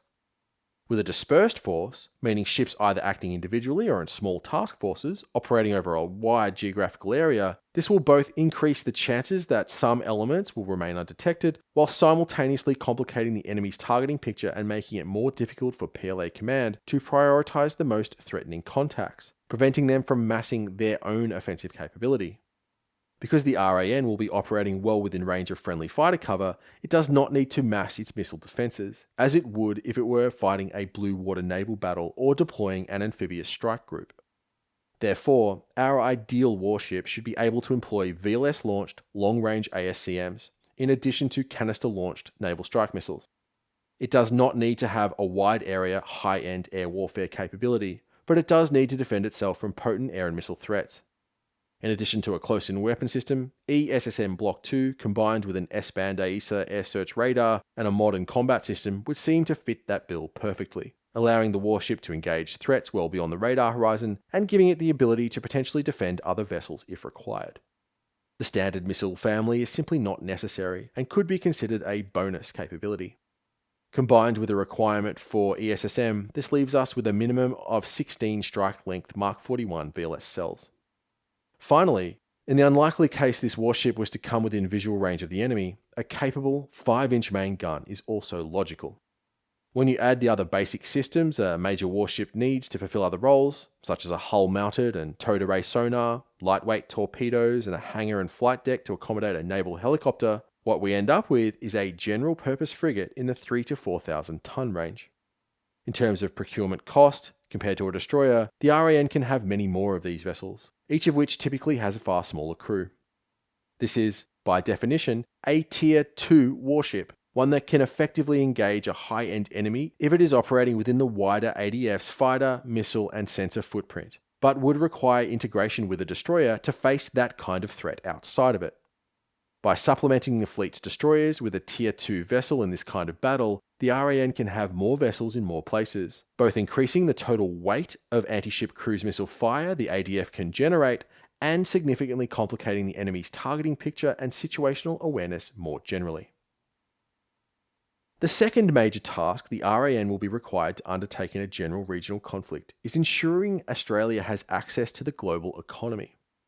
Sea line of communication defence is an absolutely essential and foundational mission for the ADF. Australia is an island nation, and its economy relies on the sea and its connection with the outside world to function. Australia's export sector often garners the most macroeconomic attention, which is understandable considering that the exploitation of the nation's vast natural riches has always been a cornerstone of its wealth. Ironically enough, the majority of those exports are destined for China. However, as the United States will certainly impose a blockade on China during any large-scale Indo-Pacific conflict, all trade with the People's Republic will cease. Additionally, reaching other large export markets, such as Japan and South Korea, will probably be far, far more difficult for Australian exports. But the things that are important to a peacetime economy simply do not matter during a war. Canberra's primary objective will not be to maximise profitable exports, but to simply survive. Pure commercial exports that are not directed at the Allied war effort will be a luxury, and in any case, the macroeconomic hole left by the loss of exports to Asia will almost certainly be made up by vastly increased public sector spending. In a war, what really matters when it comes to Australia's sea lines of communication are imports. In many sectors, the Australian economy is actually quite well placed to withstand a wider campaign of sea line of communication interdiction. Australia is a net exporter of food, and all of its domestic energy production is derived from local sources such as hydro, coal, and renewables. Australia is also a world-leading LNG exporter, producing much more natural gas than it consumes. There are, however, a few areas of critical economic vulnerability. Australia is heavily reliant upon the importation of liquid fuels. Although Australia does have a number of proven oil fields, currently it produces far less crude oil than it consumes. Around 15% of total crude oil demand is met by domestic production. In fact, most of Australia's oil production is condensate crude oil, which is generally not considered to be an economically viable feedstock for refining. At the turn of the century, Australia had a large-scale oil refining capacity, with 8 operational refineries supplying virtually all of the nation's demand for petroleum. However, as most of this industry was constructed in the immediate post-war era, it is simply not economically competitive with the much more modern and larger plants which have been built in Singapore, South Korea, and India. Thus, with the neoliberal reforms of the Hawke, Keating, and Howard era, and the reduction of protections for domestic industry that entailed, these refineries have been steadily closed. In 2020, there were only 4 refineries operating across the country, accounting for 24% of petroleum consumption. 2 of these refineries at Altona and Kwinana were subsequently closed by ExxonMobil and BP. Thus, Australia has become extremely heavily dependent upon refined petroleum imports. In fact, it is the 5th largest importer of refined petroleum in the world, accounting for $52 billion of imports last year. Refined petroleum is Australia's largest single import. In 2023 alone, the country imported 10,426,000,000 litres of automotive gasoline and 30,721,000,000 litres of diesel. Including all of its forms, this amounted to just over 51 billion litres of refined petroleum products in total. Over 50% of this liquid fuel came from refineries in Singapore and South Korea. All of it arrived by sea. The Australian economy, especially the logistics sector, is especially dependent upon these liquid fuels. 4 billion tonnes of freight are moved in Australia every year, the vast majority of which travels by road. For example, just 2% of freight between the country's 2 largest cities, Sydney and Melbourne, moves by rail.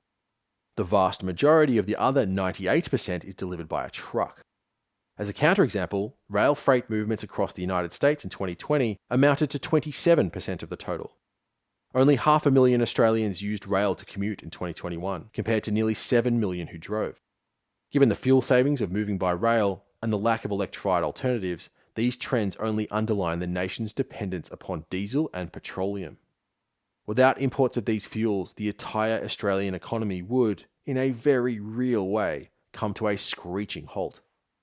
Currently, and until hydrogen and EV become very large elements in the wider market, especially in heavy vehicles, there are no realistic alternatives. Compounding the lack of local refining capacity and domestic oil production is the comparatively inadequate state of Australia's fuel reserve.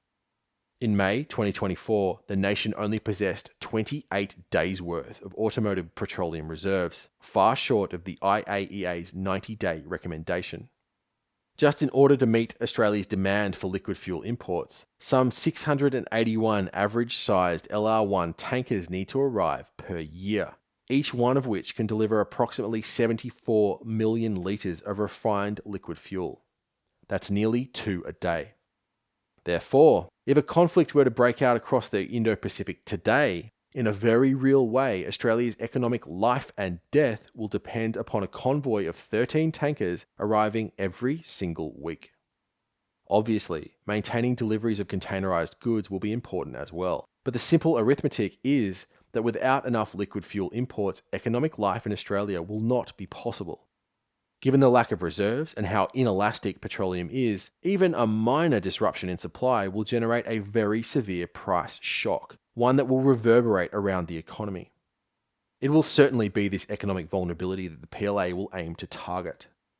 As Imperial Japan discovered, Australia is a very hard place to invade, but isolating it is a far more realistic proposition.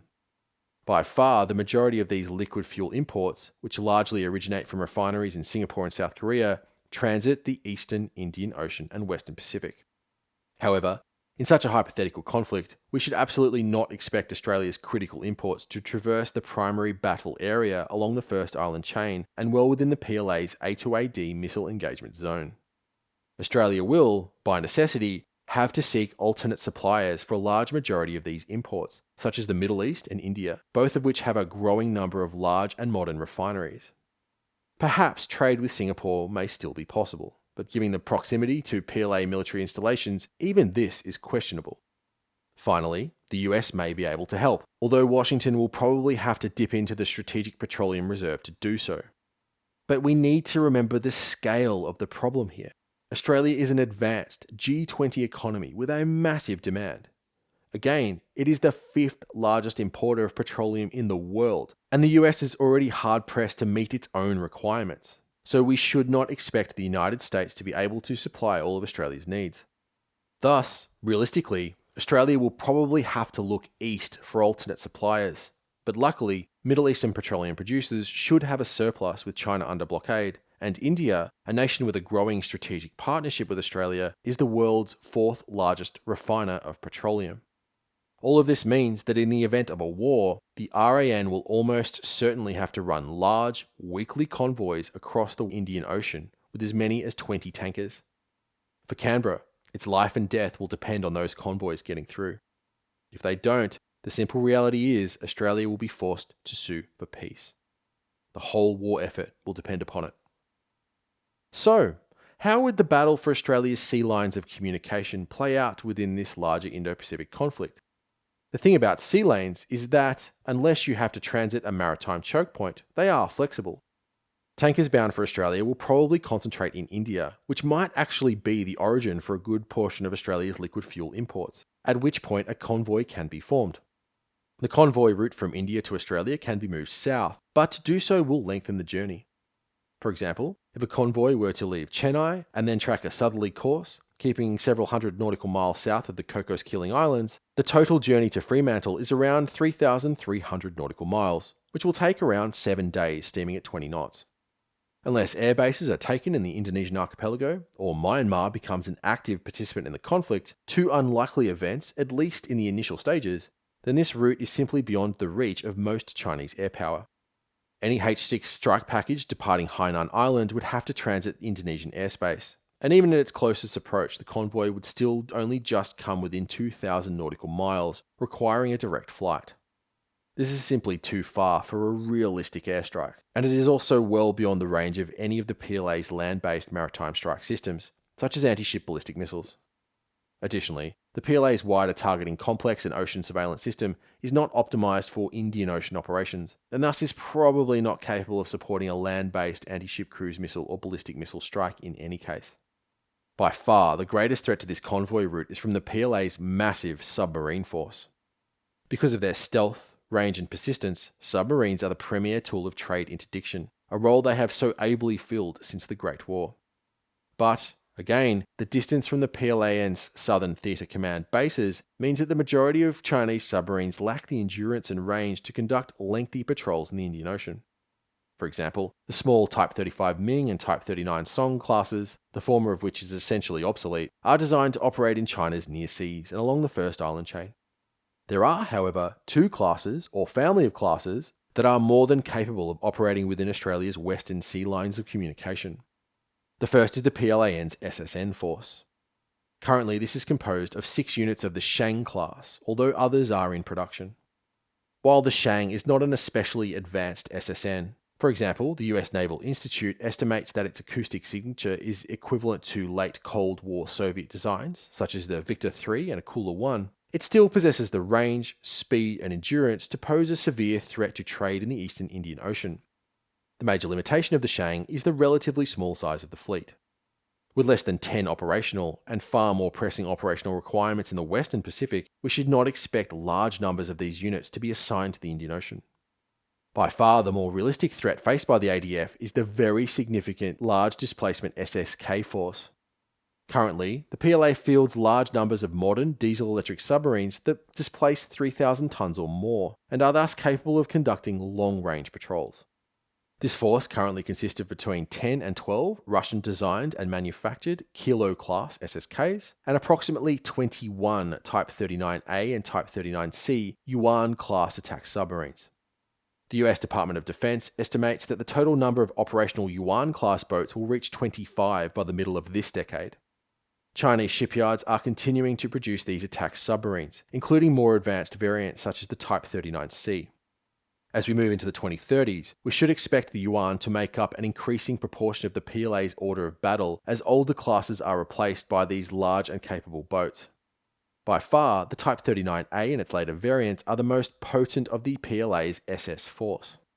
Despite its lack of operational and tactical mobility, when submerged, diesel-electric propulsion is inherently stealthy, and the Yuan reportedly incorporates a Stirling air-independent propulsion system, allowing for extended periods of indiscretion. We should expect a combat system and sensors that are equivalent to, or in newer models exceed, the Russian Kilo. The class's large displacement, some 3,500 tons when submerged, inherent stealth, long range, and potent weapon suite, which could in future include the YJ-18 supersonic anti-ship cruise missile in addition to the subsonic YJ-8, make it a very serious threat. As always, we must remember that when analysing a future general conflict in the Indo-Pacific, in any plausible scenario, the ADF will only face an element of the PLA's aggregate capability. China's submarine force will have many jobs to fulfill. The first and foremost will be acting in support of its wider A2AD complex in the Western Pacific. Thus, we should probably expect a force of 10 to 20 attack submarines allocated to Indian Ocean operations, with perhaps 2 of those being SSNs. Although obviously, Beijing could allocate greater resources to this region if it chose to prioritise it. Now we understand the magnitude of the problem, how could the ADF hope to mitigate this significant threat to its sea lines of communication? Allied SSNs will certainly look to bar access to the Indian Ocean by dominating the Indonesian maritime passages, such as the Malacca, Sunda, and Lombok Straits. These could prove to be very fertile hunting grounds for USN and RAN Virginias, and indeed the Collins. However, further to the east, around the Celebes Sea, these choke points become more diffuse, and thus containment becomes more difficult. Additionally, we should also expect the PLAN to forward deploy a significant number of submarines to the Indian Ocean basin before the initiation of any conflict. Even if these vessels cannot readily access their home ports in eastern China, they could be able to semi-covertly rearm and refuel in friendly Myanmar. Thus, although the Allies might be able to effectively employ offensive tactics to contain the majority of the PLAN's submarine force, this alone cannot hope to protect Australia's greatest strategic vulnerability and Achilles heel.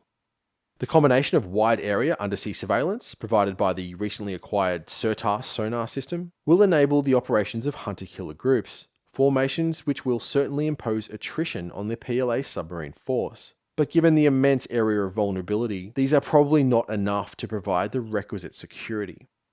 In essence, the presence of a significant hostile SSK and SSN force in the eastern Indian Ocean will almost certainly compel the RAN to begin running convoys to and from India. We could probably expect some help from allied navies, but considering how hard-pressed the USN will be keeping sea lines of communication open to Japan, Taiwan, and potentially the Philippines, they may not have many additional resources to spare.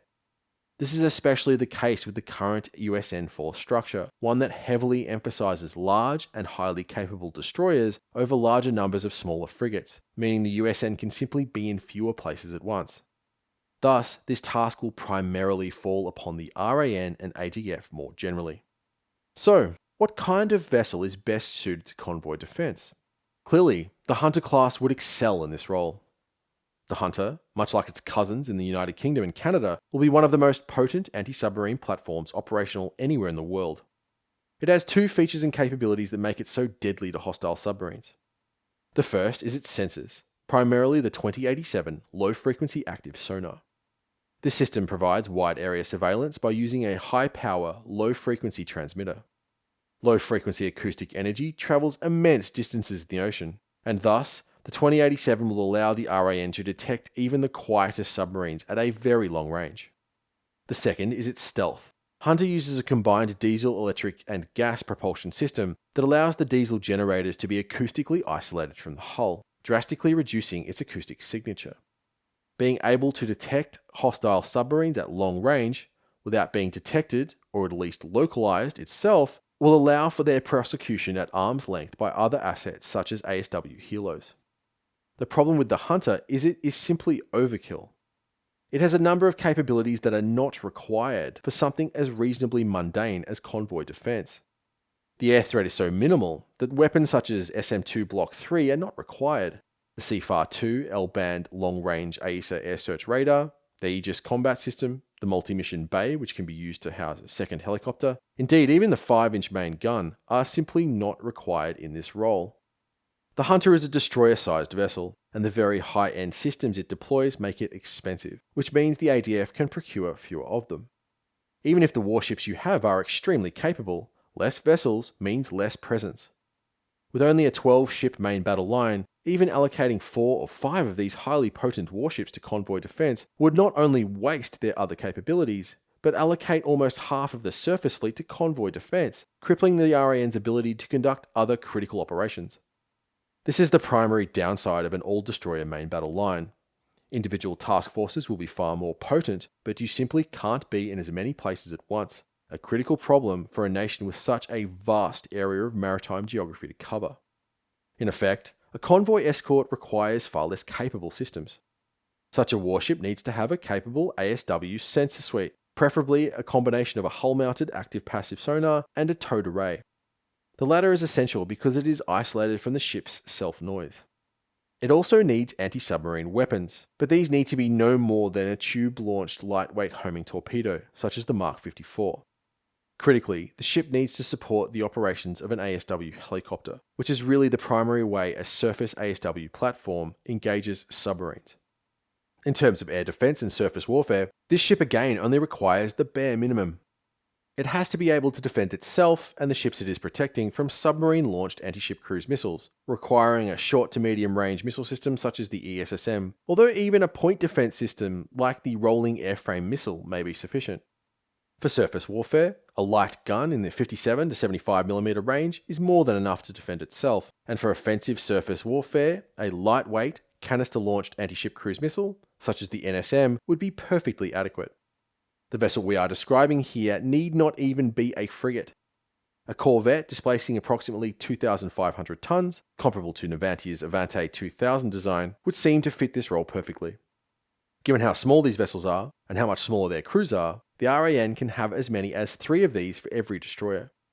Even an Anzac class is probably more capability than you require, although this kind of general-purpose frigate is certainly a better option than a hunter, simply because you can have more of them. Thus, it's easy to see why, in the area of sea line of communication defense, a Tier 2 combatant, such as a corvette or a frigate, is a far better choice than an 8,500-ton destroyer. The third category of mission we can reasonably expect the RAN surface fleet to undertake is offensive operations in conjunction with the Army's Amphibious force, either independently or integrated with the USN. This future Sino-American war will, like all those conflicts which have come before it, be heavily influenced by the geography over which it is fought. The Indo-Pacific, and the First Island Chain in particular, is a vast expanse of archipelagic maritime geography. Although China and the United States are vast, quasi-continental powers, it is the many archipelagos of the region which will determine the course and outcome of any war between them. The thousands of islands in the Japanese, Philippine, and Indonesian archipelagos form many maritime choke points through which the region's maritime communications pass. This simple geographical fact means that, for a power like China that is so dependent upon the global economy, in a conflict with the United States, control of these islands will likely determine who wins and who loses. Thus, given these fundamental constraints, we can expect both sides to use their amphibious forces to try and take strategically and operational vital islands throughout the region. It's no accident that our model of this future conflict will have many similarities to the Pacific campaign of World War II. After all, it will be fought over the same vast area of islands and ocean, and as much as the technology has changed, several fundamental mechanics of warfare have not. During the early 1940s, the Pacific War largely revolved around the possession of air bases. Once one side had secured an island base and developed it sufficiently to stage substantial air power from it, significant air and sea control could be exerted around it. Reconnaissance flights staged from these island bases allowed the larger naval battle forces, especially the carrier task groups, to rapidly respond to enemy operations, greatly enhancing your ISR footprint. With the deployment of dive bomber and long-range fighter squadrons, enemy surface forces could be very effectively engaged, essentially denying that area of battle space to the majority of the enemy fleet, at least those elements that could not provide their own fighter and strike aircraft. This effectively generated an area of partial sea control, but very significant sea denial. The island hopping strategy, which was adopted by the United States in the South and Central Pacific theaters, was essentially based on this foundational concept. Rather than assaulting the dozens of islands Japanese forces had taken and heavily fortified, US forces would simply bypass them. If an island could be taken in the Solomon, Gilbert, or Caroline Island chains, and a major airbase could be established there, US land-based air power could then dominate the area, preventing the resupply of Japanese garrisons and denying that area to IJN surface forces. Once that base was operational, the whole process could begin again, allowing the US military to simply leapfrog one Japanese position after another. Although we should not expect a future Indo-Pacific conflict to look identical to the Pacific campaign of the early 1940s, we can absolutely expect to see many similarities. In a very similar way, possession of island bases will exert very significant power over the sea and air which surround them. Furthermore, The potential for land forces to exert sea denial has only grown in the 21st century. In the 20th, it was air power alone that allowed land forces to have such significant impact on the wider naval campaign. Certainly, expeditionary air forces will have the same effect in this future hypothetical war. Just like in the 1940s, these island air bases will serve as unsinkable aircraft carriers, allowing capable strike fighter squadrons to operate throughout the area.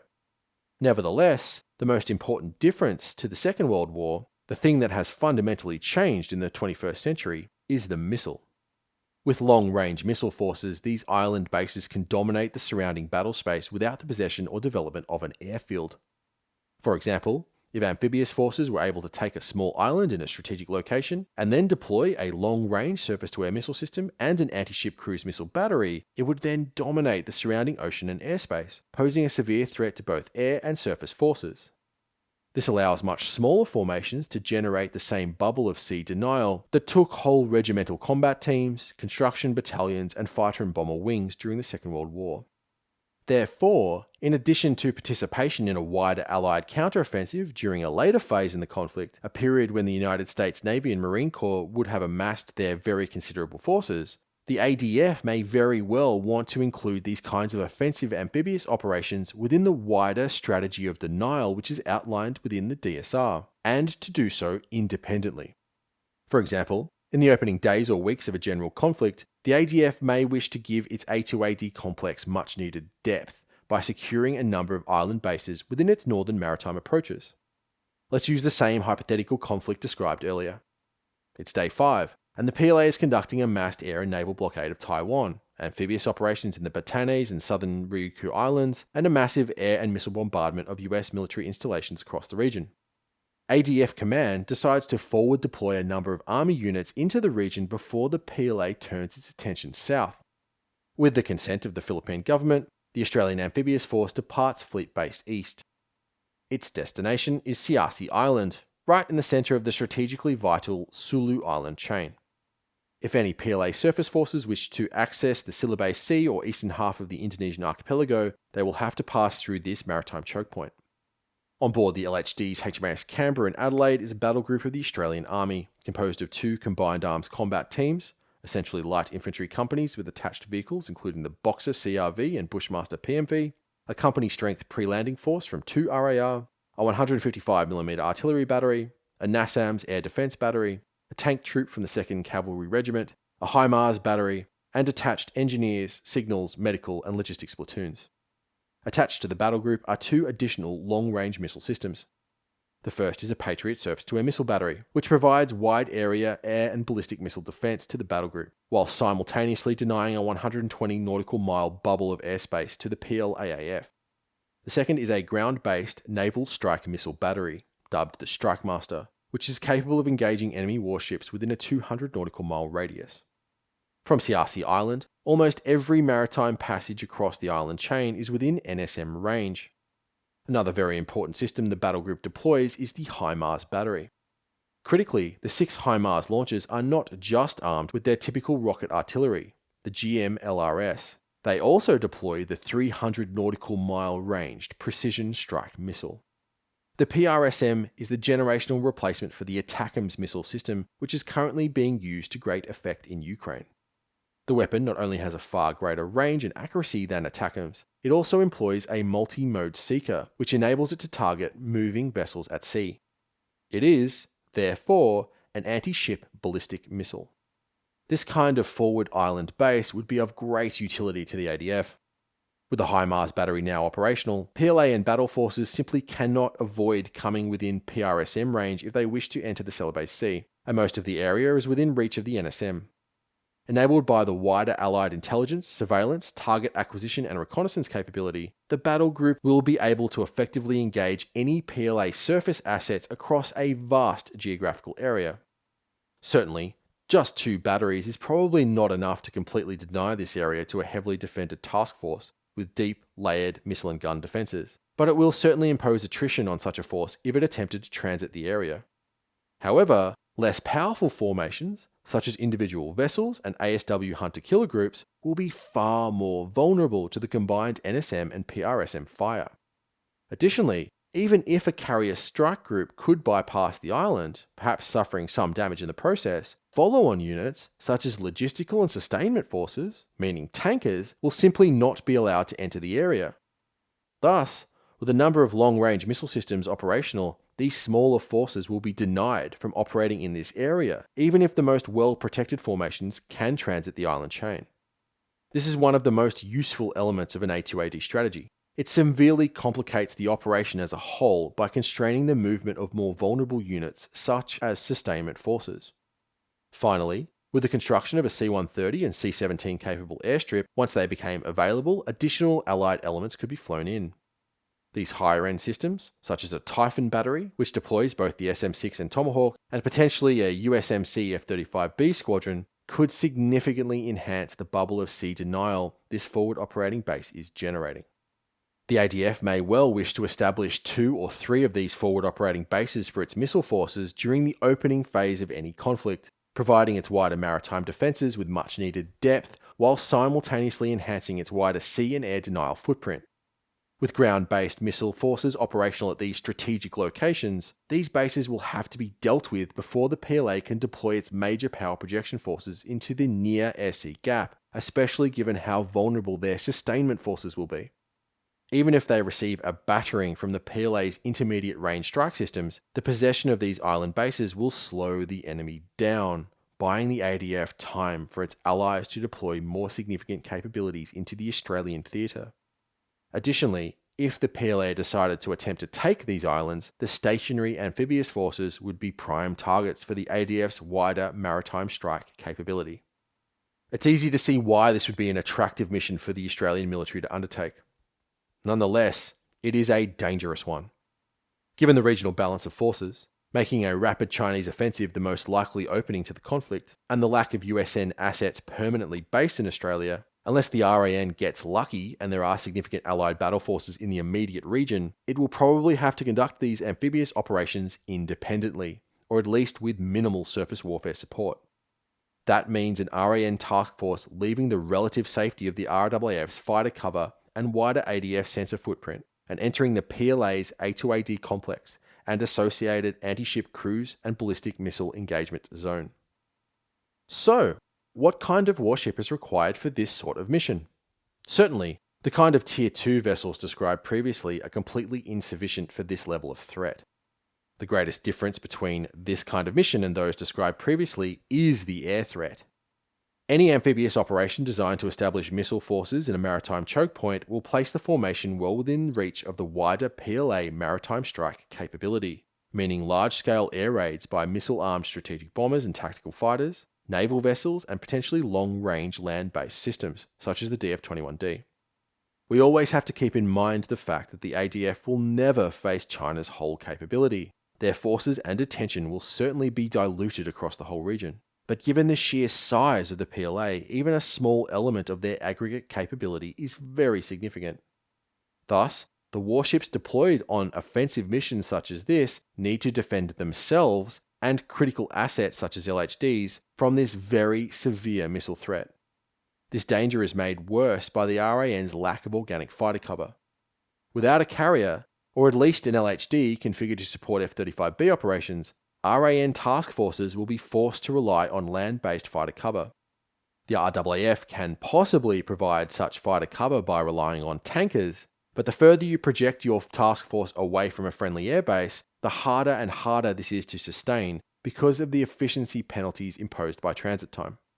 For our hypothetical amphibious operation in the Sulu Islands, it would take an entire fighter squadron and half of the RAAF's tanker fleet just to keep a 4-ship flight of F-35As airborne above the formation. This is the meaning of the term proximity equals capability, and why so many nations who have land-based air forces and tanker fleets invest in aircraft carriers. Undoubtedly, we need a very capable warship to conduct this kind of mission. The individual vessels, and the task force as a whole, need to have a wide area, layered air and missile defense, meaning SM-6 and SM-2, either Block 2B or Block 3, in addition to ESSM and their own point defense weapons. A large VLS complex is required to achieve this.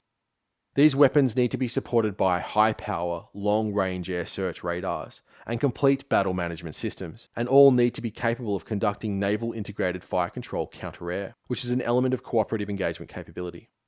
In essence, what we have described here is an Arleigh Burke. ASW is also a much greater concern for offensive missions. Because a large proportion of the PLAN submarine fleet are reasonably small diesel-electric boats, these units lack the range, persistence, and operational mobility to spend lengthy patrols vast distances away from supporting basing infrastructure.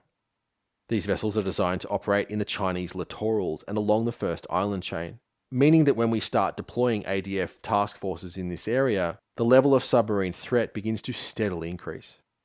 Thus, the case for deploying cutting-edge ASW systems, such as long-range, low-frequency active sonar, also increases. Obviously, these need to be supplemented by more fundamental ASW capabilities, such as a hull-mounted sonar, passive towed array, tube-launched lightweight torpedoes, and a naval helicopter. Finally, in the event that this task force is engaged by hostile surface forces, such as a surface action group, it will be less able to rely on the RAAF to conduct maritime strike. That means it requires a heavy missile payload of not just canister-launched NSMs, but larger and more capable weapons such as Maritime Strike Tomahawk and future hypersonic systems. Very clearly, what we have described here is a destroyer in the 7,000 to 9,000 ton range, or, in other words, a Tier 1 surface combatant. As this analysis reveals, the concept of a two-tiered surface fleet which the DSR advocates is fundamentally sound. The current plan, which is essentially a very top-heavy 12-destroyer battle line, is really optimized to providing highly potent task forces to support the USN across the region and globe. A small number of large and capable warships that can very effectively contribute to coalition and alliance operations in far-flung places. However, very clearly, it is not an ideal force structure for undertaking independent operations in Australia's immediate region. Frigates and corvettes are ideal vessels for sea line of communication defence, precisely because you now have a larger fleet. In the late Cold War, the United States had a very large frigate force. In total, some 51 Oliver Hazard Perry class frigates were commissioned. These general-purpose frigates were ideal for sea line of communication defence in the North Atlantic. In essence, by reducing the number of destroyers and including a general-purpose frigate into the force, this allows the surface fleet as a whole to be much larger. Just in general terms, frigates and destroyers make a very capable team. For example, an ASW task force acting as a convoy escort, which was composed of a single Hunter-class destroyer, heavy frigate, and 3 general-purpose frigates, would be arguably able to generate more combat capability than 3 destroyers. This is because the capability of the Tier 2 vessels is enhanced by the presence of the Tier 1 and its very high-end sensors. Our single Hunter's 2087 sonar could provide the whole task force with very long-range submarine detection, allowing the less capable general-purpose frigates to close in and engage the threat with their shorter-range sonar systems. The same stands for area air defense. In a lower threat environment, our single Hunter acting as the task force's flagship can also provide high-end air defense with the Aegis Combat System, CFAR-2 L-band AESA radar, and SM-2 Block 3. Additionally, a general-purpose frigate would also complement the destroyer force when conducting offensive operations by adding mass and increasing the ASW sensor footprint. Other than determining that the current force structure was not fit for purpose and did not actually address Australia's strategic requirements, the actual details of Australia's future surface fleet force structure were not outlined in the DSR. This was left to an independent surface fleet review conducted by retired United States Navy Vice Admiral William Hillerides, assisted by former Secretary of the Australian Department of Defence, Rosemary Huxtable, and former Commander of the Australian Fleet, Vice Admiral Stuart Mayer. The findings of the independent fleet review were released to the public in February 2024. In summation, the review team agreed with the authors of the DSR that the current force structure plans, the battered remnant of Force 2030, were simply not going to provide the nation with the minimum force it required, given the circumstances it was now in, and that a two-tiered navy composed of a high-low platform mix was ideal. To call the recommendations of the review profound may well be an understatement. In short, in addition to the acquisition of nuclear-powered submarines, a program wholeheartedly supported by both the DSR and the review team, the total size of the RAN surface fleet will now more than double. As opposed to 12, the fleet will now deploy 26 major surface combatants. In combination with AUKUS Pillar 1, this is, by far, the largest naval expansion in the nation's history, including the World Wars. The force will consist of 11 general-purpose frigates, 9 Tier 1 vessels, destroyers or heavy frigates, composed of 3 Hobart and 6 Hunter classes, 25 minor warfare vessels, and 6 large optionally crewed vessels. To put this force into perspective, if you remove the Charles de Gaulle aircraft carrier, the future RAN will have a larger and more potent surface fleet than the current French Navy, in addition to a larger and more capable SSN force. That is the kind of naval power Australia is becoming, essentially equivalent to the largest and most capable European navies. And just to add a little more perspective, even that RAN will still represent a mere fraction of the PLAN's total force size. In fact, in the last half of the last decade, Chinese shipyards produced a fleet of that size in a 4-year period. Obviously, when it comes to real-world combat capability, the numbers only tell you so much, but to say that China has mass on its side is an understatement. Perhaps the most foundational element of the fleet review is the commitment to continuous naval shipbuilding. Over and over again, the Australian government, independent expert analysis, and wider Australian strategic community has underlined just how much strategic value a sustainable naval shipbuilding industry is to a nation like Australia. It is literally the single most important area of military potential the country as a whole can develop. The ability to design, build, and sustain warships and submarines domestically is not a luxury, but a core national security imperative. As AUKUS has shown, even acquiring just 3 Virginia-class SSNs has put significant strain on the wider American military-industrial base. This is not a question of union jobs and balancing budgets, but national survival.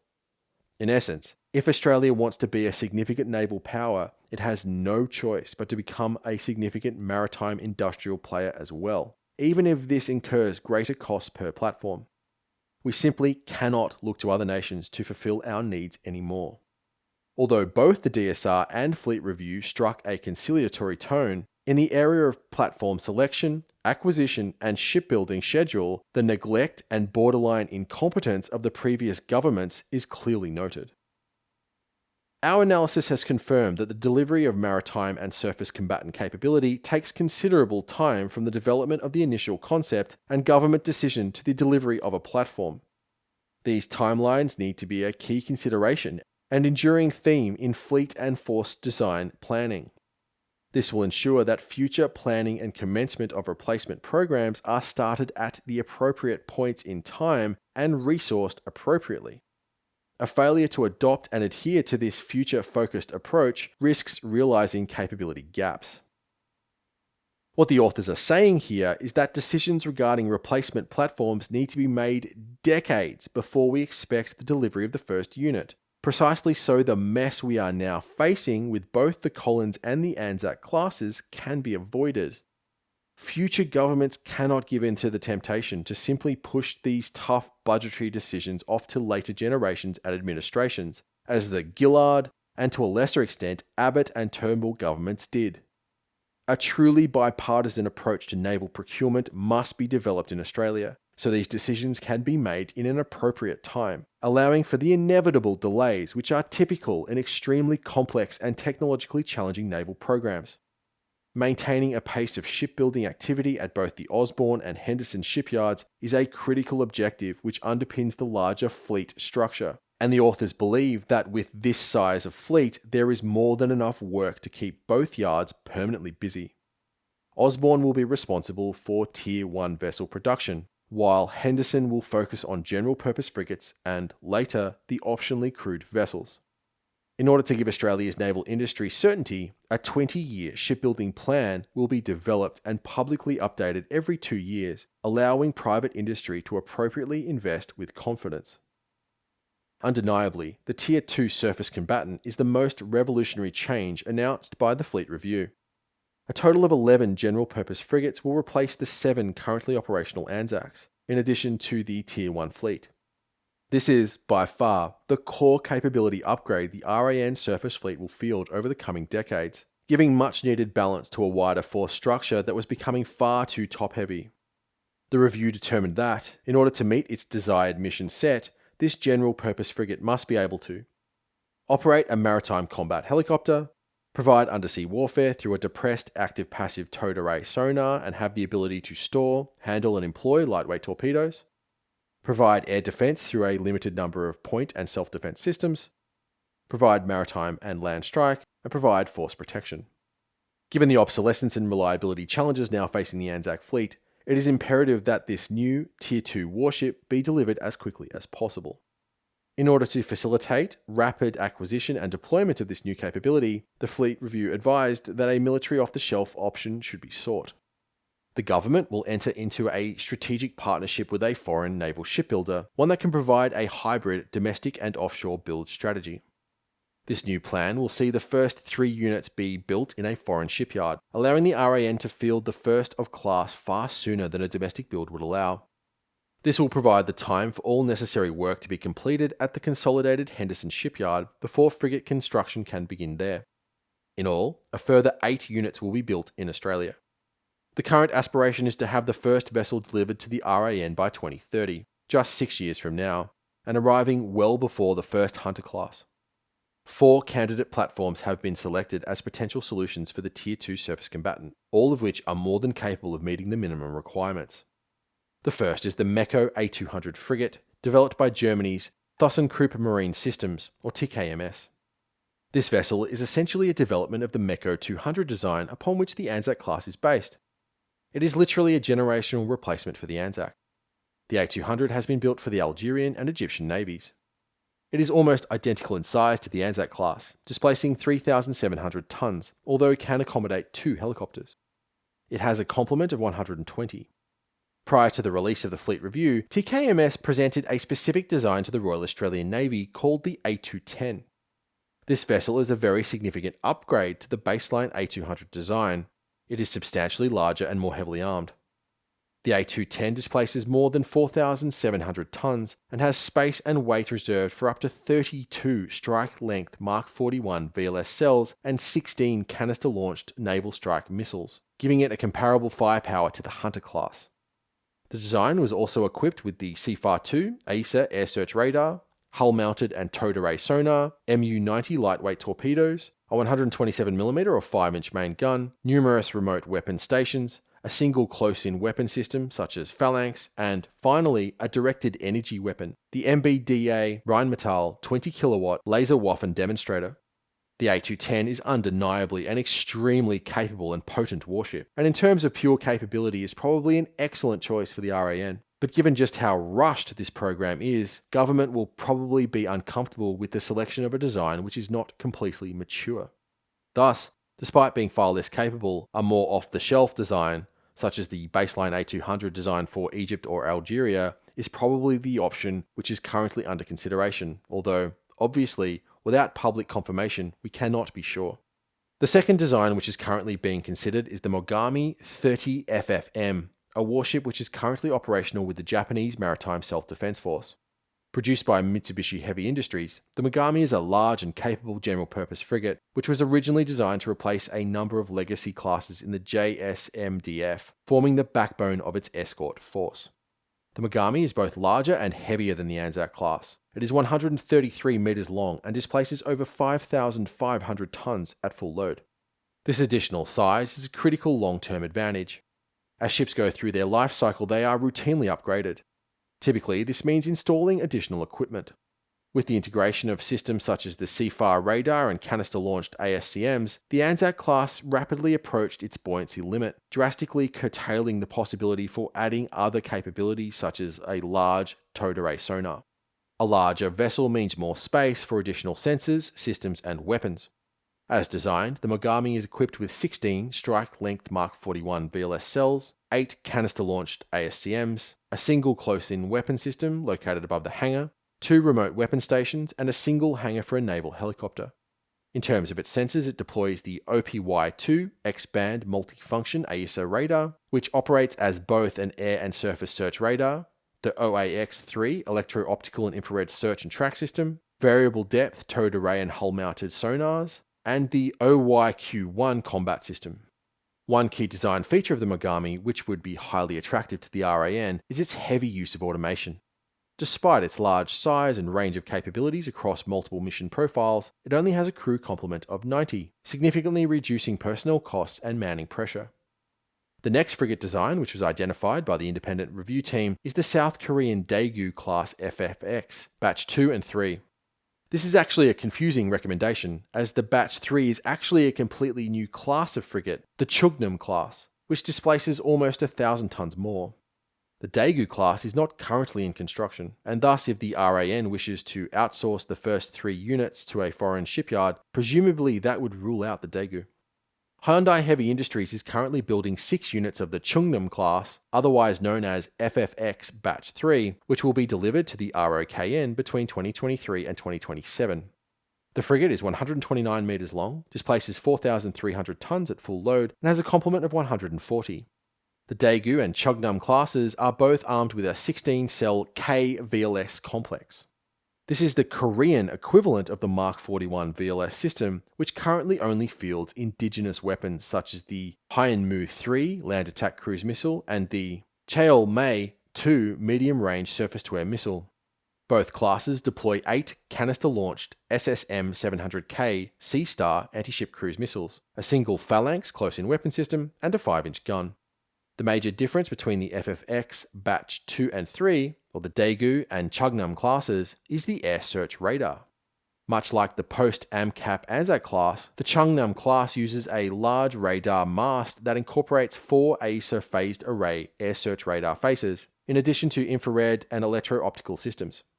The class fields the SQS-240 hull-mounted sonar and SQR-250 towed array sonar system. The frigate has hangar space for a single maritime helicopter. The final platform identified by the independent review is Navantia's Alpha 3000 corvette. This option is by far the smallest, displacing less than 3,000 tons with an average loadout. Its length is just 104 metres. The Alpha 3000 really sits in the heavy corvette, very light frigate category. It is 30% smaller than the Mogami, but is significantly larger than a true corvette, such as the Type 56 Qingdao. A critical difference is the ability to accommodate an MH-60 Romeo-sized helicopter, including a dedicated hangar space. The Alpha 3000 is an upscaled version of the currently operational Avante 2200 corvette, which is in service with the Venezuelan and Saudi navies. As with all of the contenders, it is hard to know exactly what design was offered to the Australian government. During the Indo-Pacific 2023 International Maritime Exposition in Sydney, Navantia unveiled a proposed corvette designed to meet the Tier 2 requirement. Dubbed the Tasman class, the vessel is a larger development of the Alpha 3000. The design is 109 metres in length and has a maximum displacement of 3,600 tons, although far lighter configurations are probably more typical. This makes the vessel significantly smaller than the Anzac. Despite its small size, the Tasman is a very heavily armed warship. It deploys a 57mm main gun, 16 Mark 41 VLS cells, 16th Naval Strike missiles in 4 quadruple canisters, 2 remote weapon stations, a single close-in weapon system, and 2 triple lightweight torpedo launchers. Quite a punch for an oversized corvette. The vessel is no less well equipped when it comes to its sensor suite. The Tasman is equipped with the long-range L-band CFAR-2 air search radar and C-mount AESA illuminator, in addition to the CAPDAS-2 low-frequency active variable depth towed array sonar. But this was not the only vessel unveiled by Navantia. Alongside the Tasman-class corvette is the far more capable Alpha 5000 frigate. In addition to the same basic capabilities deployed by the Tasman, the 4,500-ton Alpha 5000 deploys 32 strike-length Mark 41 VLS cells, although the NSM load is reduced to 8. A 5-inch main gun, triple torpedo launchers, and a close-in weapon system. This larger frigate also includes the full-fat CFAR-2, in addition to the hull-mounted and CAPDAS-4 sonar systems. The Alpha 5000 includes a multi-mission bay underneath the flight deck, which can support mission modules such as mine warfare, unmanned undersea vehicles, or even humanitarian relief. The Alpha 5000 is something of a novel design, coming as a development of the Alpha 4000 frigate. None are currently operational. Thus, with 2 designs publicly revealed by Navantia Australia, it's hard to know exactly what has been proposed to the Australian government. Although all 4 of these designs meet the minimum requirements as set out by the Fleet Review, they all have their relative strengths and weaknesses. The Meko A210 and Alpha 5000 are certainly the best suited to Australia's requirements, as both are designed from the ground up to utilise Australian mandated systems such as the CFAR radar, Naval Strike Missile, and SAAB 9LV combat system. They are also both far more heavily armed than the Korean or Japanese options, deploying some 32 strike-length VLS cells, a capability that would go quite a long way to rectifying the central weakness of the Hunter and Hobart classes, the lack of VLS space. With all the time in the world, these options would seem to be the rather obvious choices. However, they are also comparatively immature designs, increasing program risk and the possibility of delays. The Tasman-class corvette is a much more mature design which utilises Australian systems, making it an attractive choice. However, its very small size and displacement will impose serious through-life upgrade limitations. The Tasman already seems to be at the very upper limit of the vessel's buoyancy and stability margins, meaning the integration of additional capabilities in 10 or 15 years, such as directed energy weapons, will be highly problematic. The Japanese and Korean options are large and capable designs which are not only mature but actually in production, reducing the program risk substantially. If our primary objective is simply to field the fundamental capability as quickly as possible, then simply purchasing one of these true, military off-the-shelf options would seem to be the obvious way forward. This requirement has only been made more severe by the Albanese government's decision to cancel the Transition Capability Assurance upgrades to the Anzac class and begin retiring them without replacement, a course of action not recommended by the Independent Fleet Review. Although this decision does have a certain logic to it, after all, investing in a new platform will probably provide significantly greater capability returns, it is a very significant gamble. With only 9 major surface combatant hulls in the water, the RAN will be particularly weak over the next 6 years, making any delays in the introduction of a new platform more significant. The Mogami class is a large and capable vessel, one which has more than enough space to allow for a significant spiral development lifecycle and very low crewing requirements. Additionally, the Japanese-Australian strategic partnership is one of great significance to Canberra, and the Australian government may wish to repair some of the damage done during the selection of the attack-class submarine and the rejection of the Soryu. However, there are some real downsides to simply buying a very mature frigate designed for the Japanese or Korean navies right off their production lines. Speaking at the Combined Naval Event Conference in Farnborough, Rear Admiral Stephen Hughes, Australia's head of naval capabilities, told reporters that it was the government's intention to avoid modifying a design. "Whatever we choose, whatever standard we go with, we're going to adopt that. We're going to have discipline around that capability," Hughes said, describing the acquisition process as an opportunity, not a risk. The risk is we don't choose wisely and we don't understand the designs. Reportedly, neither the CFAR radar system or SAAB 9LV tactical interface are requirements for this tender. Whilst this position does make some sense from a production and acquisition perspective, it does raise some very serious concerns. Let's suppose that the minister decides to take a radical approach and not modify the standard designs at all, and instead selects an in-production vessel, let's say the Mogami in this example. There are 3 core capabilities which are common to all of the RAN's major surface combatants, which the Mogami lacks: the CFAR phased array radar, the SAAB 9LV combat management system and tactical interface, and Australian mandated weapons, such as ESSM, SM2 and NSM. Currently, the Mogami class deploys none of these core systems. The least important is arguably the CFAR radar. Although the CFAR-2 is a more capable and more advanced system, providing higher scan rates from more radar faces, longer range and simultaneous operations in the L and S bands, the Mogami's OPY-2 radar is perfectly adequate, especially when you consider the intended role the RAN's Tier 2 surface vessels are intended to fulfill. Although the first 6 units will all follow the same baseline design, there is still ample opportunity to include the CFAR or its future derivatives on the second batch of 5. In a similar vein to the Anzac class, the radar can also be added to the first batch through a mid-life upgrade program. Thus, although CFAR is an excellent radar system and its inclusion would support critical Australian defence industry, its exclusion is not a major problem. Of more significance is the tactical interface. The SAAB 9LV is the preferred combat management system for the Royal Australian Navy. It is used by both the Hunter and Anzac classes, allowing for a rapid crew transition and minimal retraining. This will be of greater importance in this new, larger RAN, a force that will certainly face crewing challenges. Omitting the 9LV tactical interface specifically will mean RAN vessels will employ different interfaces across the Hobart, Hunter, and Tier 2 frigate classes. This will certainly complicate training and personnel transfer, and thus negatively impact the force's efficiency as a whole. Plus, the 9LV has been developed by the RAN to meet its specific requirements. It is a sovereign capability. Adopting a Korean or Japanese tactical interface and combat management system, no matter how impressive they are, will have a small but notable negative impact. But by far the greatest concern is the weapons loadout. Let's say that instead of the Mogami, an off-the-shelf Chugnam-class frigate is selected and the government refuses to alter the platform. The vessel is solely designed to meet the needs of the ROKN. Even its vertical launch system is not common with other Western navies. Thus, if this frigate were selected, it would have to be procured with a full suite of weapons. The Haesong ASCM instead of the NSM, KSAM instead of the ESSM, Haryongs instead of Tomahawks. Not only were none of these weapons selected by the RAN, the duplication of capability and lack of commonality with Australian allies will, in a time of conflict, create severe logistical problems. Take lightweight torpedoes as an example. The RAN already has two different systems, the MU-90 impact torpedo, which arms the force's surface vessels, and the Mark 54, which is employed in the airdropped role.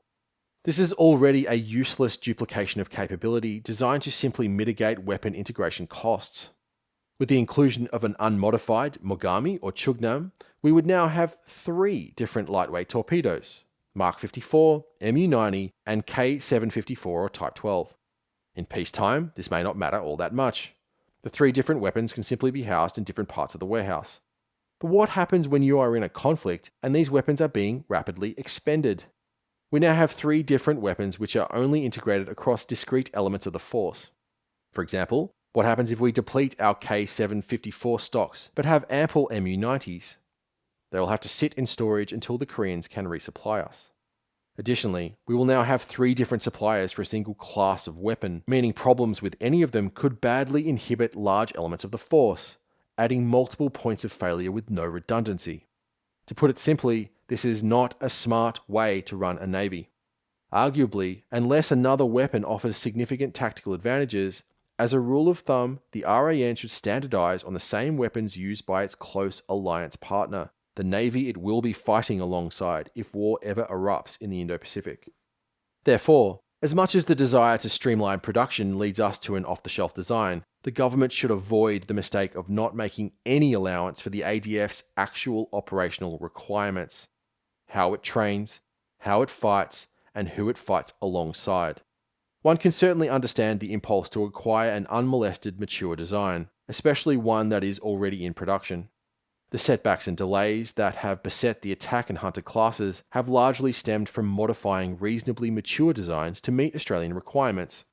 Integrating the Aegis 9LV combat system, additional VLS and CFAR-2 radar specifically, imposed very significant buoyancy and speed penalties on the hunter class, problems that imposed years of delay.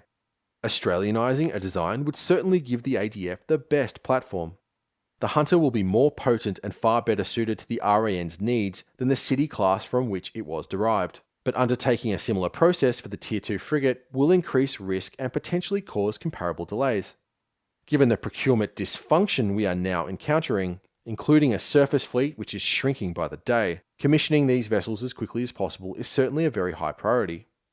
Thus, to a politician, the promise of a quick and easy acquisition straight off a Japanese or Korean production line has an obvious appeal. But unless this is done with a little forethought, the RAN could well end up in a worse position, operating platforms that essentially have nothing in common with one another.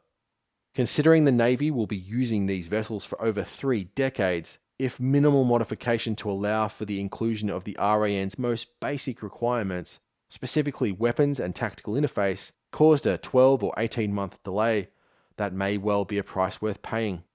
Ultimately, given the emphasis on delivery schedule and the fact that all of the tenders meet the RAN's minimum requirements, production and program risk will probably be determining factors in selecting a design. But let's just hope that the righteous pursuit of greater speed in naval procurement does not become haste. Although the Tier 2 combatant did, for good reason, steal most of the headlines, the independent fleet review did include some very significant changes to the Tier 1 vessels. As discussed previously, under the previous force structure plan, the remnants of Force 2030, the RAN would deploy 12 destroyer-sized vessels, a force that had a heavy emphasis on anti-submarine warfare. The fleet review recommended that the total number of Hunter-class heavy frigates be reduced from 9 to 6. This would provide the new surface fleet with a near-term high-low mix of 9 Tier 1 destroyers and heavy frigates and 11 Tier 2 general-purpose frigates. This reduction in the size of the Hunter-class would, theoretically, increase the per-unit cost by losing economies of scale inherent in a larger production run. One of the major shortcomings of the previous force structure plan was the acquisition of two different classes of major surface combatant which shared very little in common.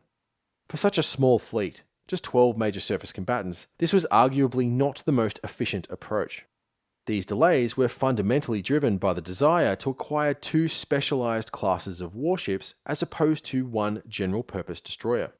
Although some naval powers do specialize their destroyers into ASW and air defense, such as the Soviets with the Utaloy and Sovremeny classes, and indeed the Royal Navy's specialized air warfare destroyer, the Type 45, many other major navies prefer to develop a single general-purpose design and then mass produce it. The Americans, Koreans, Japanese, and Chinese all employ a single destroyer, which is capable across the full spectrum of naval warfare: air defense, anti-submarine warfare, anti-surface warfare, and land attack. For the Western navies mentioned, this is the Arleigh-Burke and its Asian derivatives, and for the PLA, it is the Type 52D. Although it is called an air warfare destroyer, in essence, the Hobart class is a general-purpose destroyer, which is directly comparable to these other platforms. Despite its name, currently it is the most potent ASW surface platform the RAN possesses. By having a single class of destroyer, this design can be mass-produced, drastically reducing the per-unit cost and amortizing the development and acquisition costs across a dozen hulls. The PLAN is planning to acquire more than 30 Type 52Ds, and the United States will produce some 92 Arleigh-Burkes. In contrast, the ADF procured just 3 Hobart-class destroyers. It's no wonder why these were some of the most expensive 7,000-ton warships in the world. But over and above unit cost, by having such a small production run, the ADF takes on the risk and time of going through multiple tender processes and developing several platforms, multiplying the chances of delay. This is one of the main reasons why we have found ourselves in the procurement predicament we now face. It is not in the production, but in the earlier phases of procurement pipeline where the greatest risk lies. The Kraken resides in the platform selection and design phases. Arguably, because of the additional time it takes to modify military off-the-shelf designs to meet Australian requirements, and how slow we have been in initiating these programs, the RAN should probably operate the smallest number of different platforms as possible, thus keeping these design, selection, and development risks to a minimum. Undeniably, although in the end the ADF's ASW capability would have suffered, had the RAN simply standardized on the F100 hull and produced 12 Hobart-class destroyers, perhaps in 2 6-ship batches, not only would these vessels have cost much less per unit, but we would not be facing the dire obsolescence challenges we are now. That whole fleet would have probably been in the water by the mid-2030s. Although the Hunter class and the wider force structure which it composed may very well have been a flawed concept from its inception, effectively turning the RAN surface fleet into a high-end ASW force and comparatively neglecting strike and air defense, its cancellation, as some commentators such as ASPI have advocated, would be an unmitigated disaster, exposing the ADF to even greater risk of delay, obsolescence, and capability gap. Although it may seem counterintuitive, the reduction of the Hunter-class order may be evidence that the RAN has learned this lesson. The Fleet Review recommends proceeding with a first batch of 6 Hunter-class heavy frigates, and in order to maintain the current continuous naval shipbuilding program at Osborne, work should then begin immediately on a follow-on destroyer design. This is slated to be a replacement for the Hobart class, and the review recommends that initial requirements and design work should commence by mid-2027 in order to ensure construction can begin by the time the 6th Hunter is delivered. There is a very good chance that this follow-on destroyer will also be a global combat ship variant.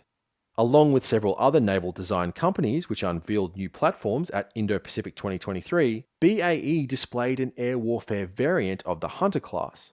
The new design removed the multi-mission bay, which is located forward of the helicopter hangar. In its place was a new block that contained a 64-cell strike-length Mark 41 VLS complex and 4 quad NSM launchers. This Hunter-class variant now deploys 96 strike-length VLS cells and 16 canister-launched NSMs, providing more firepower than a Flight 3 Arleigh Burke. Because the baseline Hunter already has such a capable set of sensors and systems, including Aegis and CFAR-2, creating an air warfare variant is as easy as adding additional VLS space. In order to compensate for the additional weight, the potent 2087 long-range low-frequency active sonar has to be removed, although this variant is still equipped with a hull-mounted sonar and lightweight torpedoes. Additionally, lighter-weight towed array sonar systems, such as the CAPDAS-2, may still be viable. This vessel is, in essence, a more modern, more capable, more stealthy Flight 3 Arleigh Burke. In all, this variant is 85% common to the baseline Hunter, drastically mitigating program risk and maintaining economies of scale across the build. It's only a couple of blocks which are new. Although no selection has been made, early reports indicate that the ADF is very interested in the platform, citing the benefits of a single hull design across its various Tier 1 classes. If selected, this air warfare Hunter variant could mean the Hunter class has not actually been reduced from 9 to 6, but rather the final batch of 3 has been altered to this new configuration and will eventually replace the Hobart class. Perhaps the most interesting element of the new force structure is the inclusion of 6 large optionally crewed vessels, which are intended to be equipped with up to 32 Mark 41 VLS cells, presumably of strike length. This is by far the most ambitious and perhaps least well-defined element of the force structure plan, as no other details of these vessels have been advanced by the independent inquiry. Furthermore, these vessels are beyond the current state of the art in naval technology. Simply put, at present, no such optionally crewed major surface combatant exists. Thus, deducing this platform's details is quite difficult. For example, what will the ship's displacement be? Beyond its 32 VLS cells, what other weapons, sensors, and subsystems will it have? When crewed, how large can we expect the complement to be? All of the above remains unknown. The only other details provided by the Fleet Review is that these vessels should employ the Aegis Baseline 9 combat system. Although we will know more when the shipbuilding plan has finalised, it appears as though these vessels will be constructed in the Henderson shipyard once the general purpose frigate production run is complete, which would put us somewhere in the mid-2040s. Given how immature this technology is, we are simply forced to speculate. But notwithstanding this lack of detail, what can we plausibly expect these vessels to be, and how should we expect them to be used? The USN is currently investing heavily in optionally crewed vessels. Notably, in late 2023, the USN's Ghost Fleet, 4 ships of Unmanned Surface Vessel Division 1, arrived in Sydney Harbour for a port visit. Although currently little more than a technology demonstration, significant research in this area is ongoing, including tactical and operational level trials with both the USN and Alliance surface vessels integrating with these new unmanned systems across the tactical and operational levels. Much more limited levels of autonomy are currently fielded by the USN. The 1,500-ton Spearhead-class fast transport, USNS Apalachicola, was delivered in February 2023. The vessel has a limited autonomous mode, enabling it to operate for significant periods without any onboard crew, including 24-hour passages. This is certainly a proof of concept for an optionally crewed platform that has a limited but significant level of autonomy. The United States Navy is currently developing a range of optionally crewed vessels of different sizes, which are intended to supplement the current surface force. These include a cruiser or destroyer, frigate equivalent, and something roughly the size of a littoral combat ship, with both optionally crewed and completely unmanned variants under development. Under the wider operational concepts which are the foundation of current US doctrine, such as distributed lethality, these optionally crewed vessels will allow the USN to disperse its battle forces over an even larger geographical area. By having more platforms dispersed over a wider area, all of which deploy long-range strike systems, this will further complicate the enemy's targeting process and wider picture of the battle space, hopefully generating command paralysis, whilst simultaneously increasing the force's throw weight. The desire to develop optionally crewed vessels, as opposed to completely unmanned platforms, is a result of the serious operational challenges of actually employing autonomous warships that are heavily armed. For example, how can centralized command and control be sure that, in the event of a communications failure, such as the employment of hostile electronic warfare targeting critical data links, that the ship will operate as intended? Without at least one human being on board, who can be held morally and legally accountable for their actions, the autonomous employment of highly capable weapons raises some very serious ethical and legal concerns. There are also other reasons why complete automation may not be the ideal path for a large combatant. Over and above the question of decision-making and command and control within a denied environment, there are many other things human beings do on board a ship. Even if a warship can safely and reliably navigate, maneuver, and employ its weapons, basic tasks such as routine maintenance and battle damage control will still require a human crew. Thus, one could imagine a completely unmanned vessel having far less persistence than its crewed counterparts, requiring far more regular port visits to make the kind of reasonably trivial repairs that are commonplace aboard a ship. Thus, as opposed to unmanned platforms, we can expect these warships to typically deploy with a very small crew of, say, 12 to 16 sailors, whose sole role is to maintain the vessel. Everything else, such as navigation, maneuvering, sensors, weapons, command and control, will be handled by the computers, with a very small command element keeping a human eye on these various systems. Thus, as opposed to the 281 personnel which make up the typical crew of an Arleigh Burke, this optionally crewed frigate may require as few as 20. If these vessels were tasked to undertake a particularly dangerous mission, such as sailing deep into the PLA's anti-ship missile employment zone, then they can do so without any crew on board, completely mitigating the risk to human life. In an Australian context, integrating 2 or 3 of these vessels into an amphibious strike group would provide the Hunters and Hobarts with badly needed magazine depth, while simultaneously minimizing the personnel burden. Thus, we should probably think of these ships as minimally crewed, as opposed to optionally crewed vessels. Just in general terms, for a navy like the RAN, which might struggle to man the currently planned fleet, being able to acquire a further 6 large vessels and deploy an additional 192 strike-length VLS cells, all with a minimal additional crewing burden, is certainly a very attractive idea. However, given just how immature this technology is, and how little detail there is on these platforms, this has to remain an element of the new force with the greatest level of uncertainty. The final area of the independent analysis is the ADF's minor warfare fleet. The initially proposed force structure envisages a minor vessel fleet composed of 25 ships, 6 Arafura-class offshore patrol vessels, and 19 evolved Cape-class patrol boats, which are operated by both Navy and Australian Border Force. This recommendation is, undeniably, the final death knell of the Force 2030 concept. The analysis concludes. The evolved Cape-class patrol boat design best meets the operational needs of the constabulary force in the conduct of civil maritime security operations. The OPV is an inefficient use of resources for civil maritime security operations and does not possess the survivability and self-defense systems to contribute to a surface combatant mission. Therefore, the number of OPVs to be acquired should be reduced from 12 to 6, with their role focused on civil maritime security operations and enhanced regional engagement with the Southwest Pacific and maritime Southeast Asia. Whilst the OPV cannot conduct other roles, such as mine countermeasures or military survey, in its as-designed and as-delivered state, further investigation should be undertaken to determine how the OPVs could contribute to other mission sets. If this proves feasible, they should be replaced by the evolved Cape-class patrol boats in the civil maritime security operations function. It is hard to argue with this reasoning. Essentially, what the review is saying here is that the vessel we now have in the Arafura class is quite literally the worst of both worlds. Its size and capability is simply too large for the kind of routine maritime security operations for which it is currently designed. Australia simply does not need a 1,500-ton OPV to secure its maritime border. The much cheaper, smaller, and manpower-efficient Cape class is far better suited to that role, achieving practically the same results at much less cost. But worse, because of the decisions of successive Australian governments to not only abandon the multi-role offshore combatant vessel concept, which was foundational to the Force 2030 force structure, but then to neuter what little combat capability the Arafura class design had, This vessel cannot meaningfully contribute in a plausible high-end scenario.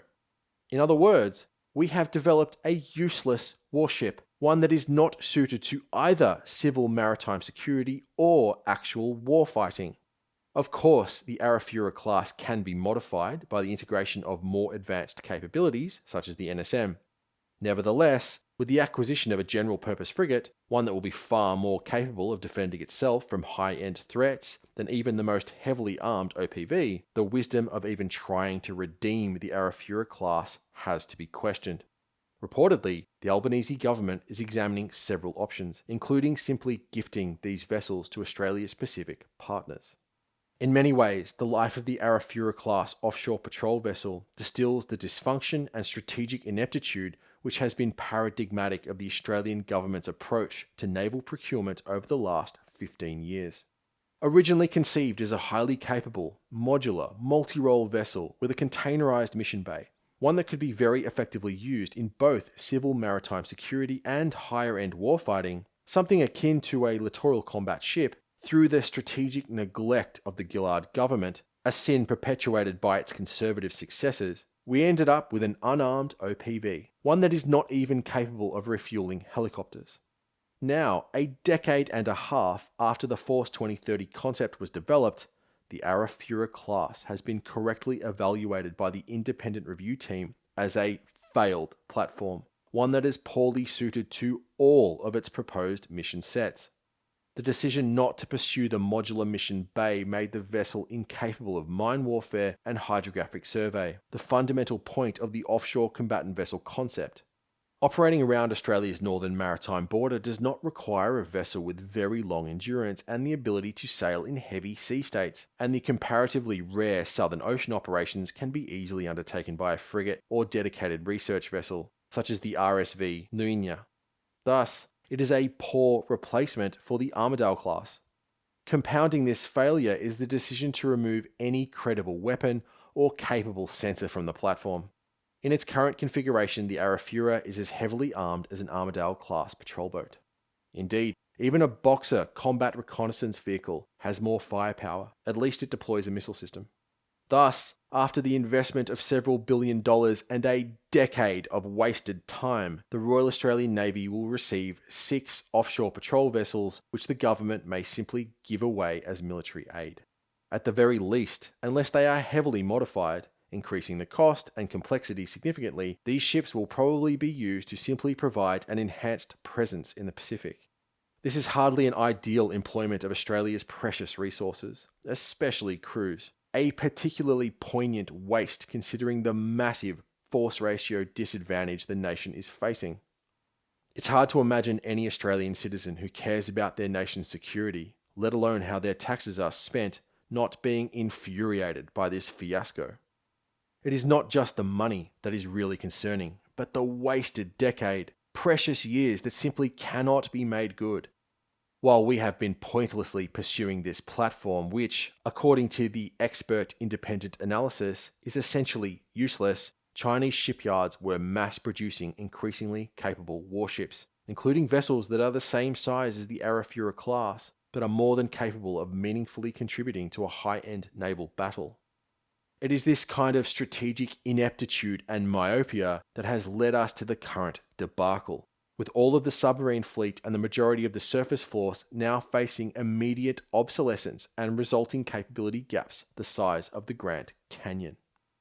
Clearly, given the situation we are now facing in 2024, procuring a full-blown general-purpose frigate is a far better choice. But the most infuriating thing about the effective cancellation of the Arafura class, and indeed the decision to rush a Tier 2 combatant into production, is the simple fact that with a longer strategic view and a little more investment in the Force 2030 concept, none of this may have been necessary. The 2009 Defence White Paper outlined a requirement for a roughly 2,000-ton vessel that was not only capable of leveraging containerized mission modules to allow it to perform mine warfare and hydrographic survey, but one that was potentially capable of accommodating a naval helicopter or large UAV. This vessel was not just intended to undertake civil maritime protection, but high-end warfighting, especially in the littorals. The future offshore combatant vessel will be able to undertake offshore and littoral warfighting roles, border protection tasks, long-range counter-terrorism and counter-piracy operations, support to special forces, and missions in support of security and stability in the immediate neighbourhood. Thus, one could certainly envisage a far more capable alternative to the Arafura class. Indeed, what is described here is a multi-mission corvette, not a basic offshore patrol vessel. Let's imagine that the Gillard and Turnbull governments decided to go down a different path and selected a vessel which is similar to the K-130 Braunschweig-class corvette, which is currently operational with the German and Israeli navies. The K-130 is 89 metres long, displaces 1,840 tonnes, and has a range of 4,000 nautical miles. Despite its small size, the corvette is a heavily armed warship, deploying a 76mm main gun, 4 RBS-15 anti-ship cruise missiles, and 2 rolling airframe missile launchers. The Israeli variant, the SAR-6, is even more potent. It contains a 32-cell vertical launch system for the Barak 8 medium-range surface-to-air missile, point defense missiles, 16 anti-ship cruise missiles, and a pair of torpedo tubes.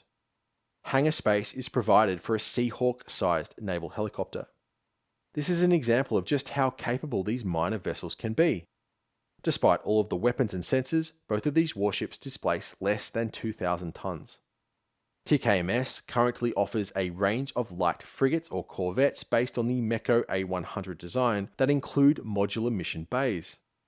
For example, the slightly larger A100 corvette, a platform that displaces 2,700 tonnes, not only accommodates a naval helicopter, but has dedicated space for 9 20-foot containerized mission modules, allowing the vessel to conduct all of the missions described in the 2009 Defense White Paper, including mine warfare and military hydrographic survey, in addition to various other roles such as border protection, humanitarian assistance, UAV and UUV deployment for an ISR mission, and anti-submarine warfare. There is even dedicated space for up to 35 Special Forces operators and their equipment. Had a vessel such as this been selected instead of the Arafura class, one that could be armed with capable point defense systems such as the rolling airframe missile, anti-ship cruise missiles including the NSM, lightweight torpedoes, and could deploy a naval helicopter, arguably we would not even require a new Tier 2 surface combatant. In essence, if a capable offshore combatant vessel had been selected in the first place, we would have met the minimum requirements outlined in the independent review, which were, at base, beyond protecting itself, simply the ability to operate a towed array sonar, employ a naval helicopter, handle lightweight torpedoes, and provide maritime and land strike, both of which can be achieved by the multi-role NSM. Because the offshore combatant vessel was a configurable, multi-mission platform, as long as it deployed a maritime helicopter and had some available magazine space for lightweight torpedoes, all that would have been required to meet the current demands was an ASW mission module. For example, Ultra Electronics has developed a modular, active-passive, towed array sonar system called Sea Lancer, which is the size of a single 20-foot container. Although most of the Tier 2 surface combatant contenders are full-blown frigates, if the Alpha 3000 design is selected, we will be procuring a warship that is essentially equivalent to the MECO A100 corvette. Surely, such an outcome would be a complete repudiation of the decisions made by successive Australian governments, and is indeed crystalline evidence of just how badly flawed the fundamental thinking has been across a period of 10 years. Even if the RAN decides to acquire a full-blown general-purpose frigate as opposed to a corvette, one that will provide greater aggregate capability, arguably we would have been better off with the offshore combatant vessel simply because these warships would already be in production. Even following the meandering course of the Arafura class, the RAN would have fielded as many as 7 or 8 before the first new frigate arrives from a foreign shipyard, greatly mitigating the capability gap the RAN is now facing. We might have had all 20 in the water by 2040. In summation, the fundamental concept for the new surface fleet outlined in the DSR and the force structure advocated by the Independent Fleet Review are essentially sound. In comparison to the top-heavy force structure that preceded it, a two-tiered surface force is far better suited to a large-scale, great power conflict in the Indo-Pacific. As potent as the 12 destroyer force was, The simple fact is there would not have been enough hulls to meet the RAN's various mission requirements, especially sea line of communication defense in the Eastern Indian Ocean. In that mission, if all you need is a convoy escort, then an 8,800-ton Hunter-class heavy frigate is probably overkill, although having one deployed to the escort force would act as a very significant force multiplier. Additionally, for all of its prowess and ASW, one of the greatest weaknesses of the Hunter class is its lack of VLS space, a shortcoming that will be very effectively mitigated by the introduction of the new frigate class, especially if the MECO A210 or Alpha 5000 designs are selected, both of which deploy 32 strike-length VLS cells. The reduction of the number of Hunter-class heavy frigates is also sensible. The decision not to proceed with a 4th Hobart class and, instead, procure 9 Hunters distorted the surface fleet's total capability by overemphasizing anti-submarine warfare and underemphasizing anti-ship cruise and ballistic missile defense, a distortion that is only being exaggerated by the introduction of the Tomahawk, which further reduces the available magazine space for surface-to-air missiles. Additionally, if 3 air warfare variants of the Hunter class are produced as the 3rd batch, complete with 96 strike-length VLS cells apiece, as I suspect they will, then by having a single destroyer hull, the RAN will have avoided the trap of designing and developing too many platforms across the same combatant class, streamlining production, reducing cost, and mitigating risk. The introduction of large, optionally crewed vessels is also an obvious area of opportunity for Australia, a nation with a large budget but comparatively small labour pool. With the introduction of the new frigate, the decision to halt Arafura-class production is also wise. In fact, given how badly neutered that vessel is, arguably they should be sold to potentially interested allies like New Zealand, or simply gifted as military aid to Australia's Pacific partners. Keeping them is probably nothing more than a waste of precious resources. As deplorable as the whole debacle has now become, we should not give in to the sunk cost fallacy by keeping this platform in service if it is not well suited to any mission set. Finally, the commitment to continuous naval shipbuilding is applaudable. A mature, capable and sustainable naval industry is a core and irreplaceable strategic asset, and if a fleet of this size is not large enough to keep Australia's shipyards humming, then it's hard to imagine what else would be required. If we zoom out and take the future Royal Australian Navy into perspective, the profound nature of the capability enhancement rapidly becomes apparent. Just 10 years ago, the RAN's total battle force amounted to 8 Anzac and 4 Adelaide-class frigates and 6 Collins-class conventional submarines. Its heavy sea lift capacity amounted to 3 heavy landing ship tanks, or LSTs.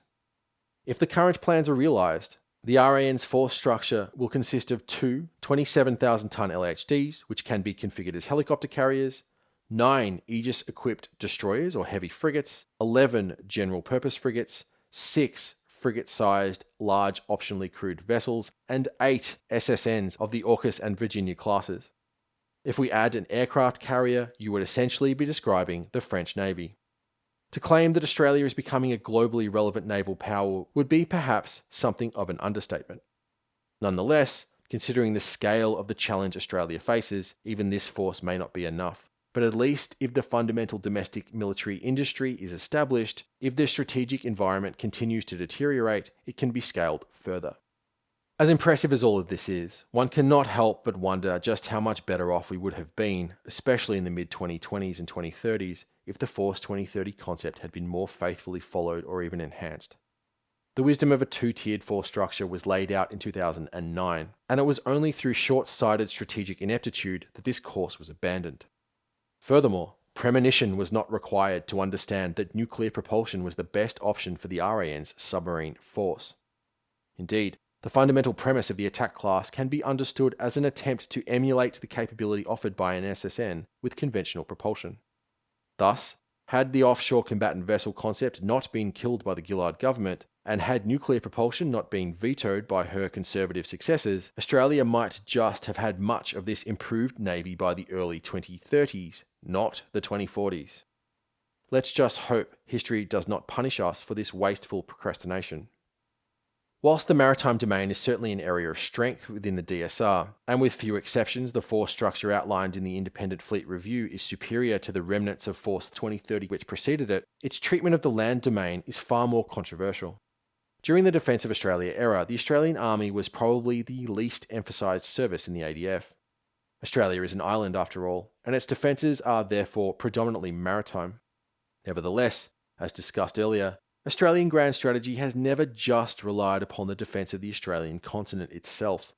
Working within an alliance headed by a great power who shares Australia's fundamental principles and values to shape global politics in a way that is beneficial to both Canberra and all like-minded nations has always been a fundamental pillar of Australian grand strategy. Historically, when Australia contributes to these global campaigns, it has been primarily through the application of land power. As the Defence of Australia paradigm was eclipsed by the global war on terror, the Army once again ascended to the position of de facto senior service, as it had been during the forward defence period. Even the RAN's major capability enhancements throughout this timeframe, the acquisition of 2 Canberra-class LHDs, were built around the Army and projecting its power ashore. But we have now passed another strategic watershed. Much like the Defence of Australia era, the focus has become far more precisely placed upon the defence of the Australian mainland and operations in the region. Historically, when this strategic rebalancing occurs and a new posture is adopted, land power and the Australian Army lose their position of relative primacy. This is simply an outcome of Australia's maritime geography. An island's best form of defence will always be to deny an adversary control of the sea and air around it. Thus, in that campaign, land power is simply less important than it would be in Australia's efforts to support military operations as part of a global alliance. This rebalancing is clearly reflected in the DSR. The authors argue that Australia's army must be transformed and optimised for littoral manoeuvre operations by sea, land and air from Australia, with enhanced long-range fires. As a priority, it must be able to provide a littoral manoeuvre capability by sea, land and air, long-range fires, including land-based maritime strike, air and missile defence, and close combat capabilities, including a single armoured combined arms brigade, able to meet the most demanding land challenges in our region. As a consequence, the DSR argues that the land domain force structure design priorities must result in significant changes to Army force posture and structure. Army's combat brigades must be re-rolled and select capabilities postured in Northern Australia. In line with this directive, the authors made the following recommendations. Army should be structured and postured in accordance with the land domain force structure design priorities outlined in the review. Land 8-7-10 Phases 1 and 2, Army littoral manoeuvre vessels, landing craft medium and heavy, should be accelerated and expanded. Land 8-113 Phases 2 to 4, long-range fires, HIMARS, and Land 4-10 Phase 2, land-based maritime strike, should be accelerated and expanded. Land Combat Vehicle System, Infantry Fighting Vehicle, acquisition should be reduced to 129 vehicles to provide 1 mechanised battalion. Land 8-116 Phase 2, Protected Mobile Fires, 2nd Regiment of Army Self-Propelled Howitzers should be immediately cancelled. The delivery of landing craft, long-range fires and infantry fighting vehicles should be synchronised.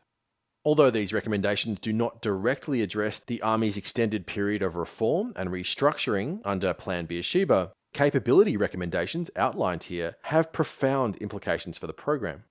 One of the core fundamental premises of Plan Beersheba and the force generation cycle it provides is the concept of a multi-role combat brigade.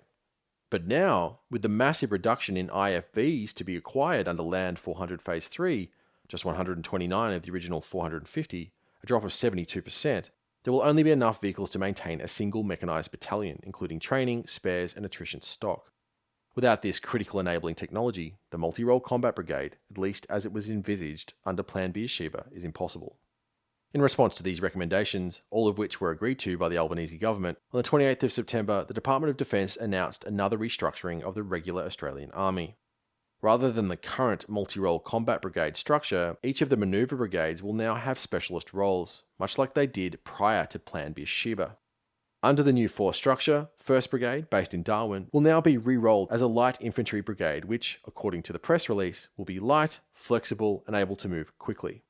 This is, however, something of a misnomer, as the 1st Armoured Regiment has been reassigned to 9th Brigade and re-rolled as a formation tasked with experimentation and integration of emergent technologies, and 5 and 7 RAR are now being relinked to form a single infantry battalion. 1st Brigade will be, in essence, little more than an overstrength battle group. It will have a single infantry battalion headquarters under its command. Along with 5-7 RAR, the brigade will continue to host a number of supporting elements, such as an artillery regiment, engineer regiment, and support battalion, which will allow it to deploy independently within the region. But in terms of its frontline fighting strength, the new structure will leave it well below brigade level. The 7th Brigade, based in Brisbane, will now be re-rolled as a motorised brigade. 6 and 8-9 RAR will rely primarily on the Bushmaster Protected Mobility Vehicle, as opposed to a tracked APC or IFV. The brigade support battalions and regiments will remain attached to the formation. Only the 3rd Brigade, which is based in Townsville, will actually adopt the multi-role combat brigade structure, with 1 RAR deploying as a motorised battalion and 3 RAR now serving as the Army's only mechanised battalion. Presumably, the 2 remaining armoured cavalry regiments, 7th Brigade's 2nd 14th Light Horse and 2nd Cavalry Regiment, which is serving with the 3rd Brigade, will maintain their current order of battle, 2 squadrons of combat reconnaissance vehicles and 1 of main battle tanks. However, with the 7th Brigade now re-rolled as a motorised formation, its M1 Abrams may be reallocated to 3rd Brigade, although if these precise details have been decided, they are not yet available to the general public. 3rd Brigade will now serve as the primary heavy amphibious force, which will deploy with the Canberra-class LHDs. It also has several supporting elements in Townsville, such as the 5th Aviation Regiment, making it the Army's most capable and potent formation. Undeniably, this new structure is far lighter and less potent than the set of battalions which preceded it. However, in line with the Army's new focus on littoral manoeuvre and denial, much of its lethality will now be delivered by long-range strike systems such as HIMARS and the yet-to-be-acquired ground-based maritime strike capability. These systems will be centralised under a new formation, the 10th Brigade, which will serve as a dedicated fires brigade. Unlike the various artillery regiments which are attached to the various brigade headquarters, HIMARS, NASAMS, and other ground-based long-range fires will be concentrated in a dedicated formation, which will serve the division as a whole. We can expect other systems which are currently being acquired, such as long-range air and missile defence batteries, to also join the 10th Brigade. One of the least well publicised, but nonetheless most important force structure reforms announced in 2023 was the return to a divisional structure. Under the planned Beersheba force structure, the 3 brigades were essentially independent formations, which were all assigned to Forces Command. Each one was capable of independent operations and followed their own year-long phase in the force generation cycle. This closely followed the US Army's shift to emphasise the brigade combat team over the division throughout the global war on terror period. But with the re-emergence of great power competition, and with it the spectre of high-intensity interstate war, the virtues of the division have once again come into vogue. Divisions are formations that are truly capable of independent deployment across the full spectrum of warfare. The brigade combat team includes the supporting assets to allow it to function independently, such as artillery, engineer and support regiments. However, when facing a foe who is a peer actor, or in other words a large and capable modern military, generally speaking the brigade lacks the mass to allow it to fight in a completely independent fashion. Historically, in that kind of war, the division, which in essence is a collection of between 2 and 5 manoeuvre brigades, in addition to supporting elements, is this smallest unit of manoeuvre that can truly act independently at the operational level of warfare. This certainly was not the case when fighting a counterinsurgency or a low-level regional contingency, where Australian brigades and battalion-strength battle groups were very unlikely to be facing overmatch, and thus did not need the additional mass and specialised capabilities provided by the division as a whole. Permanently assigning the various brigades of the regular Australian Army under a single divisional headquarters also has several other advantages, especially when it comes to building relationships between the various brigade and battalion command elements. Under the planned Beersheba force structure, the 3 manoeuvre brigades were not permanently attached to a divisional structure, making the brigade the largest deployable permanent unit of manoeuvre within the Australian Army's order of battle.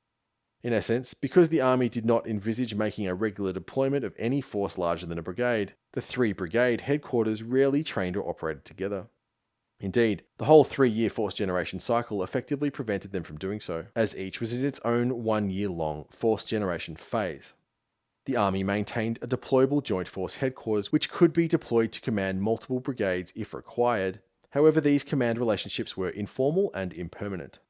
By adopting a force structure which emphasised the brigade, the Australian Army gained operational flexibility and the ability to sustain numerous small to medium-sized deployments for very long periods of time. However, With the loss of cohesion across the force as a whole, including the impermanence of command relationships between the various headquarters, the Australian Army's ability to wage large, high-intensity campaigns diminished. Thus, with the restructuring announced in the wake of the DSR, all of the Army's manoeuvre brigades were once again brought under the direct command of a divisional headquarters, the now renamed 1st Australian Division. Partially a historical reference, giving the Division HQ the national name signifies the likelihood that, just as it did in the First and Second World Wars, the Australian Army will deploy its divisions as part of a wider international coalition, and thus wants its divisions to be immediately recognisable. These force structure alterations are, unquestionably, the most controversial element of the DSR. We have not even fully implemented Plan Beersheba, and its core elements are now being abandoned. That is, in and of itself, indicative of a deeper pathology that is at the very heart of Australian strategic culture, a problem we will address later. But, over and above the organisational changes, it's probably the sharp reduction of Land 400 Phase 3, the much beloved AS-21 infantry fighting vehicle, arguably the most anticipated Army procurement program in a generation, that has caused the greatest consternation. The Army has been burdened with the deadweight of the M113 armoured personnel carrier for decades, a vehicle that actually provides less protection than a Bushmaster PMV. So little, in fact, that it was not rated to be sufficient for deployment to Afghanistan, a low-threat counterinsurgency theatre. Arguably, an IFV should have been procured in the late 1990s, not in the early 2020s. Thus, the very significant reduction in AS-21 numbers will severely limit not only the Army's ability to generate forces for extended deployment, but 1st Division's ability to fight a high-end, mechanised battle. Nonetheless, and notwithstanding the significant controversy, it's hard not to appreciate the rationale underpinning these decisions. Plan Beersheba was a force structure that was designed to meet the challenges of the unipolar moment, where the Australian military was, first and foremost, called upon to support the United States in global operations and provide the foundational security forces for regional stability in Oceania. The DSR argues that we are no longer facing those challenges, and thus the whole concept of the multi-role combat brigade and its force generation cycle is essentially redundant. Additionally, with the strategic focus now resting completely on the Indo-Pacific, understandably, the investment priority has shifted towards naval capabilities. The 2024 Integrated Investment Program projects that in the coming decade, maritime capabilities will account for 38% of total investment, more than air and land systems combined. This is simply a consequence of the geography in which this country is embedded. Australia's economic resources are not insignificant, but neither are they infinite, and in comparison to the People's Republic, they are comparatively small indeed. Thus, it behooves the Australian military to be judicious with its capability investments in order to extract maximum strategic, operational, and tactical value from them. Whether we need to be spending upwards of $27 billion on infantry fighting vehicles, which, one could certainly argue, are better suited to operations in Europe, the Middle East, or the Korean Peninsula, as opposed to archipelagic Oceania and Southeast Asia, is certainly a very poignant question. The new force structure will certainly be better suited to the concept of operations envisaged in the DSR, the strategy of denial which is foundational to the whole strategic doctrine of national defence. In any campaign of denial in the sea air gap, Australia's land forces, first and foremost, require operational mobility and the ability to conduct rapid littoral manoeuvre in order to gain a positional or geographic advantage. Then, once this positional advantage has been achieved, sea denial can be generated by the employment of long-range strike systems, such as the Precision Strike Missile and ground-launched anti-ship cruise missile. The new structure of the 1st Australian Division will certainly be better able to thrive within this concept of operations. Although the 1st Brigade's firepower has been greatly diminished, the new lightweight formation will be able to respond very rapidly from its base in Darwin. A critical new capability which will enable the brigade to function within this new role is being acquired under Land 8710, which aims to replace the ADF's landing craft with much more modern and capable platforms. One key capability is the Littoral Manoeuvre Vessel Medium, designed and developed by Navantia Australia. The LMV-M will have a 70-ton capacity, 20% greater than the legacy LCM-8, and a range of 1,200 nautical miles. To contextualise that capability, an upgraded Abrams M1A2 main battle tank has a combat-ready weight of 67 tons. LMV-M will be able to function as a dedicated landing craft for the Canberra-class LHD, and, critically, it can operate independently. The DSR advocated strongly that this acquisition program should be both accelerated and expanded. A tender for a much larger and more capable variant, the Littoral Maneuver Vessel Heavy, is currently underway. With a number of these Littoral Maneuver vessels permanently based in Darwin, 1st Brigade will be able to respond to a conflict within hours, manoeuvring independently and seizing critical island bases, positions which can then be used to stage area denial weapons provided by 10th Brigade. The logistics of assembling the Australian Amphibious Force, and thus embarking the heavyweight 3rd Brigade in Townsville, simply make this a much slower operation. But with initial positions rapidly seized by 1st Brigade, these can be reinforced by follow-on formations, either the heavyweight 3rd Brigade, which now deploys most of the Army's firepower, or the air-mobile, motorised 7th Brigade, which is conveniently based in close proximity to RAAF Amberley. Returning to a specialist brigade structure certainly has some advantages in force efficiency. Unless you need to sustain long-term deployments, having 3 quasi-mechanised brigades is inherently expensive and inefficient. Armoured fighting vehicle heavy, mechanised formations simply cost more than those which are infantry-centric, and if what you need is light infantry, then those AFVs are simply a wasted investment. Assuming you don't have to sustain the capability long-term, by having specialist brigades you will always have the right tool for the job. But there are real downsides to the new divisional structure, most of which stem from the advantages that the multi-role combat brigade provided. By adopting this force structure, the authors of the DSR, and thus Australia's wider politico-military leadership, are asserting that Australia will no longer contribute to global security in the manner in which it has throughout the global war on terror period. The basic rationale of the focused, integrated force is that Australia's strategic interest lies only in its region and a potential conflict with China, and certainly the new force structure adopted by the Army is better suited to that task. But what if the assessment made by the DSR proves to be incorrect? After all, predicting future requirements has, historically, not been the Australian military's strongest area. Both the DSR and the National Defence Strategy state clearly that contributing with our global partners to the maintenance of the global rules-based order is one of the ADF's 5 primary tasks. Historically, when the ADF has been called upon to make those commitments, it has primarily done so with land power. What if there is another Middle Eastern contingency, which the authors of the DSR have not envisaged, and political leadership decides that a large-scale ADF deployment is warranted? Even if the politico-military class as a whole has decided that this kind of war is no longer in Australia's national interest, it's hard to imagine the ADF neglecting a failed state in Oceania, as doing so would only leave a power vacuum which would be filled by the PLA. Imagine, for example, a breakdown of law and order in the Solomon Islands or Fiji, or worse, a civil war, and the Western powers left it to Canberra to manage the problem. Certainly, a multi-year battle group-sized deployment is hardly unimaginable in that kind of very plausible scenario. Given the force structure now being adopted, the Army is headed for exactly the same kind of force generation problems it encountered during the global war on terror period, especially with so few dedicated light infantry formations. Perhaps there is a way to adapt to the threat of war in the Indo-Pacific without necessarily abandoning the virtues of the multi-role combat brigade and the 3-year force generation cycle, and thus avoid wasting a decade of military reform in the process. However, in order to do so, we have to consider the blasphemous proposition that Land 400 Phase 3 should be cancelled altogether. The sea-air battle in the archipelagic Indo-Pacific is one that will, above all else, emphasise littoral manoeuvre. Manoeuvre warfare in general is a key doctrinal objective for a smaller power like Australia. That is because through the application of manoeuvre warfare principles, specifically through the acquisition of positional advantage, a smaller and materially weaker military can readily defeat larger and heavier forces. This was the foundational concept of the misnomered Blitzkrieg doctrine that was used to such great effect by the Wehrmacht. The application of superior mobility to gain positional advantages, which then inhibited your enemy's ability to fight effectively. If the ADF is going to have any hope of prevailing in a battle with the PLA, especially one fought in the opening phases of any conflict where Allied aid will be minimal, it has to have the manoeuvre advantage through superior situational awareness, command and control, and operational mobility.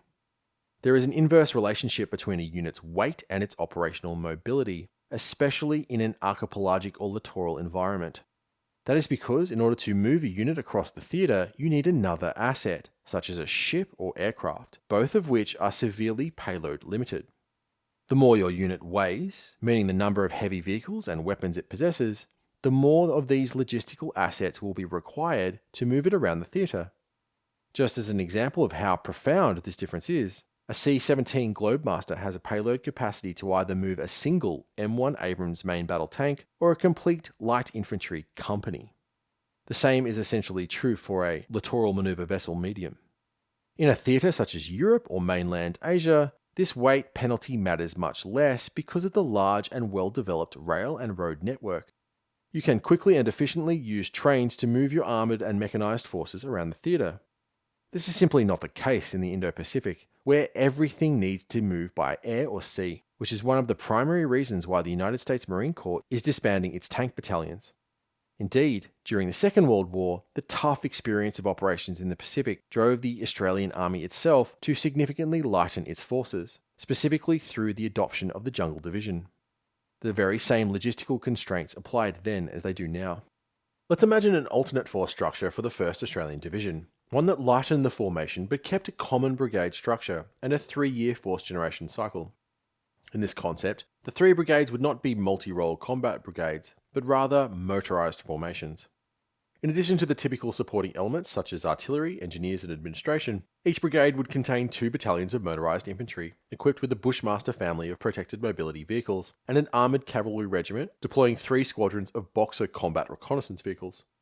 As these formations contain neither AS-21 IFVs or M1 Abrams main battle tanks, their aggregate combat weight would have shrank substantially, drastically increasing their operational mobility.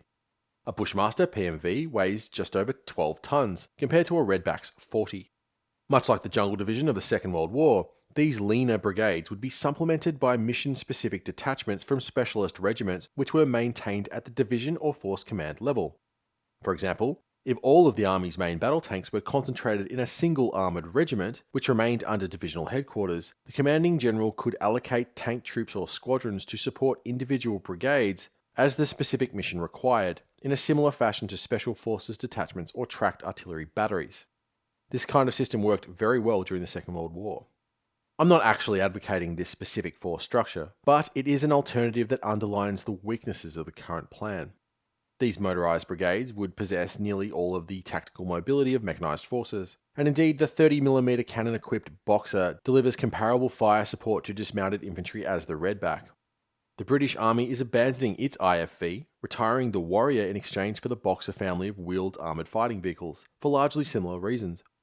You could even compensate for the loss of the IFV by increasing the size of the armoured cavalry regiment. The Boxer also weighs less than the Redback.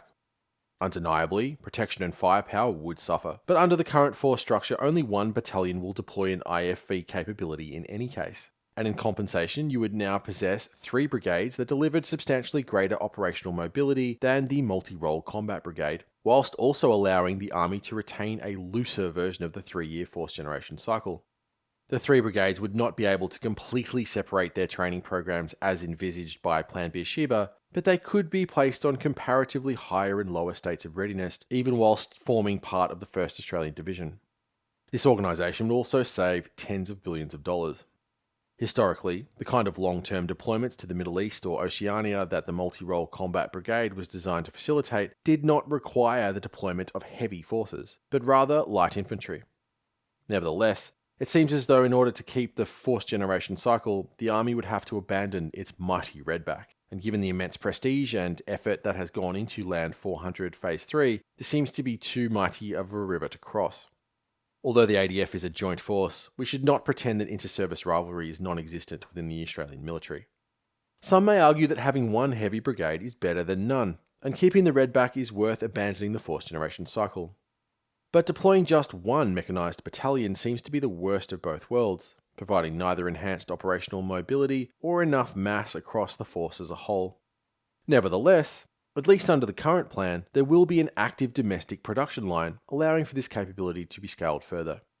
In any case, this is the force structure the Army has adopted. Let's just hope it is not blindsided by another half-decade-long deployment it had not envisaged.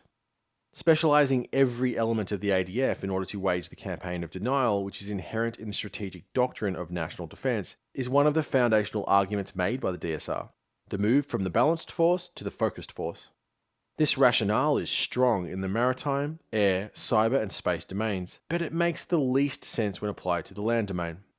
Arguably, the Army does not require complete specialization to fulfill the role intended for it within the DSR, and if one service requires more balance or generalization, it's Australia's land forces. As history has shown us, in military contingencies that do not involve a large-scale war with China, the Army will be the service that will shoulder the burden. Therefore, it is here that the cost of over-specialization will be the most acute. Another area of the Army which the DSR has neglected is the 2nd Australian Division, which commands all of the Army's reserve forces. Under Plan Beersheba, each of the reserve brigades was paired with one of the 3 professional brigades, meaning they too underwent the 3-year force generation cycle.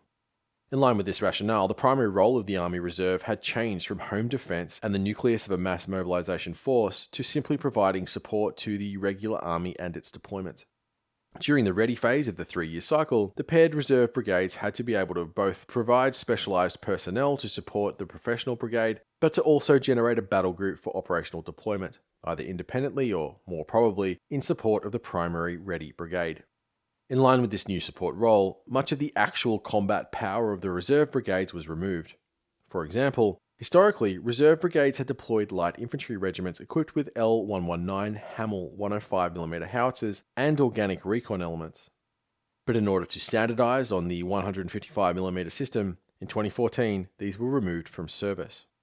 In their current state, reserve battle groups or brigades are only capable of independent deployment in the most permissive of environments, such as peacekeeping operations. In line with the DSR's recommendation, the reserve has now reverted to a more traditional role. Enhanced domestic security and response Army Reserve brigades will be required to provide area security to the northern base network and other critical infrastructure, as well as providing an expansion base and follow-on forces. This is far more sensible than the arguably myopic fixation on the force generation cycle that was inherent in the way the planned Beersheba Army Reserve was treated, especially viewing the role of home defence as irrelevant. However, the simple fact is the current structure of the Army Reserve is completely unsuited to the role which is now being envisaged for it. In order to protect Australia's northern bases and critical infrastructure, these battalions require increased mobility, ISR, and firepower. For example, to truly operate independently, even in the role of home defence, these formations need basic capabilities such as artillery. For example, if enemy special forces were to launch a raid on a northern airbase, especially in company strength or above, any defending reserve battalion will need to rely on substantial indirect fire support to win the ensuing firefight. Artillery will be essential in ensuring these reserve formations can achieve overmatch over more lightly armed hostile special forces elements. At the very least, reserve battle groups require an adequate allocation of Bushmaster protected mobility vehicles, crew-served weapons including capable ATGMs, and light artillery. Reintroducing the L-119 105mm howitzer, or a more modern alternative such as the M119, A2 or A3, is probably warranted, even if this is in limited numbers. Either way, the reserve demands an adequate level of investment if it is to be relied upon to operate in higher-end contingencies, even on Australian soil. The other major function of the Army Reserve that has been completely ignored by the DSR is mobilisation. The Reserve has historically been the nucleus for a larger mass mobilisation army. For example, most of its battalions are composite formations, such as the 24th 49th Royal Queensland Regiment or 5th 6th Royal Victoria Regiment. Upon mobilisation, these battalions are designed to split and take additional personnel, roughly doubling the size of the force.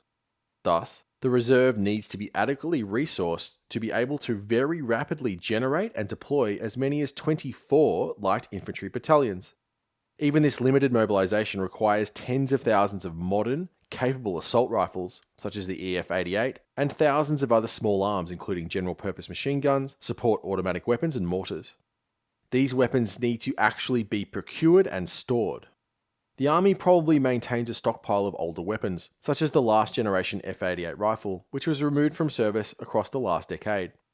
67,000 of these rifles were produced at the Lithgow Armoury, and thus many of these may be available depending upon their condition. But in the 2020s, the F-88 is a dated rifle. It cannot support modern optical systems or other force multipliers such as lasers. If we expect the reserve to be able to fight, it needs to be equipped with modern small arms. But this ignores a bigger question of larger, longer-term mobilisation.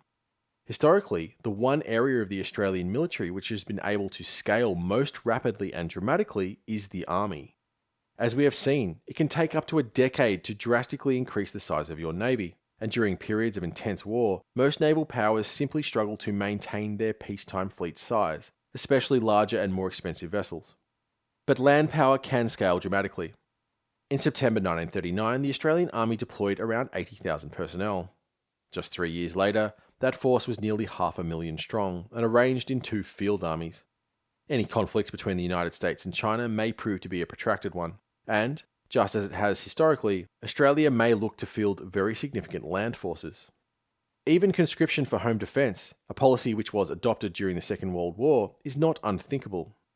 Thus, the army needs to be prepared to rapidly expand to a true wartime footing, potentially deploying as many as 6 to 10 divisions and generating these forces within a 12-month timeframe. Given the focus on supporting the regular army in niche roles, it's almost certain that the reserve's mobilisation potential has atrophied substantially over the past decade. One has to wonder when the last general mobilisation plan was written. It's hard not to imagine a 1979 dated document in a dusty manila folder sitting on a random shelf deep in the Russell offices. These plans demand attention, and at the very least, Australian defence industry requires a sufficient industrial base to support that level of mobilisation purely from domestic resources. As we saw in 1942, we may not be able to rely on our allies to arm us in a time of crisis. Either way, the seriousness of Australia's strategic environment, as outlined in the DSR, demands that these more drastic measures are seriously contemplated. As Ukraine has shown us again, professional military start wars. Citizen soldiers win them. The air domain is not a major area of discussion or change within either the DSR or National Defence Strategy. There are no major force structure alterations advocated or planned.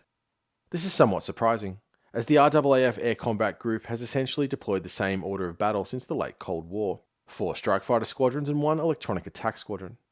With the renewed focus on great power competition and conventional conflict, which is inherent in the strategic doctrine of national defence, an expansion of the RAAF's order of battle might have been expected from the DSR. The authors argue that the Air Force must be able to maintain a network of northern air bases with appropriate hardening and dispersal, crewed and autonomous systems capable of air defence, strike capability, maritime and land, intelligence, surveillance and reconnaissance, anti-submarine warfare, command and control for integrated air and missile defence, air-to-air refuelling, and heavy and medium air mobility. There is nothing revolutionary in this set of requirements. Indeed, notwithstanding the addition of autonomous systems and integrated air and missile defence, this set of requirements is bread and butter Defence of Australia RAAF doctrine. The Air Force needs to mass its capability across Australia's northern basing network in order to defend those bases and critical infrastructure and conduct maritime and conventional strike in order to generate sea denial. This is an illustration of just how much the national defence paradigm is built upon the doctrinal concepts which preceded it. In terms of new platform acquisitions, the only new aircraft assessed was the B-21 Raider. The DSR simply concludes that this is not an aircraft which would be suitable for acquisition. No rationale is given for this rejection. One must assume that the cost was simply prohibitive, because from a capability perspective, the B-21 would have been a game-changing acquisition for the ADF. Its ability to not only strike targets over intercontinental distances, but to do so independently and with a massive payload would have, in and of itself, generated some kind of deterrent effect. But it's in the area of maritime strike that the platform would have truly excelled. The ability to launch 16 LRASMs per platform would have posed a massive threat to PLAN surface forces over a vast area. Nevertheless, one can see why this acquisition was rejected. The cost would have been very significant, potentially as high as 20 or 30 billion Australian dollars for 12 platforms. And really, what the B-21 was designed to do, penetrate integrated air defences at intercontinental distances, does not really fit well within the wider concept of area denial or deterrence by denial, which are foundational to the DSR and national defence. Other than maritime strike within Australia's maritime approaches, a task which can also be very effectively achieved by tactical air power, really, the B-21's forte would have been conducting strikes on mainland China. The authors of the DSR may have rationally concluded that this approach could have ended up being counterproductive, as the terminal effects may not have been severe enough to generate a deterrent effect, but might have stimulated even more severe attacks on Australian infrastructure by the PLA's long-range strike systems. Thus, one can understand how, for the ADF at least, this immensely impressive platform may not have been a wise investment. The clearest air domain investment priority outlined in the DSR is the integration of air-launched anti-ship cruise missiles. According to the authors, the long-range anti-ship missile, which is already being acquired for the RAAF, should be integrated onto both the FA-18F, work which is currently being undertaken, and the F-35A. Interestingly, they also advocate for the acquisition of the Joint Strike Missile for use on the F-35A fleet, a capability upgrade which will require the Block 4 hardware and software upgrade package. The exact reasoning as to why the authors believe the RAAF requires two different air-launched anti-ship cruise missiles is not detailed within the document.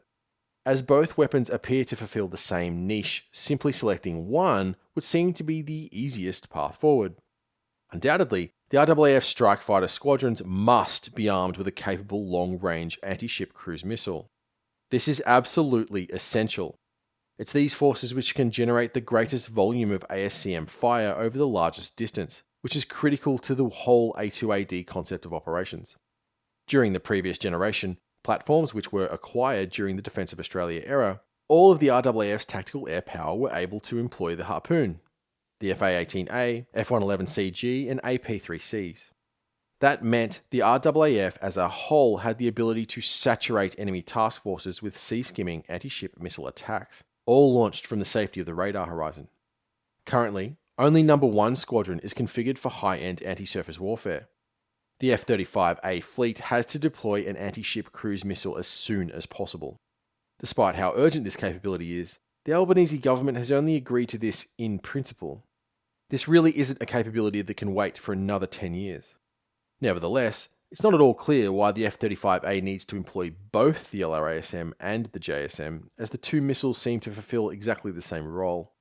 Although fielding both weapons is not a problem, there really would be nothing wrong with the RAAF standardizing on the LRASM over the JSM, and perhaps this is the reason why the government has not agreed to integrate both weapons. But one way or another, this capability shortfall needs to be immediately remedied. The only other area of air power capability the DSR addresses is the MQ-28A Ghost Bat, a program which it wholeheartedly endorses, stating that this should be a priority for development with the United States.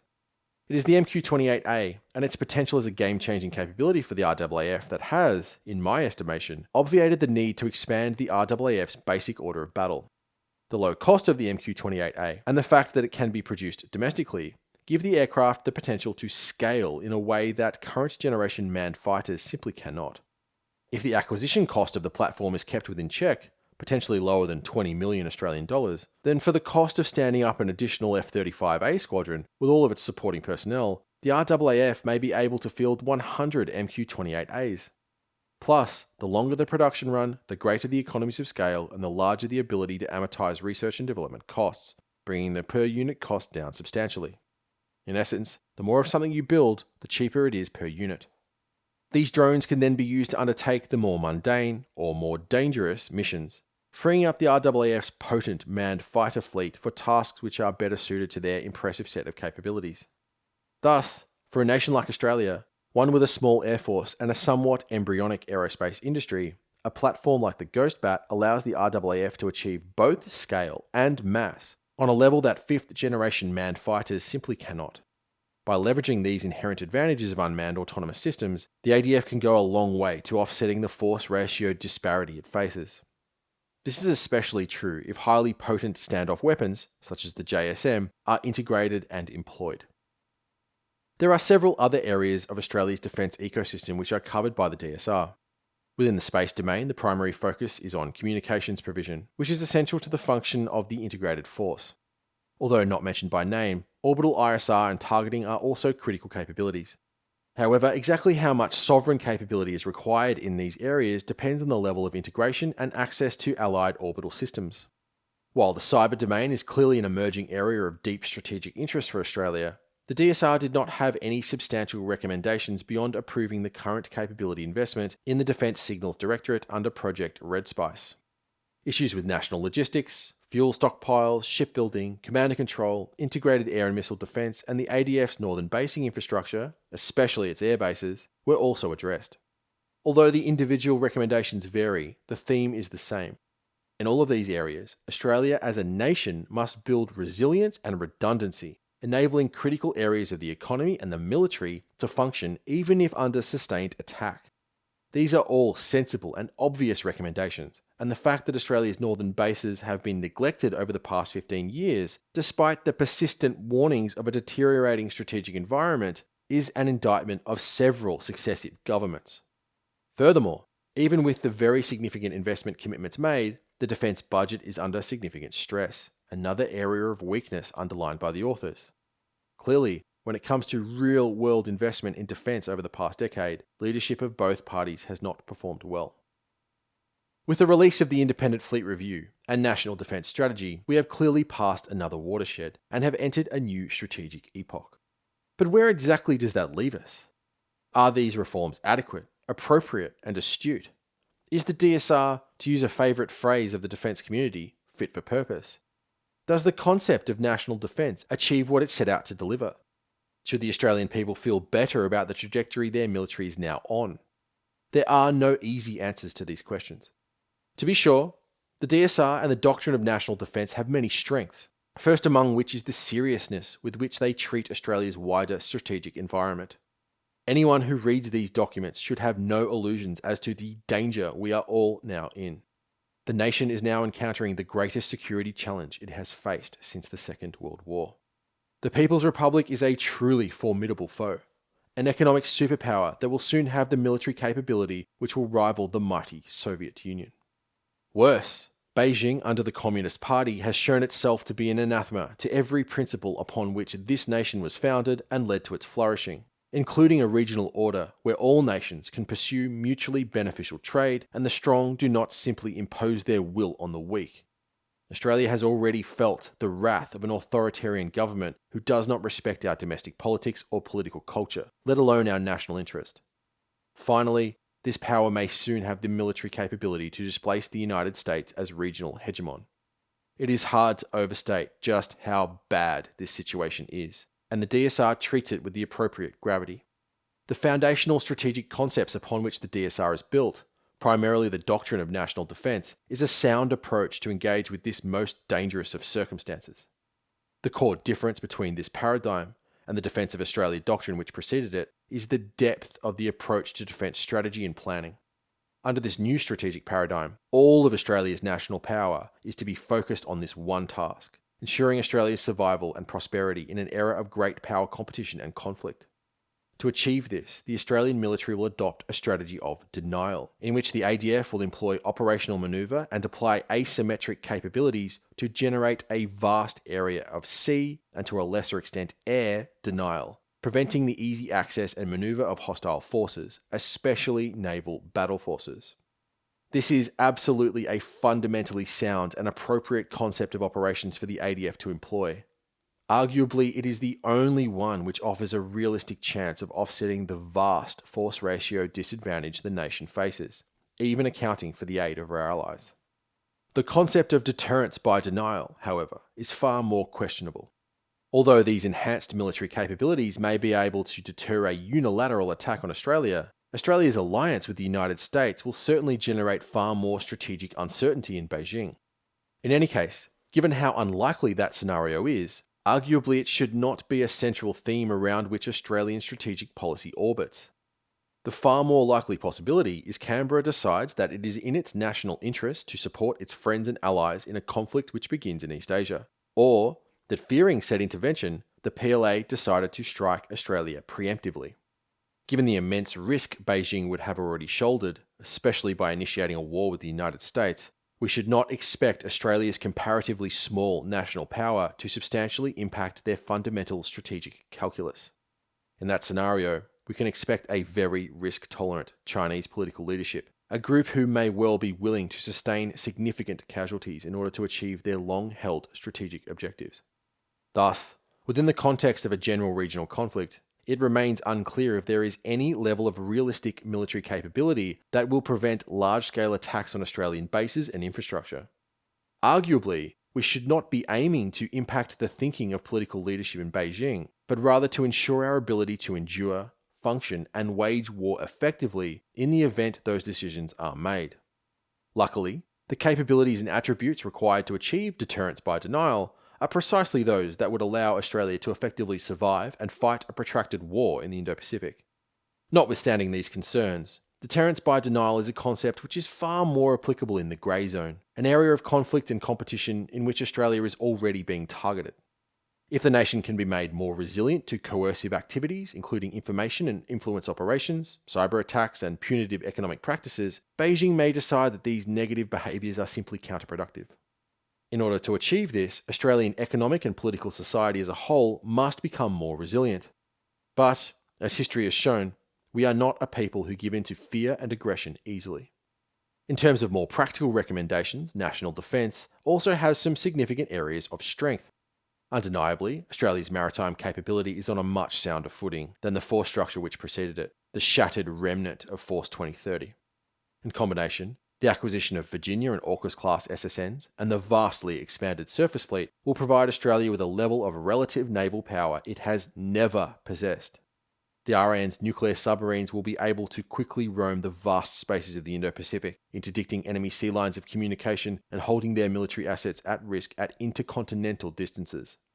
No other single platform could provide Australia with that level of naval capability, and their domestic construction will serve as the foundation for Australian naval power throughout the century.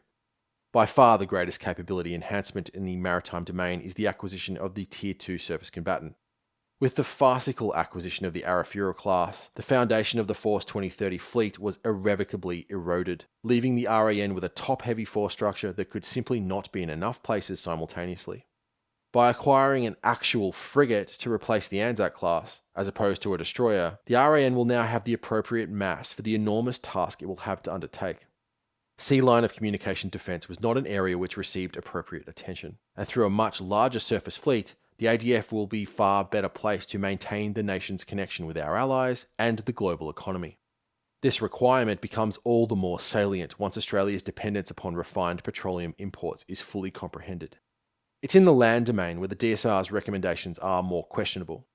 Abandoning a decade-long set of reforms which had not yet even been fully implemented is indicative of some level of strategic failure, either in Plan Beersheba or the DSR, and it remains an open question whether the abandonment of a common brigade architecture was the right path for the Army to take. Clearly, the authors do not envisage the Army sustaining long-term peacetime deployments, either regionally or globally, and with the new force structure, it will not be organised to effectively do so. The investment in long-range precision strike systems such as HIMARS is clearly appropriate, and the emphasis of these systems in the DSR is applaudable. It's these kinds of weapons that generate the asymmetric advantage which is foundational to the strategy of denial. The recommendation to invest heavily in assets which support littoral manoeuvre, such as the LMVM, is also wise. The Army must be able to manoeuvre rapidly within this archipelagic maritime geography, more rapidly than the PLA, if it is to have any hope of attaining a positional advantage, and these assets are critical enablers. The reduction in infantry fighting vehicle acquisition is also questionable, as one has to wonder how useful a single mechanised battalion, or just 3 combat teams, will be. But if the multi-role combat brigade and its force generation cycle is being abandoned anyway, some heavy capability is probably better than none, especially if it's dispersed across several battle groups. As we can see, the DSR is, generally speaking, a sound document that lays out a credible strategy for dealing with great power competition in our region and even great power conflict. Nevertheless, if we look deeper and to mix metaphors, perhaps take a longer view, a more foundational pathology in Australian strategic policy development begins to reveal itself. Take a moment to reflect on just how reactive Australian strategic thinking is, not just the DSR, but all of the major policy changes which have come before it. It is, perhaps in the land domain, that this is most evident. During the Defence of Australia era, the Army's brigades each had their own role, one light, one motorised, one mechanised. This force structure allowed for minor regional contingencies, and these forces were postured in a fashion designed to provide the north of the country with some protection from hostile raiding forces. It was only after the shock of INTERFET and 9/11, both of which ushered in a period of sustained independent operations in Oceania and Australian contributions to the global war on terror, that the Defence of Australia force structure was found to be poorly adapted to the campaigns the Army was currently waging. In 2011, a decade after 9/11 and the year of peak Australian commitment to Afghanistan, Plan Beersheba and its new force generation cycle was announced. By the time its most basic elements were implemented in 2017, Australia's commitment to military operations in Afghanistan was over, and only a 300-strong task force Tajil remained in Iraq. In fact, by the time of its cancellation in 2023, Plan Beersheba had never been fully implemented. Then, after the Army had embarked down a decade-long road of organisational reform, along with its accompanying force structure and command alterations, platform procurement and enabling technology development, apparently, it's only with the release of the DSR that Army leadership has realised that the threat environment it is facing has drastically changed. To put this dysfunction into sharper focus, it was during Exercise Talisman Sabre 2019 that the Australian Amphibious Force was officially certified. It had literally taken 2 decades for the Australian military to develop a real, capable, blue water amphibious capability. That is not a criticism. In fact, it's actually quite a feat given the lack of organisational experience in independent amphibious operations. Furthermore, the success of Australian amphibious development is testament to the professionalism and capability of the men and women of the ATF. But in the intervening 2 decades, Australia has simply not been required to undertake the kind of brigade-level amphibious operation that INTERFET represented. Indeed, given the numerous challenges it faces, the wider region has proven to be reasonably stable, only requiring very small military interventions to maintain peace. That is not to malign the development of the Australian Amphibious Force and wider amphibious capability, but only to take issue with the rationale for said development. Fortunately, these amphibious forces will be very useful in a future Indo-Pacific war, but that is not why the ADF made that investment. It did so in order to be prepared to undertake another regional contingency. In other words, to re-wage the INTERFET campaign, an operation undertaken over 20 years ago. Thus, by 2020, the Australian military was very well structured and equipped to effectively meet the strategic challenges of 2007, or indeed 1999. But just 4 years later, to some not insubstantial shock and dismay, we have now realised this force structure and wider set of capabilities no longer meets the current strategic challenges. Even by 2016, with Osama bin Laden dead, Al-Qaeda a shattered remnant, an organisation that was now incapable of launching sophisticated global terror operations, and ISIL on the verge of conventional defeat, it should have been apparent that the global war on terror was approaching its culmination.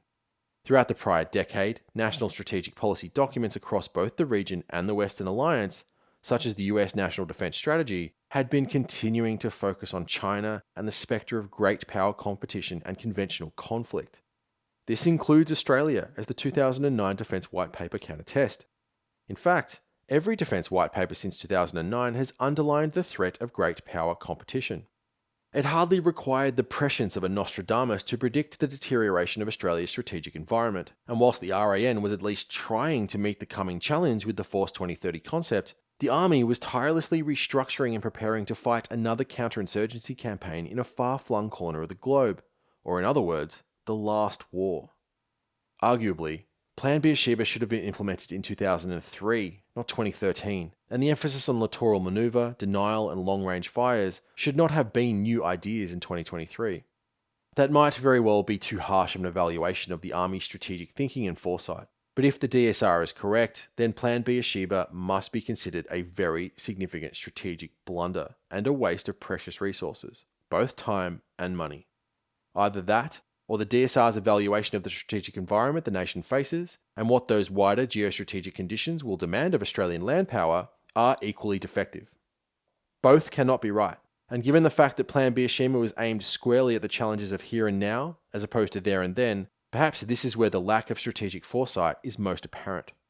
During the interwar years, one of the primary differentiating factors between the European armies, and what largely determined the outcome of the battles of 1939 and 1940, was how each military's doctrine reacted to the rich combat experience of the Great War, and how it integrated new and disruptive technologies within that doctrinal framework. Although the notion that the French army was preparing to re-wage the Great War is something of a cliché, there is some truth to it.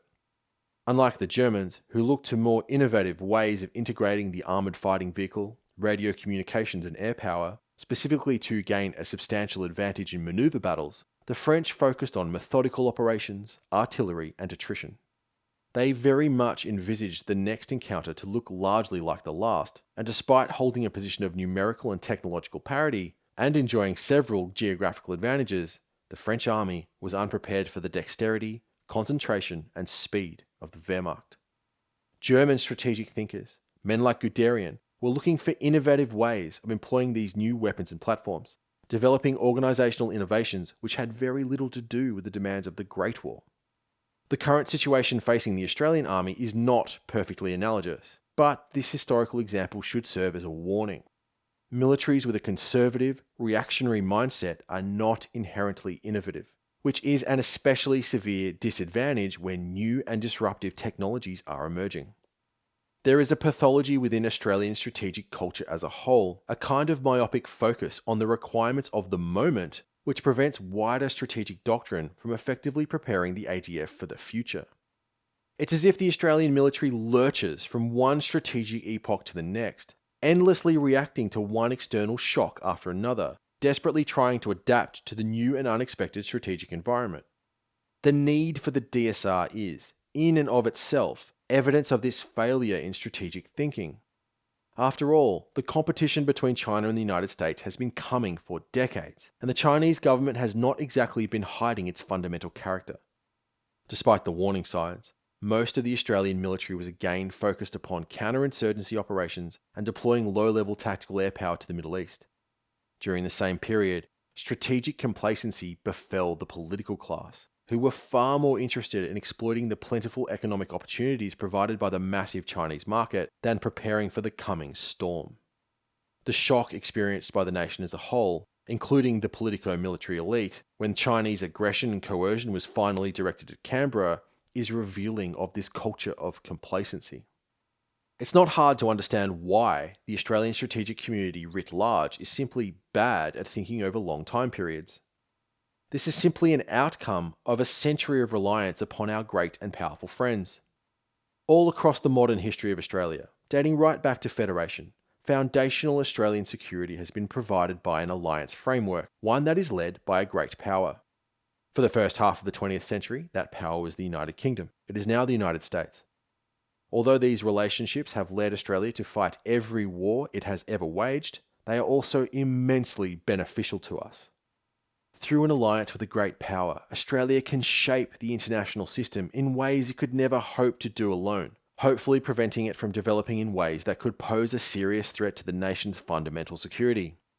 But despite their utility, these alliances have made us strategically lazy. Canberra's grand strategy has always been straightforward. Simply support the Liberal Democratic hegemon, a power who will do most of the strategic thinking for us.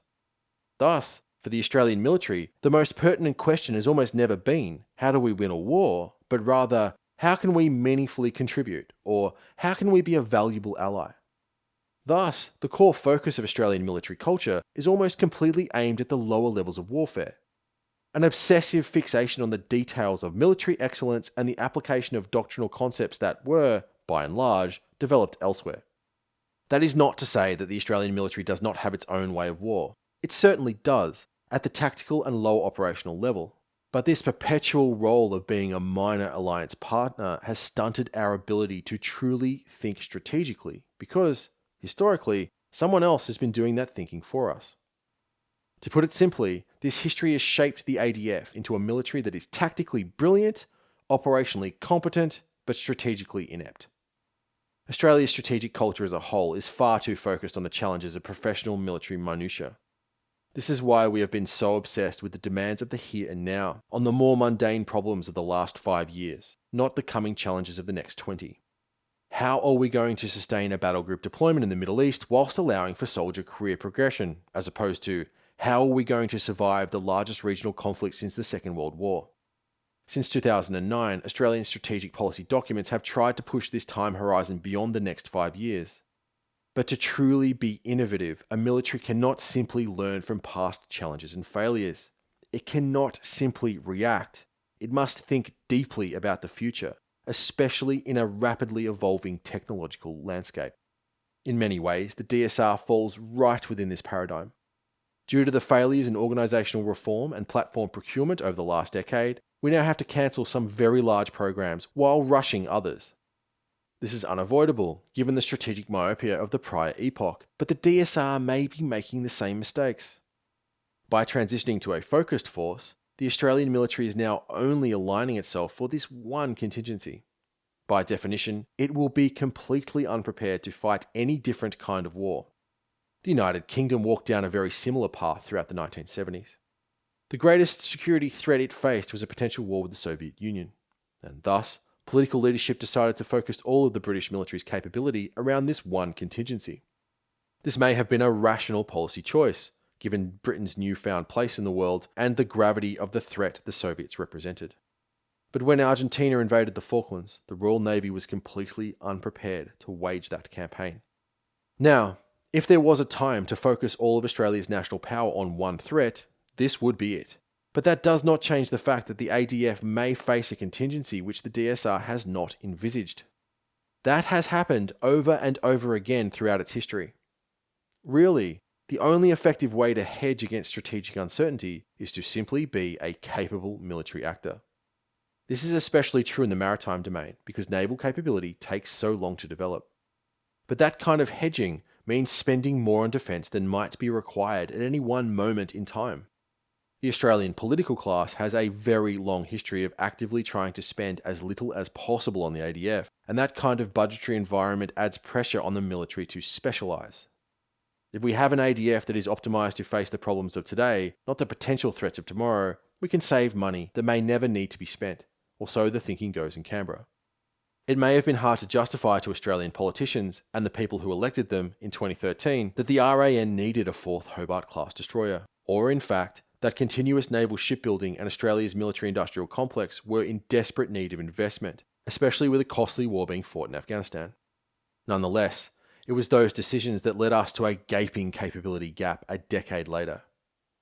Thankfully, in the Navy which is currently being planned, and in the industrial base which will build it, Australia will have the kind of foundational national power that will allow us to hedge against future strategic uncertainty.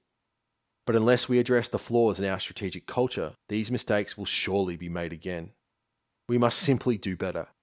The security and prosperity of our nation depends upon it. Australia and its military stand at a crossroads. We are now entering the most consequential period of strategic uncertainty we have encountered in 70 years, and the decisions we make now, especially in terms of naval procurement, will largely determine what kind of military we have to face the coming storm. The authoritarian powers are ascendant, and their clear and unambiguous aim is to destroy the current regional, and indeed global, order, one that has brought this country decades of peace and prosperity. Although the challenge is vast, we have much good fortune on our side. Australia is blessed by geography, with unrivaled strategic depth and numerous other geographical advantages. Our land is endowed with most of the natural resources we require. The Australian economy is developed, competitive and prosperous. The Australian people are informed, politically engaged and, generally speaking, aware of the dangers we face. Our democratic, political and legal institutions are strong. Although small, our military is highly capable, one with an enviable international reputation as a serious military actor. We have many friends in the world, both old and new. Family, like the United Kingdom and New Zealand. Cantankerous strategic partners like France, a nation with whom we have shed so much blood defending liberty.